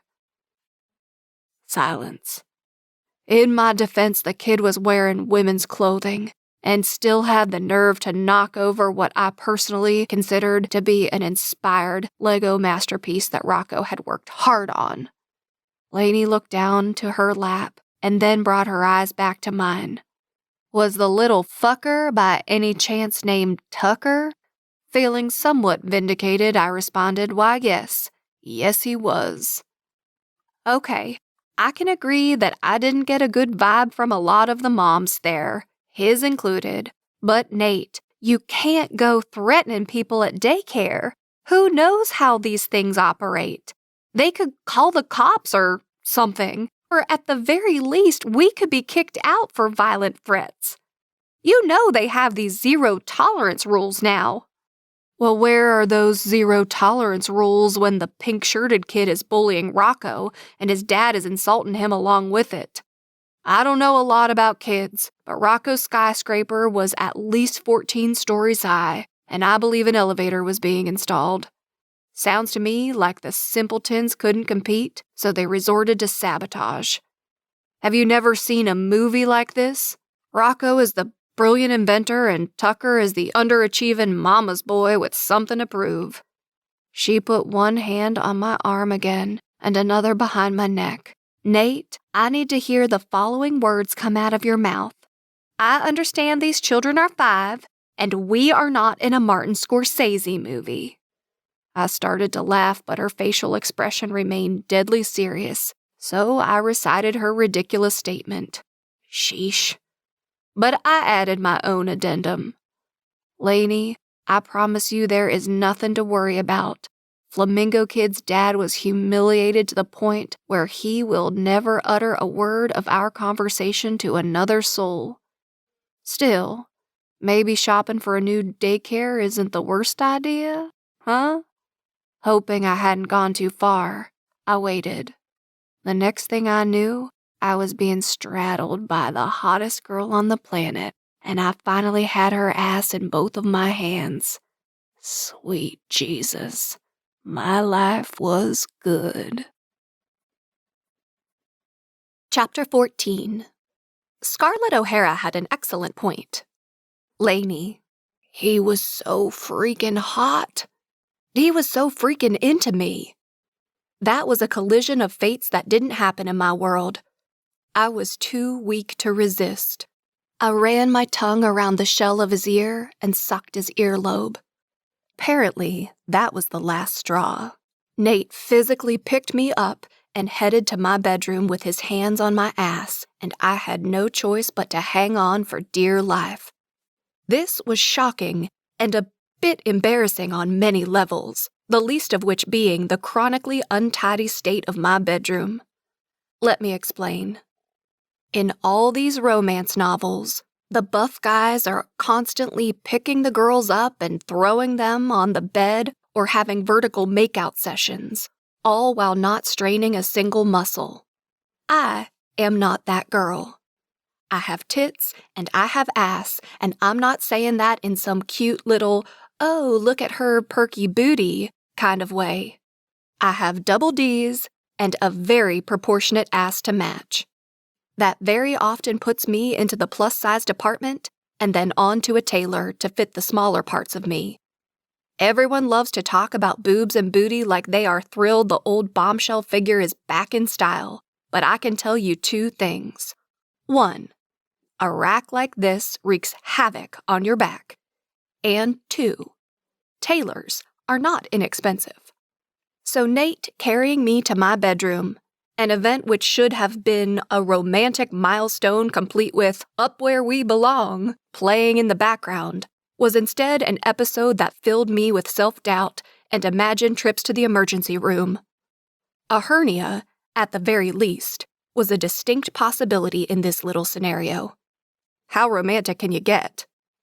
Amazingly, though, we made it without injury, and he deposited me gently on the bed.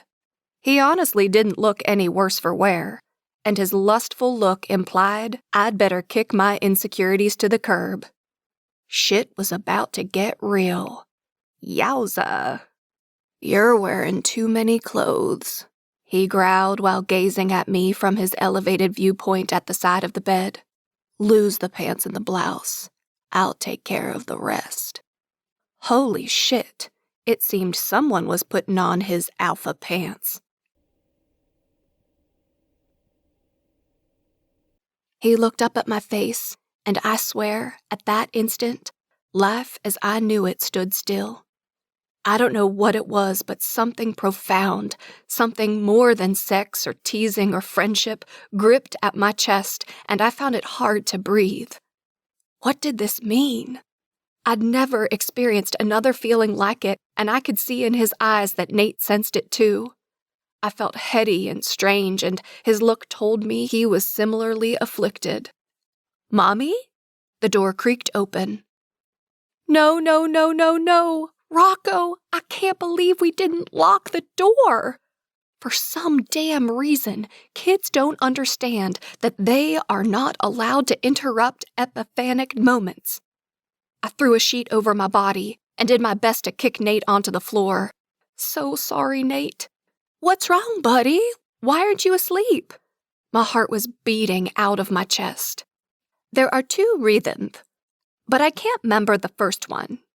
I know the second one is that I need to bring a pack of new crayons to school tomorrow, he said as he climbed onto my bed, not noticing the shirtless man on the floor at the other side. That's already in your backpack, sweetie, I told him. I think the first reason is I need to sleep with you, but I don't remember for Thor. Nate and I had been on the precipice of something profound, but it was over for tonight. And while one part of me was screaming to get it back right this second, the other decided to be more rational. I was surprised I'd let things go so far in the first place, except for the fact that I was insanely attracted to this man and felt this intense pull toward him. I maneuvered my way off the bed with the sheet still wrapped around me and tucked Rocco in with the remaining covers. I then pretended to be a statue until his eyes closed and his breathing slowed. Nate, who had also been impersonating a statue, one that probably sported some bruises from his abrupt tumble to the floor, waited for my signal, and then we both snuck out of the room. He pulled his shirt on as I walked him to the door. I wasn't used to having hormones coursing through my body like girls gone wild, so I was kind of twitchy during our goodbye. He took my face in his hands. I don't have to tell you that I'm really looking forward to our date tomorrow night. Is 6:30 still okay? I almost wanted to tell him to pick me up at 6:30 a.m. so we could finish what we'd started, but I put my libido in check and agreed. Sounds great. He kissed me gently on the lips this time, and the contact was way too short. Can't wait to see you tomorrow. This was too perfect. I needed to come back down to earth. Any minute now, the wicked stepsisters would storm in and ruin my gown, and some super hot girl, who did not have any baggage, would capture Nate's attention and steal him away. And then they'd both go riding off into the sunset back to Texas. That's how it works. What was I doing getting all excited?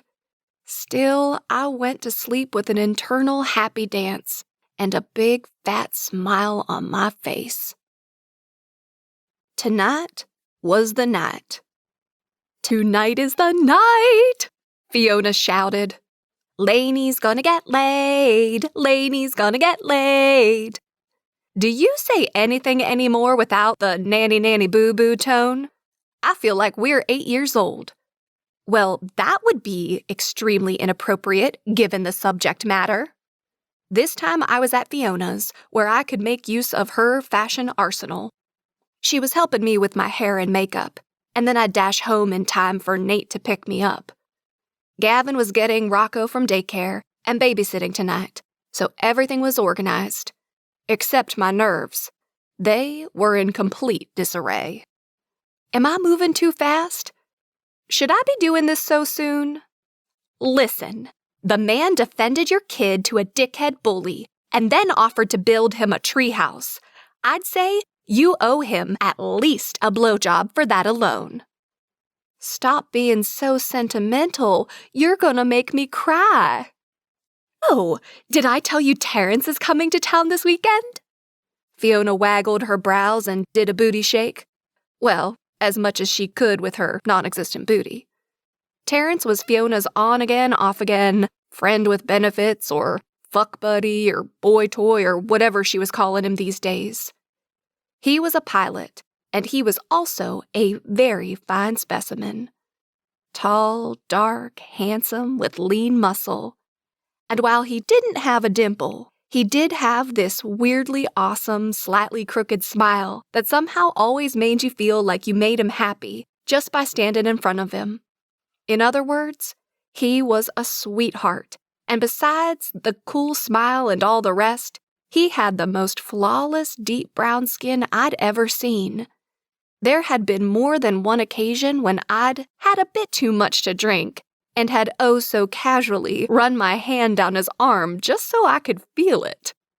Fiona caught me every time, but she thought it was hilarious. She would, considering after all the drinking was done, she got to go home to all that was Terrence. So it was a mystery to me why Fiona insisted on keeping things so light between them. I thought he was great for her.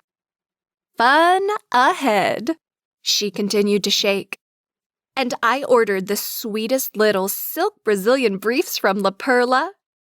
They are the lightest pink with those lace panels. Oh, and I saw this ice blue bra and panty set that would look killer on you. Please, please let me buy it for you. Her face fell at the shake of my head. You're such a party pooper. There were certain things I would let Fiona and her endless money treat Rocco and me to, but La Perla? Not gonna happen. I can't decide if he and I will go out or just order in and spend the whole weekend thinking up creative indoor activities. I hope the panties come before Terrence, she said. Sometimes it was just too easy. I bit my lip to keep from laughing. Well, it is still in the 80s most days, so you'd really be saving yourself from the risk of sunstroke. It's the responsible thing to do. I think you have an excellent point. So, what are we doing with this hair? She led me to her vanity. Yes, of course, Fiona had a vanity. I don't want to look like I'm trying too hard, so keep it simple if you can help yourself. And I'm wearing jeans, so I don't want any arguments. It's just dinner at his apartment. Fine. Fiona pouted and ran a brush through my long hair. But at least be civilized and borrow some of my jewelry, will you? We both regarded my reflection in the mirror as she twisted and pulled my hair, deciding on a style. A rock suddenly settled in my gut. My hands went to my cheeks. Fiona dropped my hair and her hands held my shoulders. What is it, Laney? I don't know what I'm doing here. I just feel this, pull toward Nate. But I know he's going to break my heart. Rocco and I are going to get attached to him, and then his dad will get better, and he'll move away. You know I'm already worried about Rocco enough as it is, and here I am setting him up for another fall. What kind of mother am I? Fiona scowled. You're the best kind of mother. That's the kind you are. You always put that little boy first, and sure, he's going through a little stress right now, but you're doing the best you can. Where does it say you can't have a little something for yourself, too? If Nate's leaving, what's wrong with a fling? And anyway, you don't know he's leaving. You're making assumptions without all the information. You could just woman up and ask him outright, you know. At the look on my face, she read I was clearly not ready to woman up. Just stop stressing. Hell, you could even find out tonight that you two don't really like each other as much as you thought. Then you're just out one treehouse and you can get Gavin to learn how to form a right angle and put it together. The point is, just have fun tonight and worry about the rest later. I considered her in the mirror. Thanks, Fee. You're right. You have any wine? She looked offended. Do I have wine? Where do you think you are? I laughed at her and dropped my hands back to my lap. All right, pour some wine, pretty me up, and let's Scarlett O'Hara the shit out of this thing. I had a glass of wine while Fiona did her thing, and by the time the glass was empty, my hair looked sleek and sexy, and my makeup was a step up from what I'd normally wear, but it looked awesome. I headed home to get dressed. Fiona did end up talking me into wearing a flirty skirt and some platform sandals from my own closet, and she made me text her a picture of my final outfit to keep me from cheating. Gavin and Brett were in the backyard tossing a baseball around with Rocco when the doorbell rang. At least I wouldn't have to deal with that awkwardness. I grabbed my purse, took a deep breath, and answered the door. Nate was wearing a blue button-down shirt that drew attention to his eyes. The sleeves were rolled up to reveal his corded forearms, and the first two buttons at his neck were left undone, affording me a glimpse of chest hair. His dark-wash jeans were a perfect fit, and gray Converse completed the picture. Comfortable, casual, and hot as hell. My lower belly warmed and the butterflies took flight. His jaw was freshly shaven for the first time, and I wasn't sure which way I preferred it. His eyes were hot, and they were focused directly on me. "You look gorgeous," he said as his eyes roamed my figure. "You don't look so bad yourself." Was that my voice? It was so breathy. "Are you ready to go?" He crooked his arm out for me to take. I wordlessly entwined my arm with his, and we walked to his truck where he opened my door and helped me in. Did he cop a bit of a feel in the process? Maybe, but I didn't mind one bit. "So what are the boys up to tonight?" Nate asked once he'd seated himself and pulled out onto the street. "Lord knows. They were playing ball when I left, so hopefully they'll stay out of trouble. Although Gavin's best friend is over, so that's unlikely." "You don't like him?" "Oh, Brett's fine. It's just that when the two of them get together, the chances for downright stupid behavior rise exponentially. I'm probably prejudiced, though, because Brett was there when Gavin got in a really bad accident one time, and it ended up ruining his baseball career. I was wondering about that, but I worried it was a sore spot, so I didn't want to ask Gavin about it." Nate glanced at me. "After he met Gavin the other night, my dad mentioned that he used to watch him play when Gavin was in high school. He said everyone thought your brother would go pro one day, but then never heard another thing after he went off to college. You were probably smart not to mention it. It's most definitely still a sore subject," I sighed. "What happened? If you don't mind me asking." "No, it's fine." I smoothed my skirt and tried not to let the memories affect me. He was playing on a full scholarship and was right on track to make it big. On his 20th birthday, he and Brett and some of their other friends had the bright idea to try out a teammate's motorcycle, having never ridden a motorcycle in his life, mind you. I shook my head at the thought. Long story short, he broke his pitching arm in 3 places. Goodbye baseball scholarship, goodbye big league dreams. At least he'd had the good sense to wear a helmet. But then, instead of recovering from the surgeries and finishing his degree, he chose to drink and become a bum, and I haven't quite been able to forgive him for it. I gazed out the window and Nate was silent. "Wow, that was probably more than you wanted to know." I forced a smile and looked back at him. He glanced at me, then his eyes returned to the road. "Sounds very complicated." That was a safe way of putting it. I quickly moved us on to lighter subjects, and we arrived at his apartment building minutes later. It was pretty dingy as a whole, with cracked sidewalks and weed-infested lawn spaces. "I know," Nate said as he took my hand and walked me up the stairs to his second-floor apartment. "It's nothing to look at, but it's cheap, and it's only temporary. It was the only place I could find that would offer a month-to-month lease." My stomach dropped. His comment removed any doubt I had about his plans. I had the sudden urge to turn around and run home, but the feel of his warm hand in mine somehow kept me anchored there.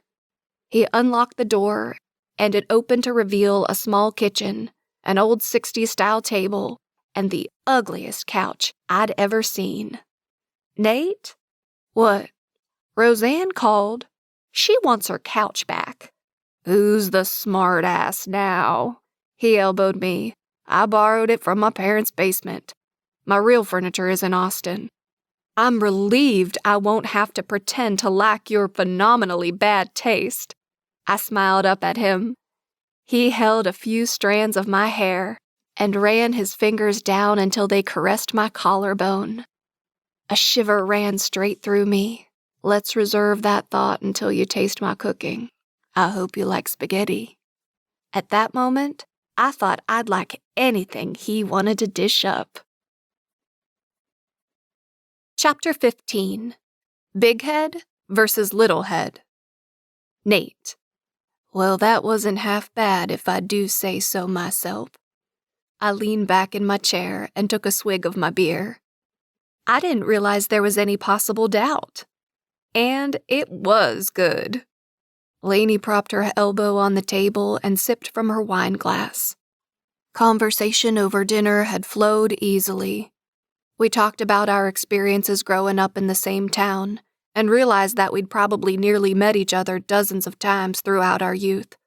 But with our age difference, it wasn't so surprising that we hadn't. Then we moved on to her history with Rocco and his dad, a guy named Dominic who lived in California. The guy sounded like an ass clown to me, but Laney was pretty laid back about it, so I obviously didn't have the whole story. It did explain, however, how she was able to afford a mortgage in a decent neighborhood while sending her kid to that stuffy daycare. I was guessing her job didn't pay enough to afford it all on her own, and I knew Gavin had only recently begun contributing. Her relationship with her brother seemed especially complicated, as I'd noted earlier.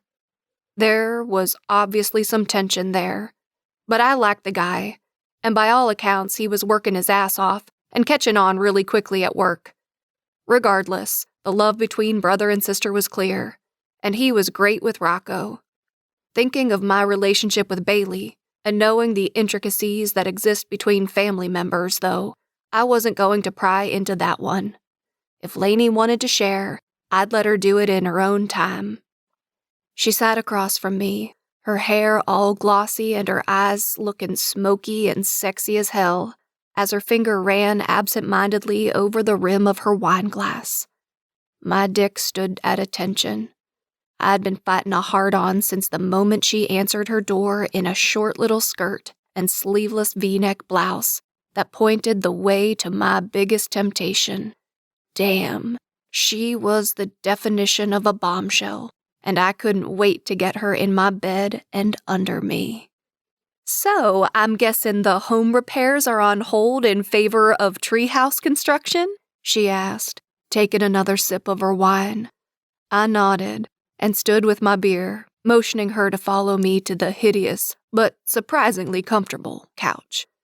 Maybe so. The project has inspired me. I set my beer on the scratched-up coffee table. That got a grin, as she sat down next to me and I put an arm across the back of the couch behind her neck. I may have spoken too soon about the couch, she said. This is actually more comfortable than mine. See, I do have good taste after all. I wrapped my arm around her shoulder and pulled her in closer. About the treehouse, I've already drawn up some potential plans, but I won't know specifics until I take some measurements of the tree.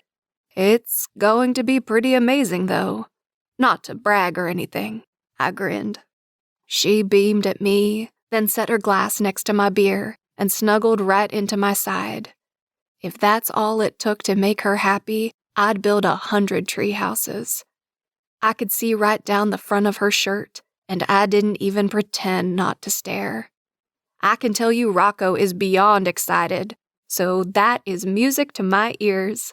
It's really sweet of you to do this for him. It's sweet of you to do all the things you're doing for us. I feel like I don't deserve it. She put her hand on my thigh. Why would you say that? You deserve all sorts of good things. I turned her in my arms and leaned my head down to kiss her. She tasted of wine and her own unique flavor, which was quickly becoming a favorite of mine. Nate?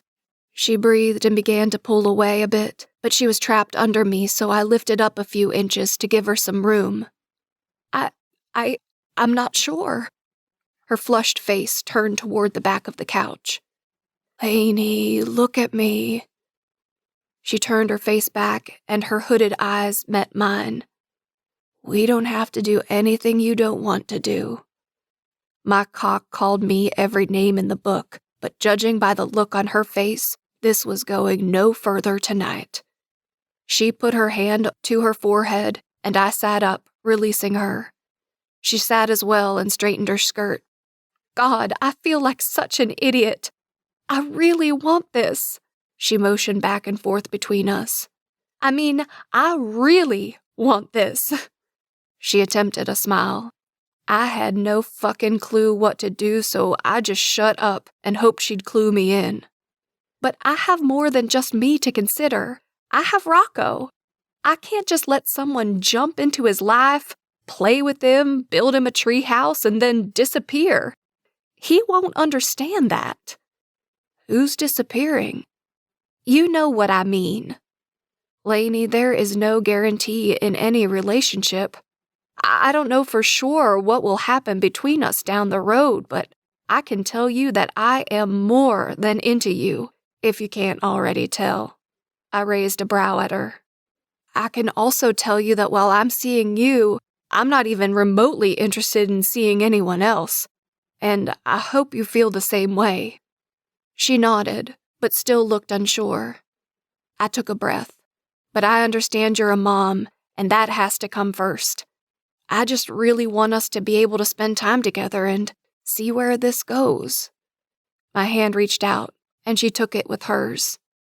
Can I have some time to think about it? My mouth said, of course. My dick said, no fucking way.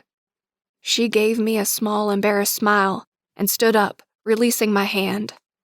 Thanks, Nate. I'm so sorry about this. She waved awkwardly in the general direction of my lap. He understands, I said, and that got a laugh out of her. Let me drive you home. The ride back to her house was mostly silent, and I did not have a good feeling about the way we were leaving things. I felt like I was missing some crucial piece of information, but I couldn't put my finger on it. I hated the uncertain feeling. Will you still come over and start the treehouse on Saturday? She asked. I know I'm sounding like a complete contradiction right now, but Rocco is so excited. I shot her a smile. Of course. I can't wait. We pulled into her driveway, and I got out to open her door. She stepped down. Hopefully you guys can finish it before it's time for you to leave. Thanks, Nate. I'll call you. And then she kissed my cheek and ran to her front door. I waited for the door to close behind her before I pulled out of her driveway. That bad feeling I had was turning worse. By Friday morning, I still hadn't heard one word from Laney, and I felt a heavy weight in my gut. My only solace was that I'd at least get to see her tomorrow. I visited a couple sites already today to meet with some contractors, and I was pulling up to the old Oak Ridge site, wishing I could just drive down the street and knock on her door. But I'd promised to give her time, and I knew she was at work anyway, so it made little difference. As soon as I got out of my car, I noticed Doug and Gavin walking my way. Nate, Doug called. I've got Gavin on framing, but Mark mentioned he might pull him for some of that siding work. You know anything about that? Both men approached and I adjusted the bag I was carrying. I shook my head. Don't worry about it. Stay on framing, Gavin. That's what I thought, Doug said distractedly, and hurried away to address one of the contractors who'd just pulled up. How's it going, Nate? Gavin asked, his hands perched stiffly on his hips. All right, I guess, I responded. Gavin continued to stand that way, and then I caught him clenching his jaw like he was mulling over a difficult problem. Something wrong? I don't know. You tell me. His voice was curt. Tell you what. I was pretty sure I knew which direction we were headed. Damn it, I knew this would happen. His voice rose and we got a few glances. What exactly happened, Gavin? I'm at a bit of a loss here. He looked at me like I was stupid. Laney. She's been in her room crying the past 2 nights, and it didn't escape my notice that the timing just so happened to coincide with the early end of your date the other night. So what the hell did you do to my sister? I was dumbfounded. It took me a few moments to speak. Gavin, I didn't do shit. I thought things were going great, and she's the one who put a stop to it. I've been the one waiting for her to call and tell me everything is okay. Well, shit. He pulled his hard hat from his head and smacked it to his thigh. Now I've got to wade into this like some fucking girl and find out what the hell is wrong. Don't worry about it. I'll get to the bottom of it. You can keep your man card. She's been hesitant about getting involved with me, and it has something to do with Rocco and not wanting to have men going in and out of his life. But I swear, I have no intention of ditching them, Gavin." His hand pulled through his dusty hair, and his shoulders dropped. "Damn, I think I get it now. It actually makes sense if you think about it. Rocco getting attached, and then when you leave for Texas, I guess that would suck for the little guy. It probably is for the best to just cut your losses." He dropped his hand to his side and put his hard hat back on with the other one. "Shit, I feel like I'm growing a vagina here. I gotta get back to work. No hard feelings, man." He waved and left me standing there feeling like the most oblivious fucking moron on earth. At 6:30 that evening, I stood on Laney's front porch pounding on the door. "Laney, I know you're in there. I saw you peeking through the curtains." I continued to pound on the door, knowing that I was being a bit of an asshole, but not caring one bit. My girl was in there, and I needed to see her. "Nate, please go away. I'm not ready to talk yet," she hissed through the door. "And stop pounding. I don't want to scare Rocco." "Open the door and Rocco will be fine. Come on, Laney, please." I heard a frustrated huff, but the door opened a crack, and I saw her beautiful face. I also saw the dark circles under her eyes, and I cursed myself for the 10th time today. "Laney, baby, please let me in. I need to talk to you, to explain." Her will seemed to give out, and she let the door fall open as she stepped back. I came through the doorway and wrapped her in my arms like I never wanted to let go. And in that moment, it was the God's honest truth. "Where is Rocco?" I asked, careful not to say too much if he was close by. "He's in his room watching cartoons on the iPad." Her voice was quiet. I kissed the top of her head. "I think I get it now, Laney, and I'm such an idiot," I declared. She sniffed and spoke into my shirt. That's usually a title I reserve for Gavin, but go on if you must. I love that even when she was sad, her sass came through. I don't know how I didn't see it before, but like I said, I'm an idiot. You think I'm moving back to Austin, don't you? She pulled back from my hold and looked up at me. "Well, yeah, eventually. Baby, I'm not going anywhere. I'm here in North Carolina to stay. It was always my plan to come back. My dad's heart attack just sped up the timing." Her brows drew together. But you kept saying all these things about temporary stuff." I could see the wet in her eyes and I wanted to punch myself. "I just meant the apartment was temporary. I don't want to live in that shithole any longer than necessary." I smiled at her. "As soon as I have the time, I'm finding a house or a condo or something." "Oh." That was all she said, eyes still teary. "You forgive me for confusing you?" I leaned down and couldn't help but kiss her quickly on her sweet mouth. She just nodded, looking a bit dazed. I wanted to take her to her bedroom and show her how sorry I was, but I knew that couldn't happen for several reasons. And despite my desire to pull her into my arms and assume everything would work out perfectly, I knew I had to say one more thing. "But you know as well as I do there are no guarantees in life, and I understand that you need to consider Rocco in all your decisions. I'm just asking for a chance, Laney."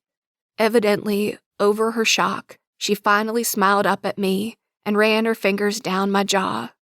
"By the way, if I have any say in it, I prefer the scruff." Then she reached up to me for a kiss.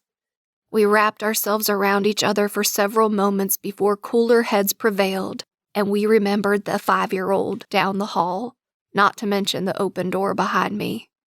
Oh, I almost forgot. I turned around and retrieved my bag from the front porch where I'd left it. "Call Rocco out here. I've got some treehouse plans to go over with him." Chapter 16. Go about your business. Laney. I felt like I'd just won a free lifetime supply of donuts, along with a magical guarantee that they'd never go to my ass. as I watched Nate and Rocco at my kitchen table poring over treehouse plans. I was also feeling a bit foolish for spending the last 2 days wallowing in misery when I should have just opened my mouth and asked Nate outright about his plans. Damn that Fiona for always being right. I resolved from here on out to voice my doubts and be clear about any reservations I had. I also owed Fiona a call to let her know she could halt the cookie dough, wine, and ice cream brigade she was currently preparing. It was her weekend with Terrence, but since she's the best friend a girl could have, she had been checking in with me and was planning to stop by tonight before Terrence arrived. "We're heading out back to take some measurements if that's okay," Nate said, stacking the papers and rising from his chair. "Of course, but Rocco, you're getting ready for bed in half an hour." "Aw, man, can't I stay up later since Nate's here?" my kid asked, just like any other 5-year-old would when presented with the opportunity to do something fun with a friend. No nose twitching, no shyness, no worried look in his big brown eyes. It seemed Nate was in, and I didn't care one bit if he was 31 instead of 5. "Just because we're building this treehouse doesn't mean I'm ignoring your house. I think tomorrow I'll go up on your roof to check things out. I'm also taking a look in your attic," Nate said as we were saying our goodbyes later in the evening. "Are those euphemisms?" "I love it when you talk dirty," I said, trying to keep a straight face. "They can be," he flashed a naughty grin. "But actually, I'm just giving you advanced warning. I believe your attic access is in your bedroom closet, and I wouldn't want to have to turn you over to one of those cable TV shows, if you know what I mean." Shitballs. My secret wasn't so secret anymore. "Please don't tell me you've seen my closet." "Okay, I won't tell you." Double shitballs. My fingers started to itch to do a little cheek rubbing. Nate grabbed both my hands before they could reach my face. "I've decided to find your storage system cute instead of scary." "Oh God, you're probably one of those people who doesn't even have a junk drawer, aren't you?" That was met with silence. Who was this guy? Oh, that's right, I forgot. He's Superman's brother. Superheroes don't have junk drawers. "I have 4 junk drawers," I confessed. He nodded slowly. "And like I said, it's cute, I think. But I had to give you fair warning about the closet since I'll need to fit a ladder in there tomorrow." He finally released my hands, and I used one to smack him on the arm. "Ha ha, it's not that bad, you big jerk." Nate's back rested against the wall by my front door. Rocco was safely tucked into bed, for the moment at least. But after the near miss with the little Night Stalker last time, neither Nate nor I were willing to enter the bedroom tonight. At this rate, we'd never get to do the dirty. He pulled me in for an embrace. "I'm picking up lumber on the way over tomorrow, so I'll be here about 10 o'clock.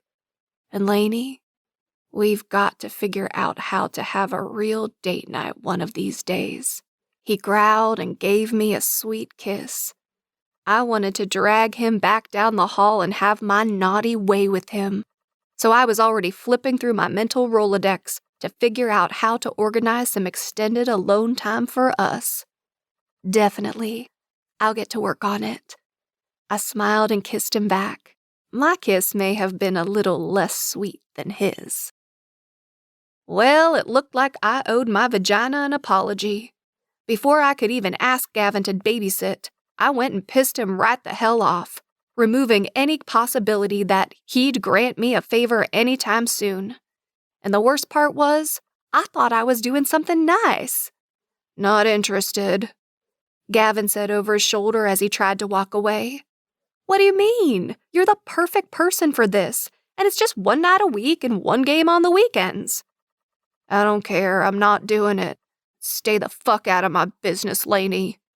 He hitched his workout bag onto his shoulder and stormed out the door before I could stop him. That went well. It was Saturday mid-morning, and Charlotte had dropped by earlier to give me a plant she foolishly assumed I wouldn't kill. Yeah, Anyway, during the course of our conversation, she mentioned that Aiden was signed up for rec league baseball and the coach had just dropped out. She asked if I knew anyone who could fill in, her husband not being available since he traveled a lot for work. And in her words, he's about as athletic as a basset hound in a patch of sunshine. Sometimes I love the crap out of her, Texas. So, naturally, I told her about Gavin. It was like kismet, or so I'd thought. Apparently, it was more like the worst misfortune to hit Greensboro. So fierce was Gavin's dismissal of the idea. Now he was pissed, and I was evidently never having sex for the rest of my life. Nate showed up at 10 o'clock as promised. He and Rocco were out back doing Lord knows what, but it seemed like each time I peeked out the window, they both had their hands on their hips and were gazing up at the tree in deep thought. This project might take a while. I still couldn't quite believe this guy was so interested in me. Truthfully, I didn't really feel like I had that much to offer. I knew if Fiona had been here, she would have smacked me upside the head for talking trash about myself. But it was hard sometimes to keep a super confident attitude. I'd just have to go with it, though, because I wasn't about to give up a chance to be with somebody who made me feel the way Nate did. I couldn't help but peek out the window again, and this time I was treated to the view of his cargo pants stretched tightly over his backside as he leaned down to lift a stack of wood. Damn, that man could make me swoon. Back to closet cleaning, Laney. Focus. A few hours later, Nate and Rocco retreated inside to escape the hot afternoon sun. I was fixing us some cool drinks, while Rocco washed up in the bathroom, when my front door slammed so hard the windows rattled. I thought maybe it was Gavin, and he hadn't gotten over his hissy fit, but it was Fiona's petite form that came storming into the kitchen, stopping a few feet from me. Her purse landed on the counter with a loud thwack, likely reducing its contents to dust. I'm staying over tonight, and I won't take no for an answer. I'm going to eat all your ice cream and watch tragically stupid teenagers on reality TV while you, my friend, are going over to your hot man's apartment and getting your muffin buttered. She pointed a threatening red-tipped finger at me. I don't want to see your face until at least noon tomorrow, and it had better look well fucked. At least one of us should have an orgasm tonight, and it sure as hell won't be me.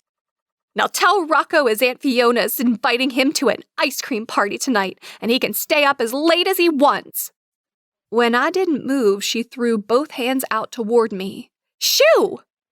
I still didn't move. This was scary Fiona. She didn't come out to play very often. Fiona, you remember Nate, don't you? I motioned hesitantly to the pantry door where my hot man had been spraying WD-40 on the hinges, but now stood stock still, the can suspended in his frozen hand. Fiona didn't even flinch. Hey there, hot stuff. You get all that? Nate just nodded slowly, while the rest of him remained still. Can you please excuse us for a moment, Nate? I asked as I dragged Fiona down the hall to my bedroom and closed the door. First of all, you can't come in here throwing out F-bombs while Rocco's at home, and you know it. Second, I can't believe you just said all of that in front of Nate. Oh, God. I covered my eyes with my hand. She huffed in dismissal. I took a deep breath and shook it off. And third, what happened? I thought you were doing sexy time with Terrence. She scoffed. Don't even talk to me about Terrence. And then she proceeded to talk about him anyway, as pretty much any girl would do. What about friends with benefits does he not understand? That man wants to, and I quote, take things to the next level. What next level? There is no next level. So I sent him to his hotel and told him that until he gets his head screwed on straight, he needs to lose my number.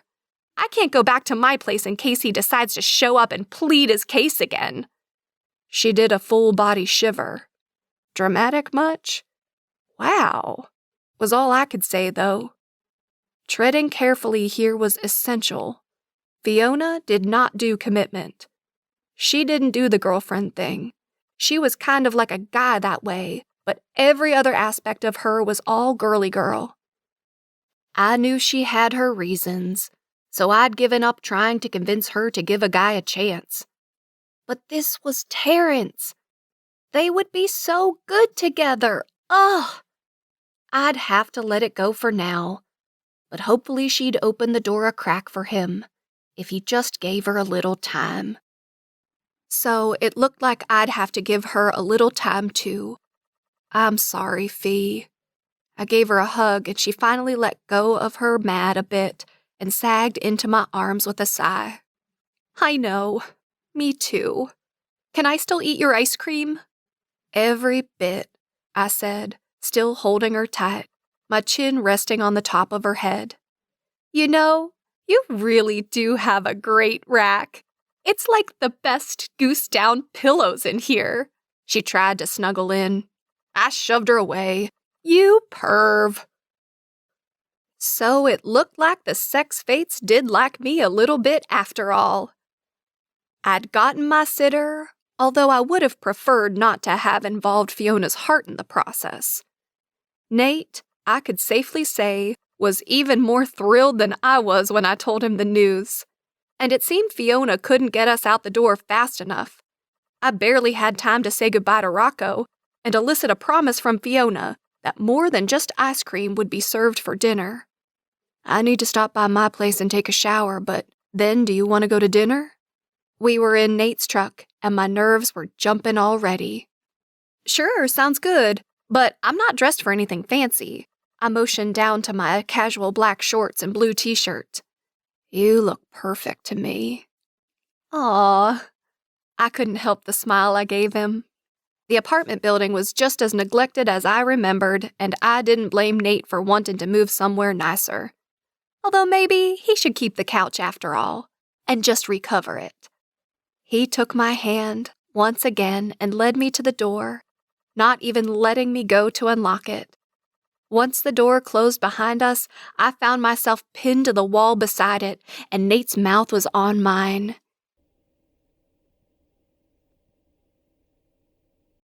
Chapter 17. Life is good here in the Batcave. Nate. So, is Laney short for something, or is that your real name? I asked her a little while later. We were lounging on my bed, wrapped up in the sheets. Oh, God, she replied.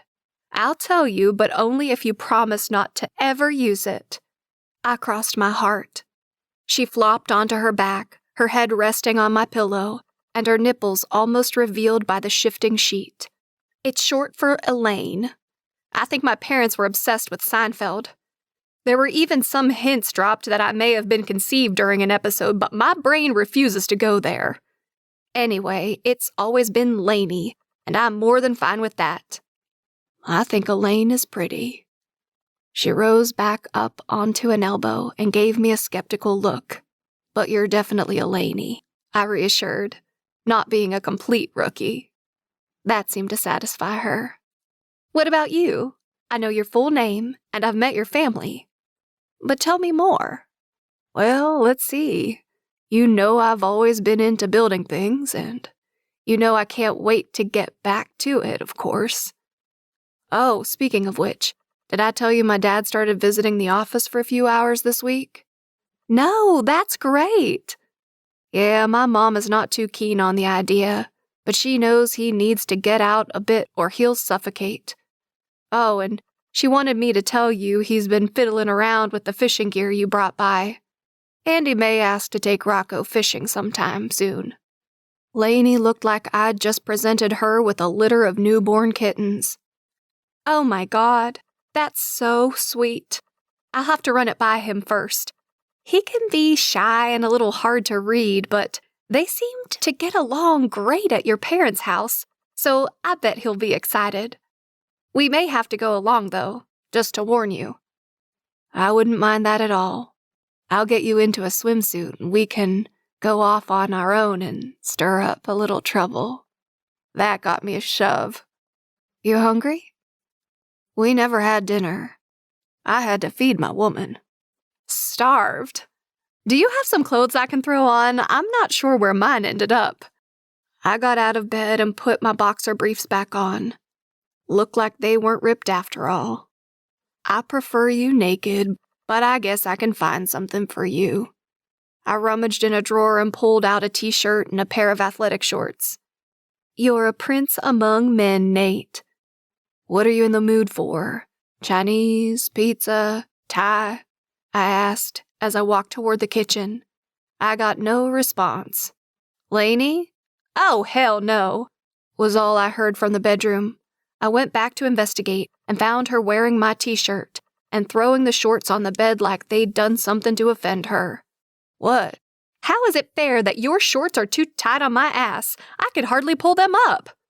Having been a guy for 31 years, I knew there was no right answer to that question. Silence, however, did not seem to be one of my options. I love your ass. It's perfect. She still looked unsettled. If you recall, I actually tried to take a bite out of it. I loved it so much. She still pouted and it was fucking cute. Whatever. Let's order Chinese. Phew, I might actually be good at this relationship stuff. We ate delivery Chinese in bed, managing not to make a huge mess, and we talked about everything and nothing. I told her more about my dad and how we were all struggling with the changes that had to be made. We also talked about Austin and my life back there, a life I wasn't missing at all anymore. She told me more about Rocco's dad and about Gavin and some of the struggles her family had been having. After dinner and some more conversation, I finally ended up taking that shower, but it was considerably more fun with Laney. Maneuvering in the tiny stall was a challenge, but we managed. And the next morning, I felt quite proud when we walked into Laney's kitchen, and upon examining Laney's face, Fiona gave us a golf clap. 1 month later. This last month was perfect. Well, actually, that's a lie. One thing I learned is having a 5-year-old underfoot is a recipe for constant blue balls. But outside of that, life was amazing. Laney and I spent every possible moment together, and I didn't know about her, but I'd never felt this way about another girl. I was trying not to think about it too hard and just enjoy. We had to get creative about the locations and times we had sex, due to the aforementioned little cock blocker. But let's just say her shower got a lot of action, and luckily, it was considerably larger than mine. I still hadn't spent the night, though we'd discussed it. She was going to sit Rocco down for a talk this week and feel him out a bit. I knew she trusted me, so I was glad I wouldn't have to jump that hurdle again. As for work, Doug and my dad had all but taken over the administrative headaches, although my mom constantly looked over Dad's shoulder and tried to keep him on a short leash. I was back to getting my hands dirty. If I'd had to conduct one more bid development or client meeting, my head would have exploded. I took over as foreman at the old Oak Ridge project and helped out at a couple other sites during the downtime. I still couldn't answer the neighbors concerned about potential tenants, but Laney trusted my good intentions, and her word seemed to be good enough for everyone else. Halloween was just around the corner, and we were sitting on Laney's back patio, enjoying a perfect fall afternoon. A cool breeze blew in, and the sun was starting its descent, coloring the sky that perfect shade of orange. Rocco squealed out in the yard as Fiona chased him up the ladder of his completely amazing and innovative treehouse, if I do say so myself. That thing is ridiculous. Laney shook her head and laughed at me, knowing that I was admiring my own work. I just winked at her. I knew she loved that treehouse almost as much as Rocco did. It had a ladder with safety handles, Laney's idea, and a split-level design with built-in seating and a table. It also had porthole windows and even a pulley system to haul up important kid stuff. If I had a treehouse like that when I'd been his age, I would have charged a cover to everybody who came over to play. As it was, only Rocco and all of us adults had been inside so far, which I knew still bothered Laney, but I thought Rocco seemed like a perfectly happy kid. He was hardly even doing the nose-twitching thing anymore, and he was anything but shy with me. And the best part, Laney pulled him from that up-their-own-asses daycare, and he was now in a much smaller program run out of a former teacher's house. Charlotte's son went to the same place when she worked her part-time job, and by happenstance, a full-time spot had opened up in the daycare. Laney snatched it up, and Rocco was much more at ease with a smaller and less asshole-ish group. My term, not Rocco's. We had all gone over to Charlotte's house last week, and I'd seen the two boys playing together. I'd also seen the gleam in Laney's eyes and could feel her relief. Next step was an invite for Aiden to play in the treehouse, which I like to refer to as the Bat Cave, but Rocco had dubbed the Fart Fortress. You can't win 'em all. Oh, and in case you're keeping track, I did apologize to Charlotte for being an asshole the first time we met. You know what you need? I asked Laney as I glanced around the yard. Uh-oh, what now? You've damn near fixed everything in my house, and you already have a list a mile long of upgrades you want to make. I pretended I hadn't heard her. You need a screened-in porch. I bet you'd spend a lot more time out here in the summer if it weren't for the damn mosquitoes. She turned to me, flashing some leg in her cutoffs and making me want to haul her to the bedroom. Nate, I would love a screened-in porch, but you have got to stop doing all these things for me. You have enough to do with work, and you haven't even started to look for your own place. Yeah, about that. It was no mistake I hadn't started looking for my own place. I knew it sounded crazy, but I was in love with this girl, and I was jumping ahead in my mind. It seemed ridiculous to buy a place when she clearly loved this house, and I was seeing a future with her and Rocco. And besides, the Batcave was here, so there was that. But I knew she wasn't ready to go there yet, so I kept quiet, except for a small meh. It was the most non-committal noise I could come up with. Meh? You're weird. And you're pretty. I leaned in for a kiss. I think I'm gonna be sick. Gavin's voice came from the back door. I removed my lips from his sister. I could see things from his perspective. If I had to watch some guy pawing Bailey, I would probably feel a little ill myself. Gavin wandered out onto the patio and took a seat next to me. I'm going to grab a drink. Anyone need a beer? Laney asked, rising from her chair. Sure. Gavin and I responded simultaneously as Laney went into the kitchen. Is it strange that I'm jealous of a 5-year-old? Gavin asked, taking in the treehouse and the two faces peering out the window. If we're talking about Fiona, I can't answer that, dude. If we're talking about the treehouse, I'm right there with you. Definitely the treehouse.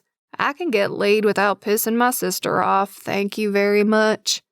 I laughed at the mental image of Gavin hitting on Fiona with Laney as a witness. Smart man. Gavin sat forward in his chair and put his elbows to his knees. Hey, I know it's late notice, but do you think there's any chance I could take Thursday off? There's somewhere I've really got to be, and I can only do it on Thursday. Shit, man. I started, not looking forward to what I had to say next.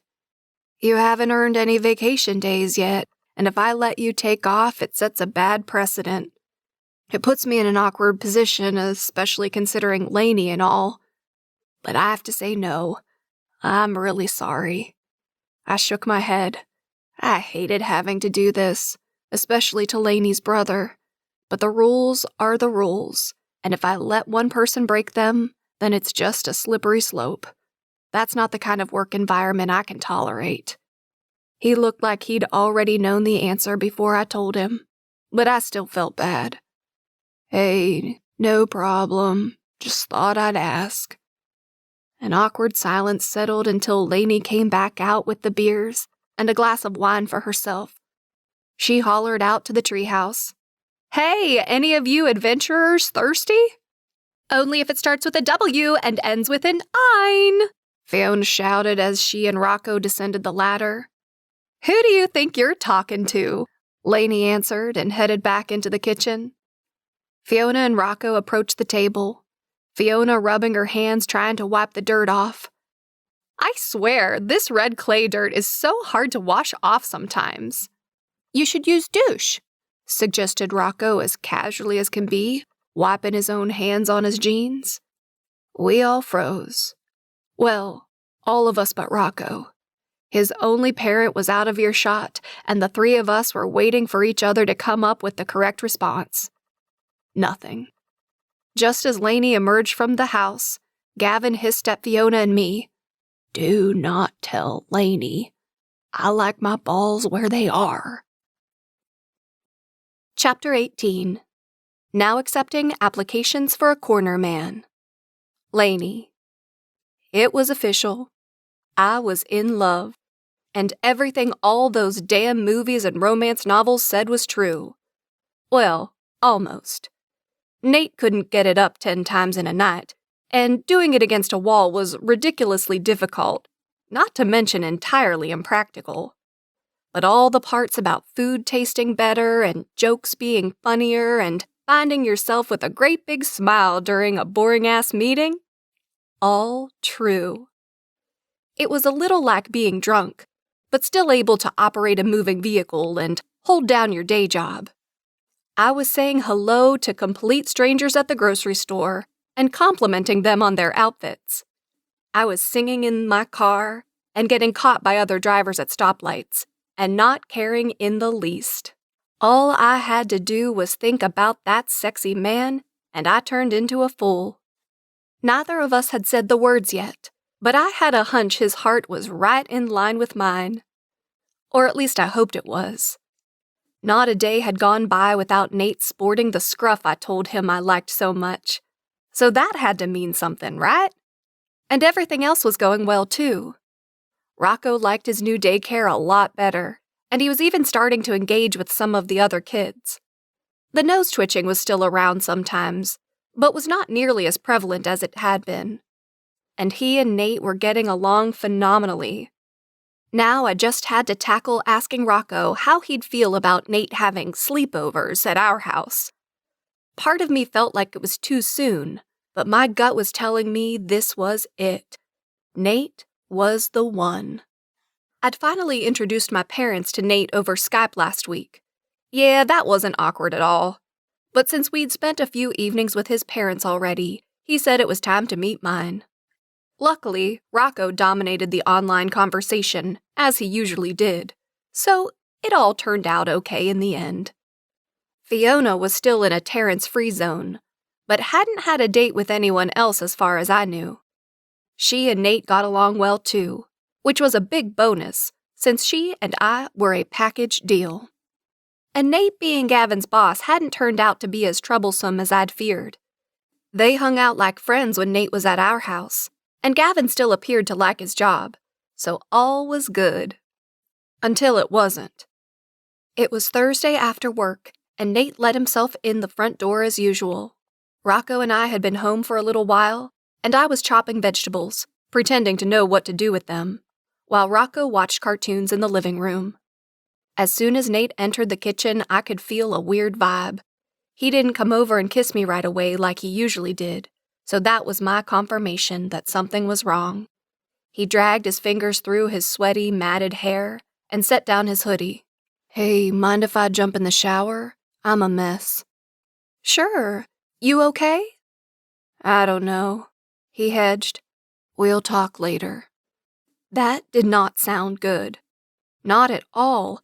My first instinct was to follow him into the bedroom and make him talk, but I forced myself to think like a guy, and I left him alone for the time being, as he'd asked. Dinner was very quiet. Gavin hadn't come home to eat, which wasn't unusual, but it would have been nice to have someone else to relieve the tension at the table. Nate was stewing, and even Rocco's chatter wasn't enough to rouse him. I just spent the time responding to Rocco and asking him about his day. When dinner was over, Nate grabbed his hoodie and started to open his mouth to speak. I cut him off before he could get one word out. "You don't need to tell me everything if you don't want to, but you don't get to leave here without saying at least something." I leaned against the stove and waited. He set his sweatshirt back down, and then his hand went back to his dark hair. It's nothing. It's just, well, have you seen Gavin today? I looked at him warily. No, I usually leave before he gets up. Did something happen to him? No, I don't think so. I pushed off from the stove. Stop worrying me, Nate. Wasn't Gavin at work today? No, he never showed. Are you sure?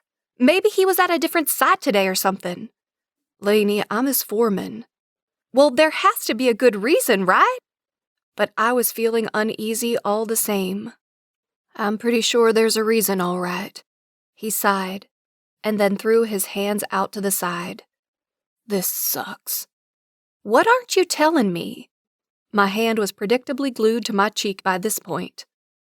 Gavin asked me earlier this week if he could take today off. I told him he hadn't earned vacation yet, so the answer was no. Okay, that makes sense. Why did he need the day off? Nate's hand went back to his hair. He didn't say. He just said he had something he needed to do, and it could only be done today. But he seemed okay when I turned him down. I approached him and laid my hands on his chest. Nate, I'm sorry he put you in this situation. I hope there's a good explanation, and this can all be worked out, but it sucks that you were put in the middle like this. No, it goes with the job, regardless of who my girlfriend is. His hands ran up and down my arms. The problem is now I'll have to dock his pay and put him on probation.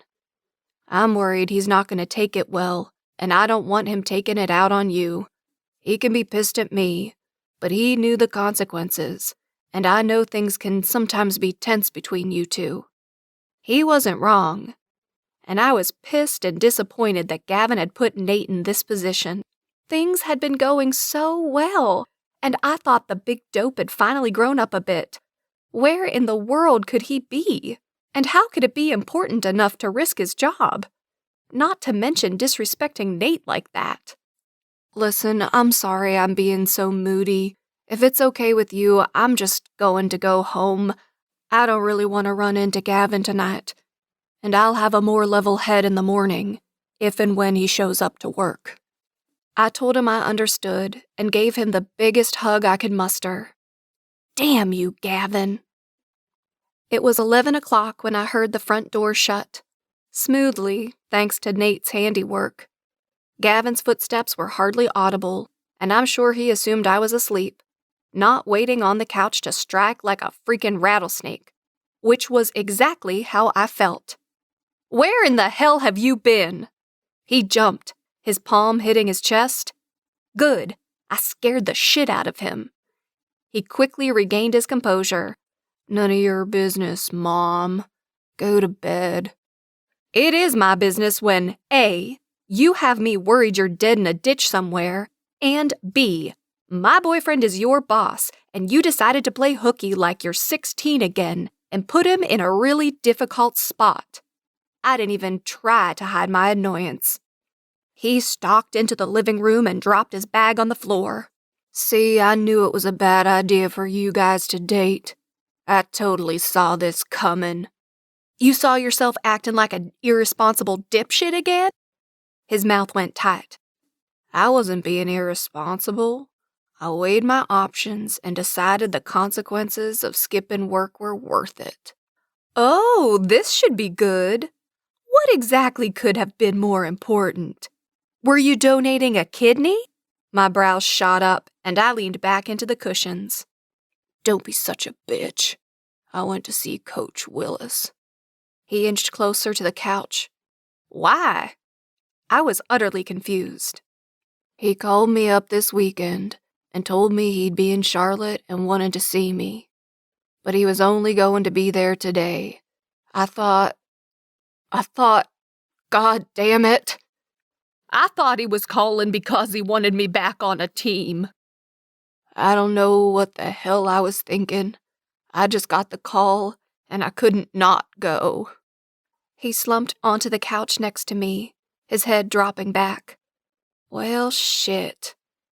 The guy looked like a kicked puppy, so I calmed myself down a bit. What did he really want? Gavin choked out a humorless laugh. He's got some camps he's working with, and asked if I wanted a temp job coaching some kids. He said he missed seeing my ugly mug, so he wanted me to come in person. I didn't know what to say. I don't want to coach some snot-nosed kids. I want to play. I was supposed to play. I remained silent and rubbed his arm. My heart broke for him. But only for a second, because then he went and pissed me right the hell off. I'm quitting the construction job. Going to Virginia. At his words, my back went so straight I could have taught an etiquette class. You what? Are you joking? No, I'm just not cut out for this. I could almost hear the countdown to my brain's imminent explosion. Not cut out for what? Being an adult? The calm I'd regained was a thing of history. I leapt off the couch and pointed right in his face. I couldn't have stopped myself if I'd tried. The urge to rant at him had been bottled up for so long. You lived in Mom and Dad's house for 2 years and never got a job. Never paid a dime. You let them buy you a Jeep for Christ's sake. It may be a shitty one, but you still let them pay for it. They were so afraid you were going to fall apart and so disappointed for you that they would have done anything, and you let them. You acted like a spoiled child whose favorite toy had been taken away, and you let them wait on you hand and foot. It only took 8 weeks to recover from your injury, an injury that was a direct result of your own goddamned carelessness, by the way. But you milked the hell out of it and acted like a whiny baby. You took advantage of them and refused to grow the fuck up and take responsibility. My blood was on fire and I couldn't seem to stop. So life didn't turn out how you wanted it to. Join the fucking club. Do you think I lay in my bed as a child, dreaming of my future as a single mom pinching pennies and working a boring-ass job to make ends meet? I swiped my hair out of my face and kept going. And don't you even think about throwing the help I got from Mom and Dad in my face. I know I was damn lucky to have them, and I appreciated the hell out of it. Never did I take it for granted, and I pulled my weight as best I could.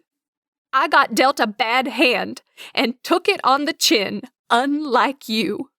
I picked myself up and moved on because that is what it is to be an adult. I was so worked up by this point, I felt like I needed a corner man to wipe my face down. But Gavin, who had been swiping my finger aside repeatedly, was up and facing off with me. He had come to fight too. You got dealt a bad hand? Ha! You decided to spread your legs for some douchebag with a guitar and suffered the consequences. I chose to get on that motorcycle and you chose to be a slut. So don't paint me with a different brush, Laney. We both fucked up. The only difference is that my fuck-up killed the only dream I've ever had in my entire life. Yours just changed the timing of what your life had in store for you anyway. He laughed without a trace of humor. You got an awesome kid out of your fuck-up. And if I asked you on your worst day if you'd change one thing about how your cards fell, you would always say no. Because a yes would mean you wouldn't have Rocco. You ask me the same thing, and I'd answer yes every single time. I would give anything to change that night and get my career back. There's no fallback or plan B. There's nothing. He stepped into me and his voice dropped. So you go ahead and be all superior and call me an idiot like I know you love to do. But you will never understand what it's like to be me and lose the one dream you ever had. You've got Rocco. You've got your new house. You've got your perfect boyfriend. You've even got the fuckwad California kid to fund your life. Wow, I feel so sorry for you, he sneered and backed away, grabbing his bag again. Then he turned and headed for the door. Now, if it's all right with you, I think I'll go get drunk with Brett, because unlike my sister, who's supposed to have my back, he has never failed me. Tell Rocco I'll catch him tomorrow. And tell Nate whatever the hell you want to. I hurried to catch up and stepped right in his way. You don't get to drop the mic and stomp out of here. I poked him in the chest. You talk about your dead dreams and, yeah, it sucks ass that you didn't get to play pro ball. But you could do anything else in the world. You didn't even bother to finish college. Mom and Dad were standing there, money in hand, offering to help you finish. You could have picked anything, but getting drunk with Brett was what you chose. It's what you always choose. He tried to push me aside, but I wasn't done. And as for my dreams, I never even had a chance to figure out what they were. I didn't get the time to. I was going to get a 4-year degree and a chance to figure out my future on my own time. Instead, I'm stuck in a cubicle for the rest of my life doing a job Brett could probably do hungover. Gavin rounded on me and shoved his finger in my face. You're so full of shit. You curse me for taking advantage of Mom and Dad, and then you tell me I should have taken their money for college. Which is it? And if you hate your job so damn much, why don't you just quit? He hissed in my face and pushed me aside to reach the door. God, you're such a child. You don't get it at all, I yelled at him. He flipped me off, proving my point, and slammed the door behind him, making me feel so agitated that I wanted to scream and throw things. Why couldn't he see that he had the world at his feet if he just opened his eyes and consider the possibilities waiting out there for him? Son of a bitch! I checked on Rocco to make sure we hadn't woken him up, but thankfully he was fast asleep, upside down on his bed. I felt utterly crappy, and there was no way I'd be able to sleep, so I called Fiona, praying that she was still up. I got her voicemail. Well, reality TV it was then. Nate, did Gavin ever show up last night? Laney, yeah, and we got into it. I'm pretty sure we've disowned each other. Nate, I've done that to Bailey numerous times, but she's still somehow hanging around. Laney, I don't think he's coming to work today. I'll explain everything later, but I'm really sorry he's being such an ass. Nate, can't wait to hear this one. Have a good day, and I'll call you later. Laney, XOXO. Nate, you know I can't bring myself to do that crap. Laney, oh, come on, just one lousy emoji or acronym and I'll leave you alone. Nothing. Damn. I just arrived at work and really should have been doing my job, but I had to catch up with Nate, and I still hadn't heard from Fiona. I'd been so pissed off the night before that I'd tossed and turned and waited for Gavin to come home, but he never showed. Not a huge surprise. So I was basically a zombie this morning, my Diet Coke doing nothing to revive me. I barely made it through the day, and I may have possibly nodded off on the toilet in the early afternoon. If the pins and needles in my butt cheeks were any indication, I probably did. Is it bad form as an employee to bring a pillow into the bathroom? I texted Fiona again, and finally got a response. TTYL, sorry, was all it said. By the time I picked up Rocco and got home, I just wanted to pass out. Thank God it was the weekend. I followed Rocco in the door and was pleasantly surprised to find Nate standing in my kitchen making dinner. Oh my God, I love you. Yes, that's what I said. Shit, fuck, damn! Being the wonderful man he is, after a silent beat, he just turned around and smiled, flashing me the dimple. Can we please pretend I didn't say that? And you come here and give me a kiss instead? I pleaded. That got a laugh, and the kiss wasn't so bad either. Hey, dude, Nate addressed Rocco after making my belly dip. I'm making homemade pizza. You want to help? Yeah, he shouted. Go wash your hands first, I told my kid. And keep your clothes on. Naked people are not allowed to prepare dinner. It's a health code violation. He raced to the bathroom, probably ignoring what I said. Well, my arm circled Nate's waist, and I rested my head on his firm chest. You seem to be in a much better mood tonight. Yeah, he said. Sorry about last night, but it's all worked out. Well, for the most part. We'll talk about it once Rocco's in bed. This was a revelation to me because I hadn't seen nor heard from my pain-in-the-ass brother since he stormed out of here last night. I was dying of curiosity, but instead of pressing Nate for details, I joined in the pizza-making party and contributed to the total mess my kitchen became. It was pretty awesome.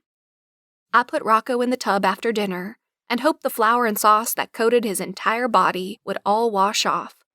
Tonight's song was about pooping in the fart fortress, so I tried to stay out of the bathroom as much as possible. I have a dirty mind, don't get me wrong, but Rocco's is a totally different variety of dirty I can't quite connect with. To my shock and great pleasure, Rocco requested that Nate read him his story before bed.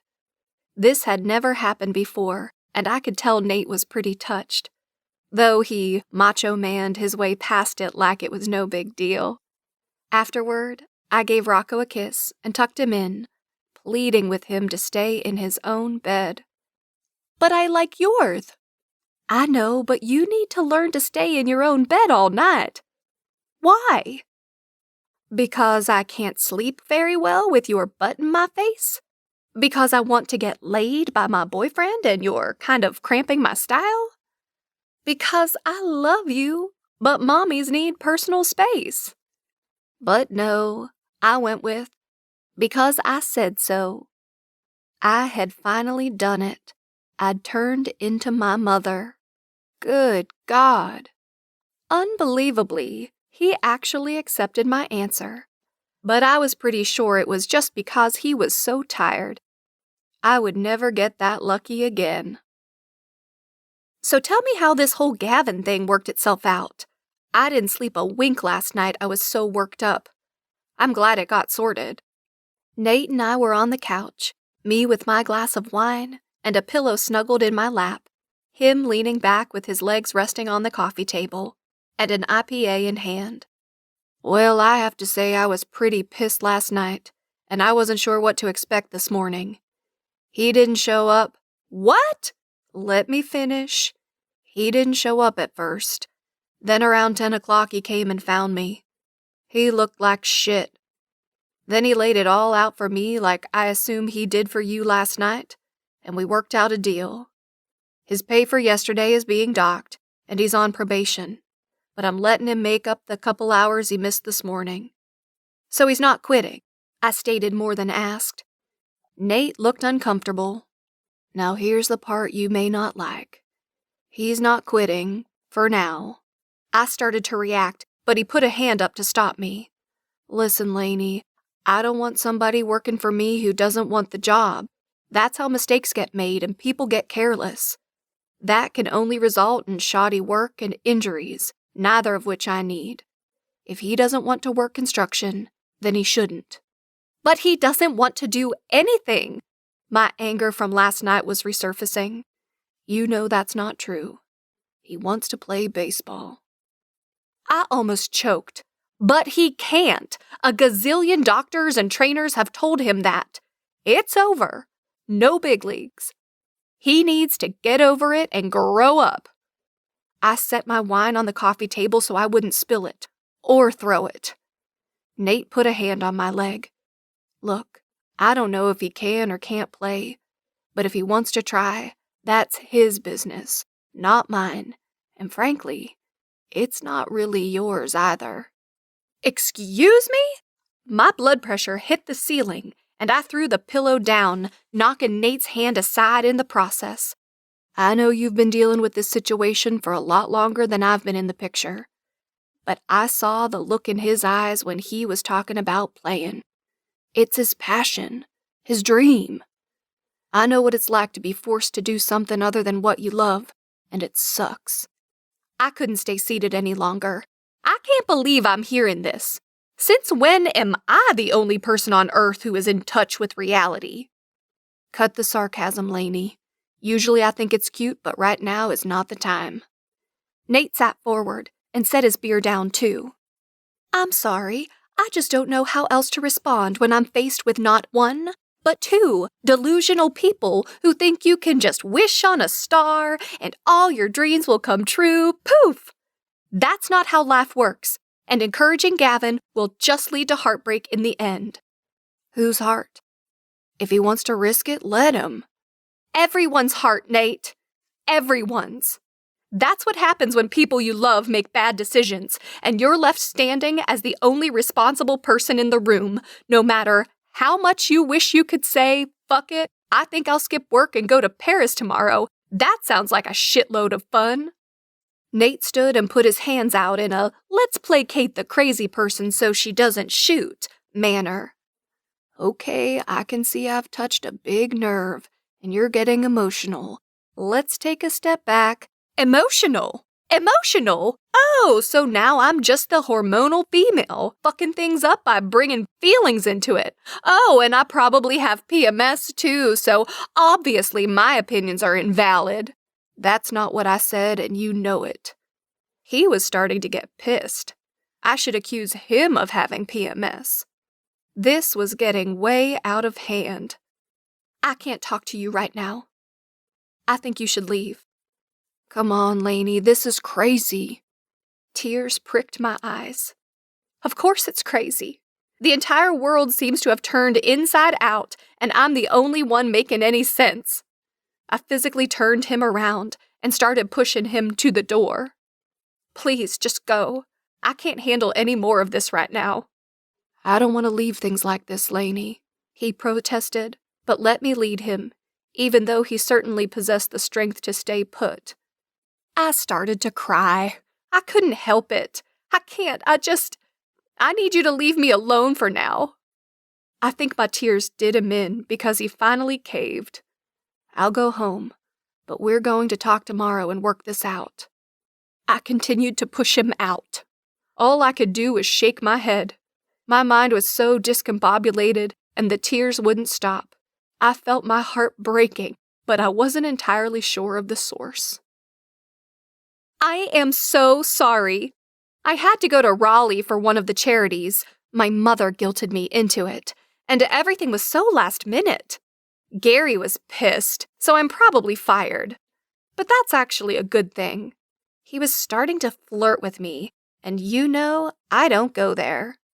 I've got something else lined up anyway, I think. So, I ended up spending the night because my dad got off work and we all went out to dinner. One wine led to another, and I stayed at the hotel where the function was. So what did I miss? Fiona chattered over the phone. I laughed, but it held no humor at all. Oh no! What happened? I have no idea. I mean, I do, but I don't. I think my brother is moving to Virginia, and I think Nate and I may have broken up. The tears started again for the 10th time since last night. I had to call Charlotte for emergency babysitting this morning because I didn't want Rocco to see me upset. So at least I was by myself while I cried my eyes out. 2 nights without sleep, and with too many tears. I was shriveling up like a raisin. What? No, that can't be true, Fiona protested. I proceeded to tell her everything I knew, ending with me shoving Nate out the door. You really told him you loved him? That's all you got from that whole saga? I sniffled. Of course not, but I wanted to focus on the good stuff. There is no good stuff. And to top it all off, if I broke up with Nate and Gavin is leaving, I'm essentially stripping my poor kid of his 2 best friends. Just hand me my Mother of the Year award right now, I sobbed. stop. All of this can be fixed. Just listen to your fairy godmother Fiona, and it will all be okay." She proceeded to calm me down a bit and try to put things in perspective a little better. My exhausted mind wasn't working very well, but some of what she said started to make a little sense. "You and Nate did not break up. What you did was have a fight. All couples have fights, and once you patch things up, you get to have hot makeup sex. I've known you for years, and when you get going, there is no stopping you. You're sort of like a housewife in that sense. I hate to be the one to break it to you." "Hey, that's mean. You're supposed to be making me feel better." "Oh, shut up. You know it's true. Now listen, I love you, and I only want what is best for you and Rocco. You've not had the easiest time of it, but I need to lay it out for you, Laney. So please don't be mad at me." "Oh God, what? Is this the part where you tell me I'm not always 100% right?" "Yes, it is, girl, and you can handle it, so here goes." She took a deep breath and dug in. "I think the reason you get so worked up over Gavin and his admittedly sketchy life choices is that you may be projecting a little bit. You're not happy with some of the choices you've made, and after you beat yourself up a bit, you tend to turn it around on him. Maybe you're reluctant to treat him with more patience and compassion because you can't stop being mad at yourself for your mistakes and decisions that didn't work out too well." I could picture her perfectly on the other end of the phone. She undoubtedly had her bottom lip between her teeth and her eyes were squeezed shut. I couldn't speak as I tried to process what she said and not throw the phone down. Silence. My wheels turned for another minute. "Fiona? Yeah?" Her voice was barely audible. "Did you just fucking Dr. Phil me, you little whore?" "Maybe." Her voice went up an octave. "Aw, hell. I'm gonna have to grow some lady balls and dish out some apologies, aren't I?" "That would be my recommendation. Yes." Her normal tone returned. "But I don't think you're wrong about Gavin needing to man up. I think you just need to adjust your sensitivity level a touch. And maybe we should both stop calling him an idiot so much. I think maybe bonehead sounds more supportive." "No, I've got it. We can call him a boob. It gets the message across, but it will give him happy thoughts. Have I told you lately how much I love you? Or how weird you are?" I was actually smiling at this point. A minor miracle given the last couple days. "No, but it's a given. So if you're feeling a little better, I have some phone calls to make and a couple errands to run." "What are you planning, Fiona?" My back prickled with apprehension. "Never you mind. Like I said, let your fairy godmother take care of it." And then she hung up on me. Chapter 19. Hangovers and Soft Underbellies. Nate. "You should always listen to me, man. Getting serious with a chick? Not worth it." Mark took a deep swallow of his beer before setting it back on the table. When he'd seen what a pathetic mess I was this afternoon, he convinced me that a night of drinking and playing pool at Jake's was just what I needed. I was pretty sure I was wasted because Mark was beginning to make a lot of sense. "Yeah, you're probably right. I bet I could get a girl here to go home with me, and she wouldn't get all emotional and batshit crazy." I looked around the bar, half-heartedly for a suitable woman. Ah, shit. What did it matter? None of them was the one I wanted. "Dude, I hope for your sake you didn't tell Laney she was batshit crazy." "No way, I'm not that stupid." I took another swig of my beer. "I may have called her emotional, though." Mark threw his head back with a maniacal laugh. "That's even worse. I can't believe how ignorant you are. That's like rule number 1 on the list of things never to say to a woman you want to nail." "You're such a romantic, Mark. I can't believe you don't have a girlfriend." "Believe it, man. That's the last thing I need. Keep it light, keep it fun, and keep it coming. That's my motto. He toasted me, and I toasted him right back, though my heart wasn't really in it. Well, would you look at this? A familiar voice joined in. I turned my head, and after it stopped spinning, I saw Gavin and his best friend Brett by our table, beers in hand. I didn't think I'd see you here tonight. I figured you'd be hanging out with Laney and the little man. I'm still a bit scared to go home, so I've been hanging at Brett's. I gave Gavin the fakest smile I could muster. I want to kill you. What did I do? I think Laney just broke up with me. I may have defended you and, in the process, broken some unspoken rule about siding with siblings in an argument. It's all quite fuzzy. Shit, are you serious? He cocked his head. It's either that or she's insane, I offered. I go with insane. Unfortunately, it doesn't matter if she's crazy or not because I'm in love with her. My filterless, alcohol-addled brain prompted my mouth to speak. Dude, said Brett. Fuck, said Gavin. Christ on a bike, seriously? Said Mark. Yep, was my response to them all. Everyone was quiet, contemplating the fucked up nature of my situation. We all took a swig of our beers. All right, Gavin moved first. Let's fix this. He took hold of my arm and tried to pull me from my bar stool. The world tilted a little. That was odd. Shit, you're wasted, aren't you? It seems that way. Okay, I'm driving you home and we'll go to Laney's in the morning and iron all this out. You got a couch I can crash on? He supported me and led me toward the door. Yep, and according to your sister, what it lacks in style, it makes up for in comfort. If I'm remembering that correctly. Don't do that. It's pathetic.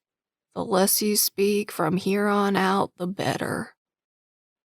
I awoke to shit in my mouth. Okay, well, not literally, but I imagine that's what shit tastes like. I looked around and realized I was lying in my bed, but had absolutely no recollection of how I'd gotten there. There was also a small hammer inside my head, beating away at my brain to the tune of, "You asshole, why did you drink so much?" I hadn't heard that one in quite some time. I chanced sitting up, and it only got a little worse. I could do this. A glass of water and 3 ibuprofen rested on the upturned packing box that acted as my bedside table. Thank God somebody liked me. Carrying the glass, I shuffled carefully into the living room and found Gavin sitting on my couch, fiddling with his phone. Oh yeah, now I was starting to remember. Yo, was all I could manage. I swallowed the pills and winced. Hey, you're alive. It was touch and go there for a while last night. Yeah, sorry about that. I don't usually drink that much. No problem. He shook his head.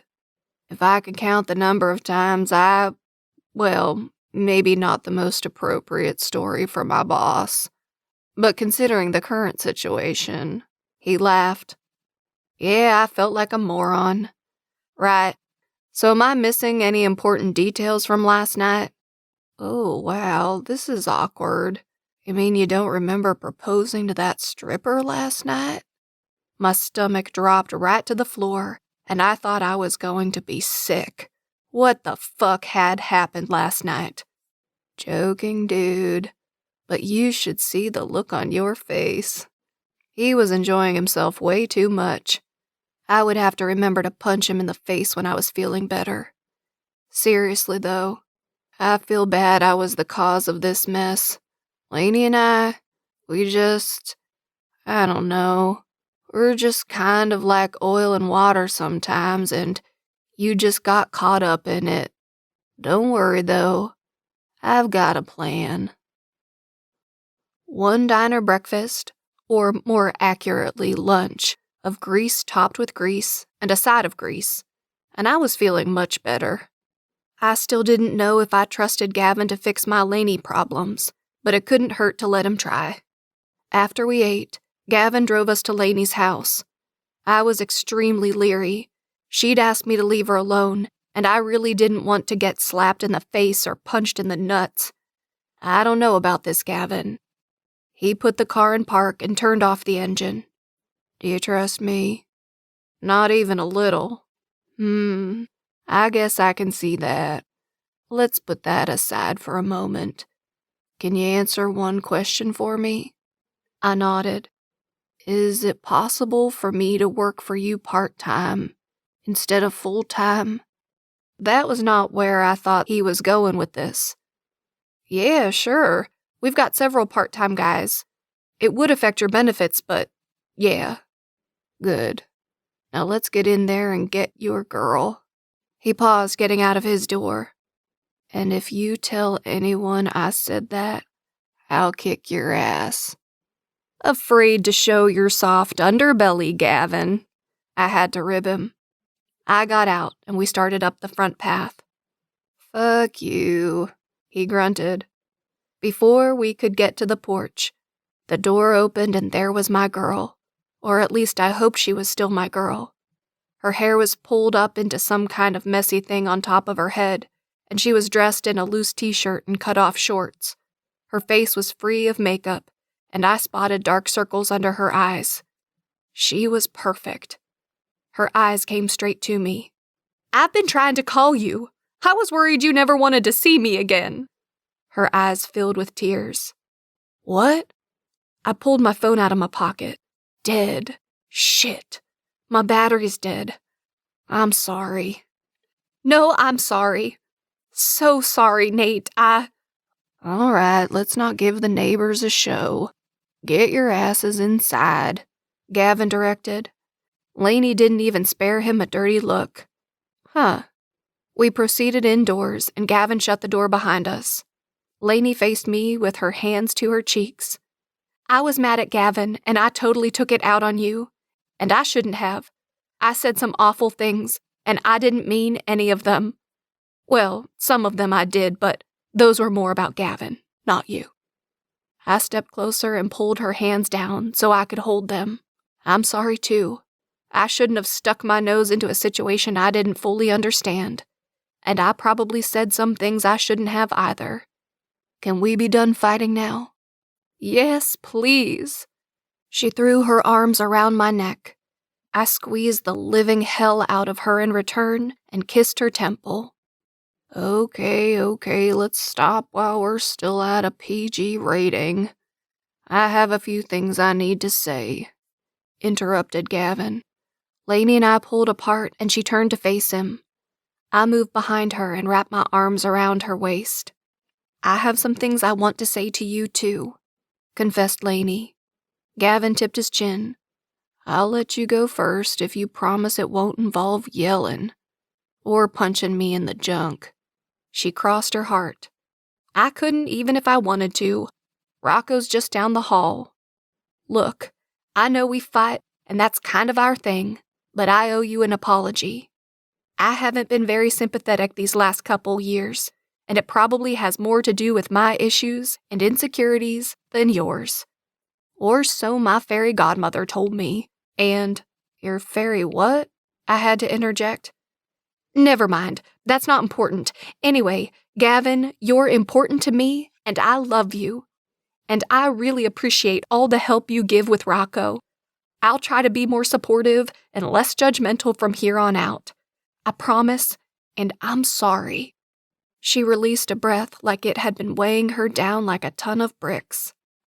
Wow, Gavin blinked. That was kind of unexpected. He laughed self-consciously and scratched his head. I was gonna tell you I'm sorry too. He backed up against the wall and tucked his hands in his pockets. After our fight on Thursday, I went over to Brett's to get drunk and I started ranting to him about my pain-in-the-ass sister. He shot Laney a sheepish look, but he kinda hit me in the face with the same truth stick you did. Nobody besides you has ever gotten on my case about getting my act together, and to hear it coming from him was kind of a kick in the nuts. You're my sister, and you're supposed to nag me and be full of shit, but he's been my best friend through all this, and he said he couldn't keep his mouth shut anymore. So I've been thinking a lot about it the last couple days, and I'm finally coming to terms with the fact I won't play ball for a living. That doesn't mean I can't play at all. Which I know you've been trying to tell me, so just shut up, okay? Laney relaxed into me as Gavin continued. Anyway, I made a few calls, and then I received a few more.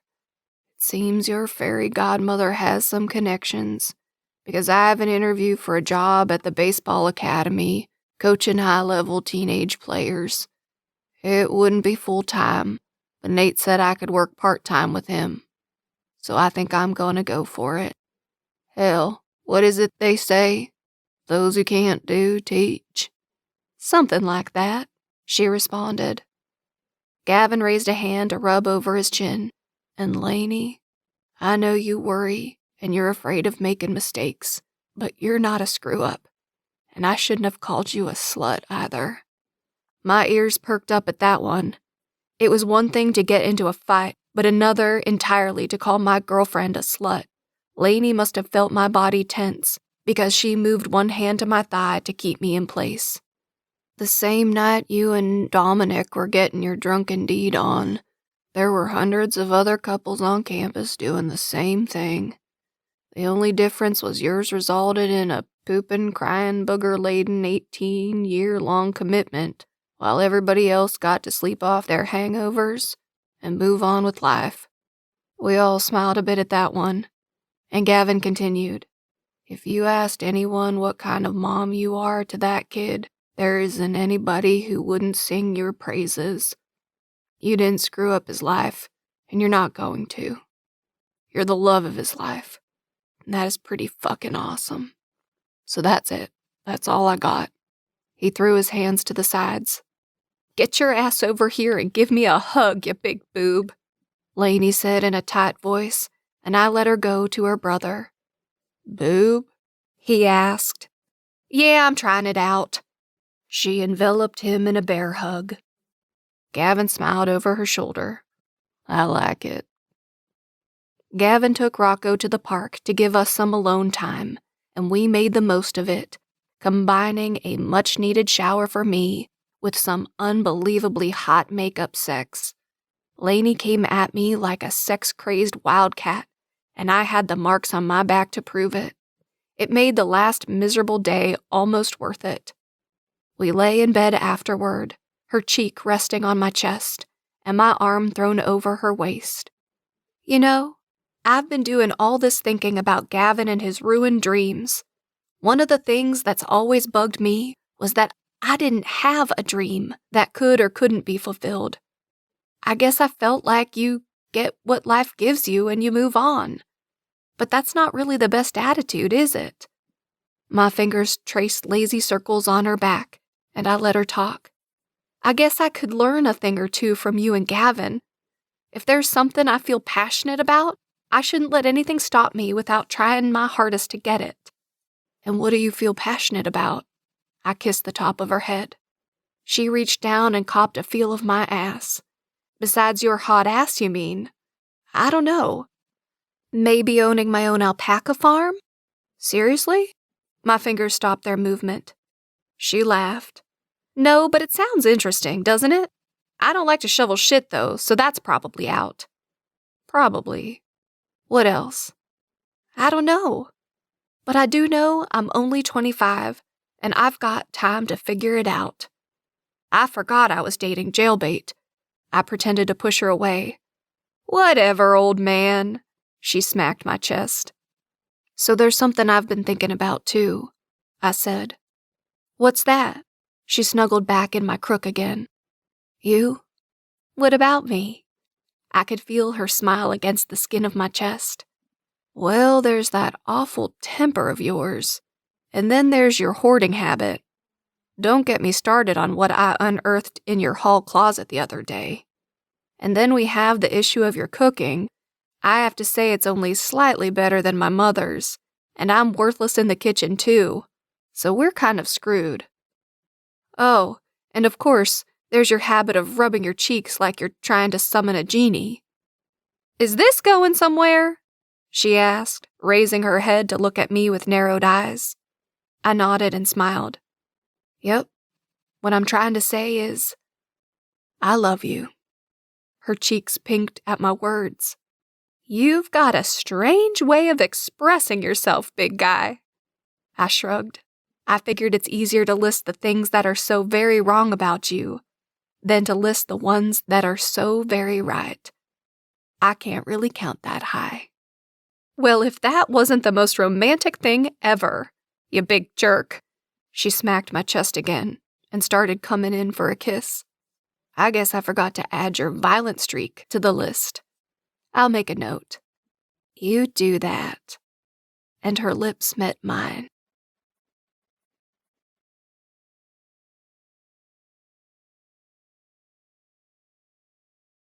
Epilogue. Laney. 1 month later. "This is such a great idea, Laney. We should make it a tradition." Erin linked her arm in mine, and we stood enjoying the sunny afternoon on the back porch. Oh, excuse me, back deck. Nate and I had compromised, and I agreed to let him build me a deck instead of the screened-in porch he wanted. I told him he could always finish it off eventually, but for right now, I was sticking to my guns. He'd spent so much time and money fixing up my house that I had to draw the line somewhere. Of course, he couldn't make it just any old wood plank deck. He had to add built-in seating and a nook for his kick-ass grill he'd finally brought from Austin. It was the day after Thanksgiving, and I, like any sane person, was avoiding all retail locations. We were hosting an open house of sorts, and invited practically everyone we knew to drop by throughout the afternoon to hang out and snack on leftovers, which we supplemented with burgers and brats. Maybe Nate couldn't cook all that well, but that man could grill. He explained that grilling was a skill that came along with having a penis. And something else about cavemen cooking meat over a fire, a topic which his dad had been strangely enthusiastic about discussing. Not that Erin would allow Reardon to have any of the grilled meats. After a token protest, Reardon summoned Rocco to the deck. "Come on, Rocco. I'm gonna show you how to clean a fish. Then maybe I'll be allowed to use the grill." With the unseasonably warm weather, they'd gone fishing on Thanksgiving morning and had a bit of luck, so fish had been added to the menu for the day. I looked over at Erin and said, "Actually, it was Nate's idea. But I agree. It feels like more of a holiday when you can spread it out over a couple days. But I'm kinda shocked I got Fiona to come over. I figured she'd be in retail heaven." "I heard that," Fiona approached. "I was up at 5 o'clock this morning, thank you very much, and I may have even bought a few things for you, my friend. Of the sexy variety, if you know what I mean." She winked. Yeah, I think we all know what you mean, and thank you for talking about this in front of my boyfriend's mother. I was young once too, so don't worry about me. And besides," Erin said, squeezing my arm, "Rocco could really use a sibling, don't you think?" "Danger, danger! Need immediate rescue from the crazy lady!" As if reading my thoughts, Nate walked up and stole me away from his mother. "Leave her alone, Mom. Go bug Bailey about having babies. I think I saw her flirting with someone inside." "Really?" Erin's eyes lit up, and she couldn't get inside fast enough. "Thank you." I hugged Nate back. "Who is Bailey flirting with? Just out of curiosity." "Nobody. She's stuffing her face with pie." He grinned. I laughed and looked around the yard where our friends and family mingled. My parents were here, having come back to town to celebrate the holiday with us. Rocco was over the moon. They were staying at a hotel, an arrangement that would never be repeated if Erin had anything to say about it. Our families had spent Thanksgiving together and were getting along great. Thankfully, both sides had a high tolerance for crazy. Some of the guys and gals from Nate's work were here too, and I recognized a few of them, specifically Mark, with the cocksure smile, and Doug, who, for some reason, was wearing a Hawaiian print shirt for the holiday. I also noticed that Mark hadn't taken his eyes off Fiona since she walked outside. Oh my. Nate made his way back to the grill and announced that the food was ready. People wandered over to fix a plate. It didn't escape my notice that Rocco wasn't among them. I spied his little head through the treehouse window, along with that of Aiden and one other little girl from their daycare. If that view wasn't a balm to my soul, I didn't know what would be. "Hey, shortcake," a male voice sounded behind me.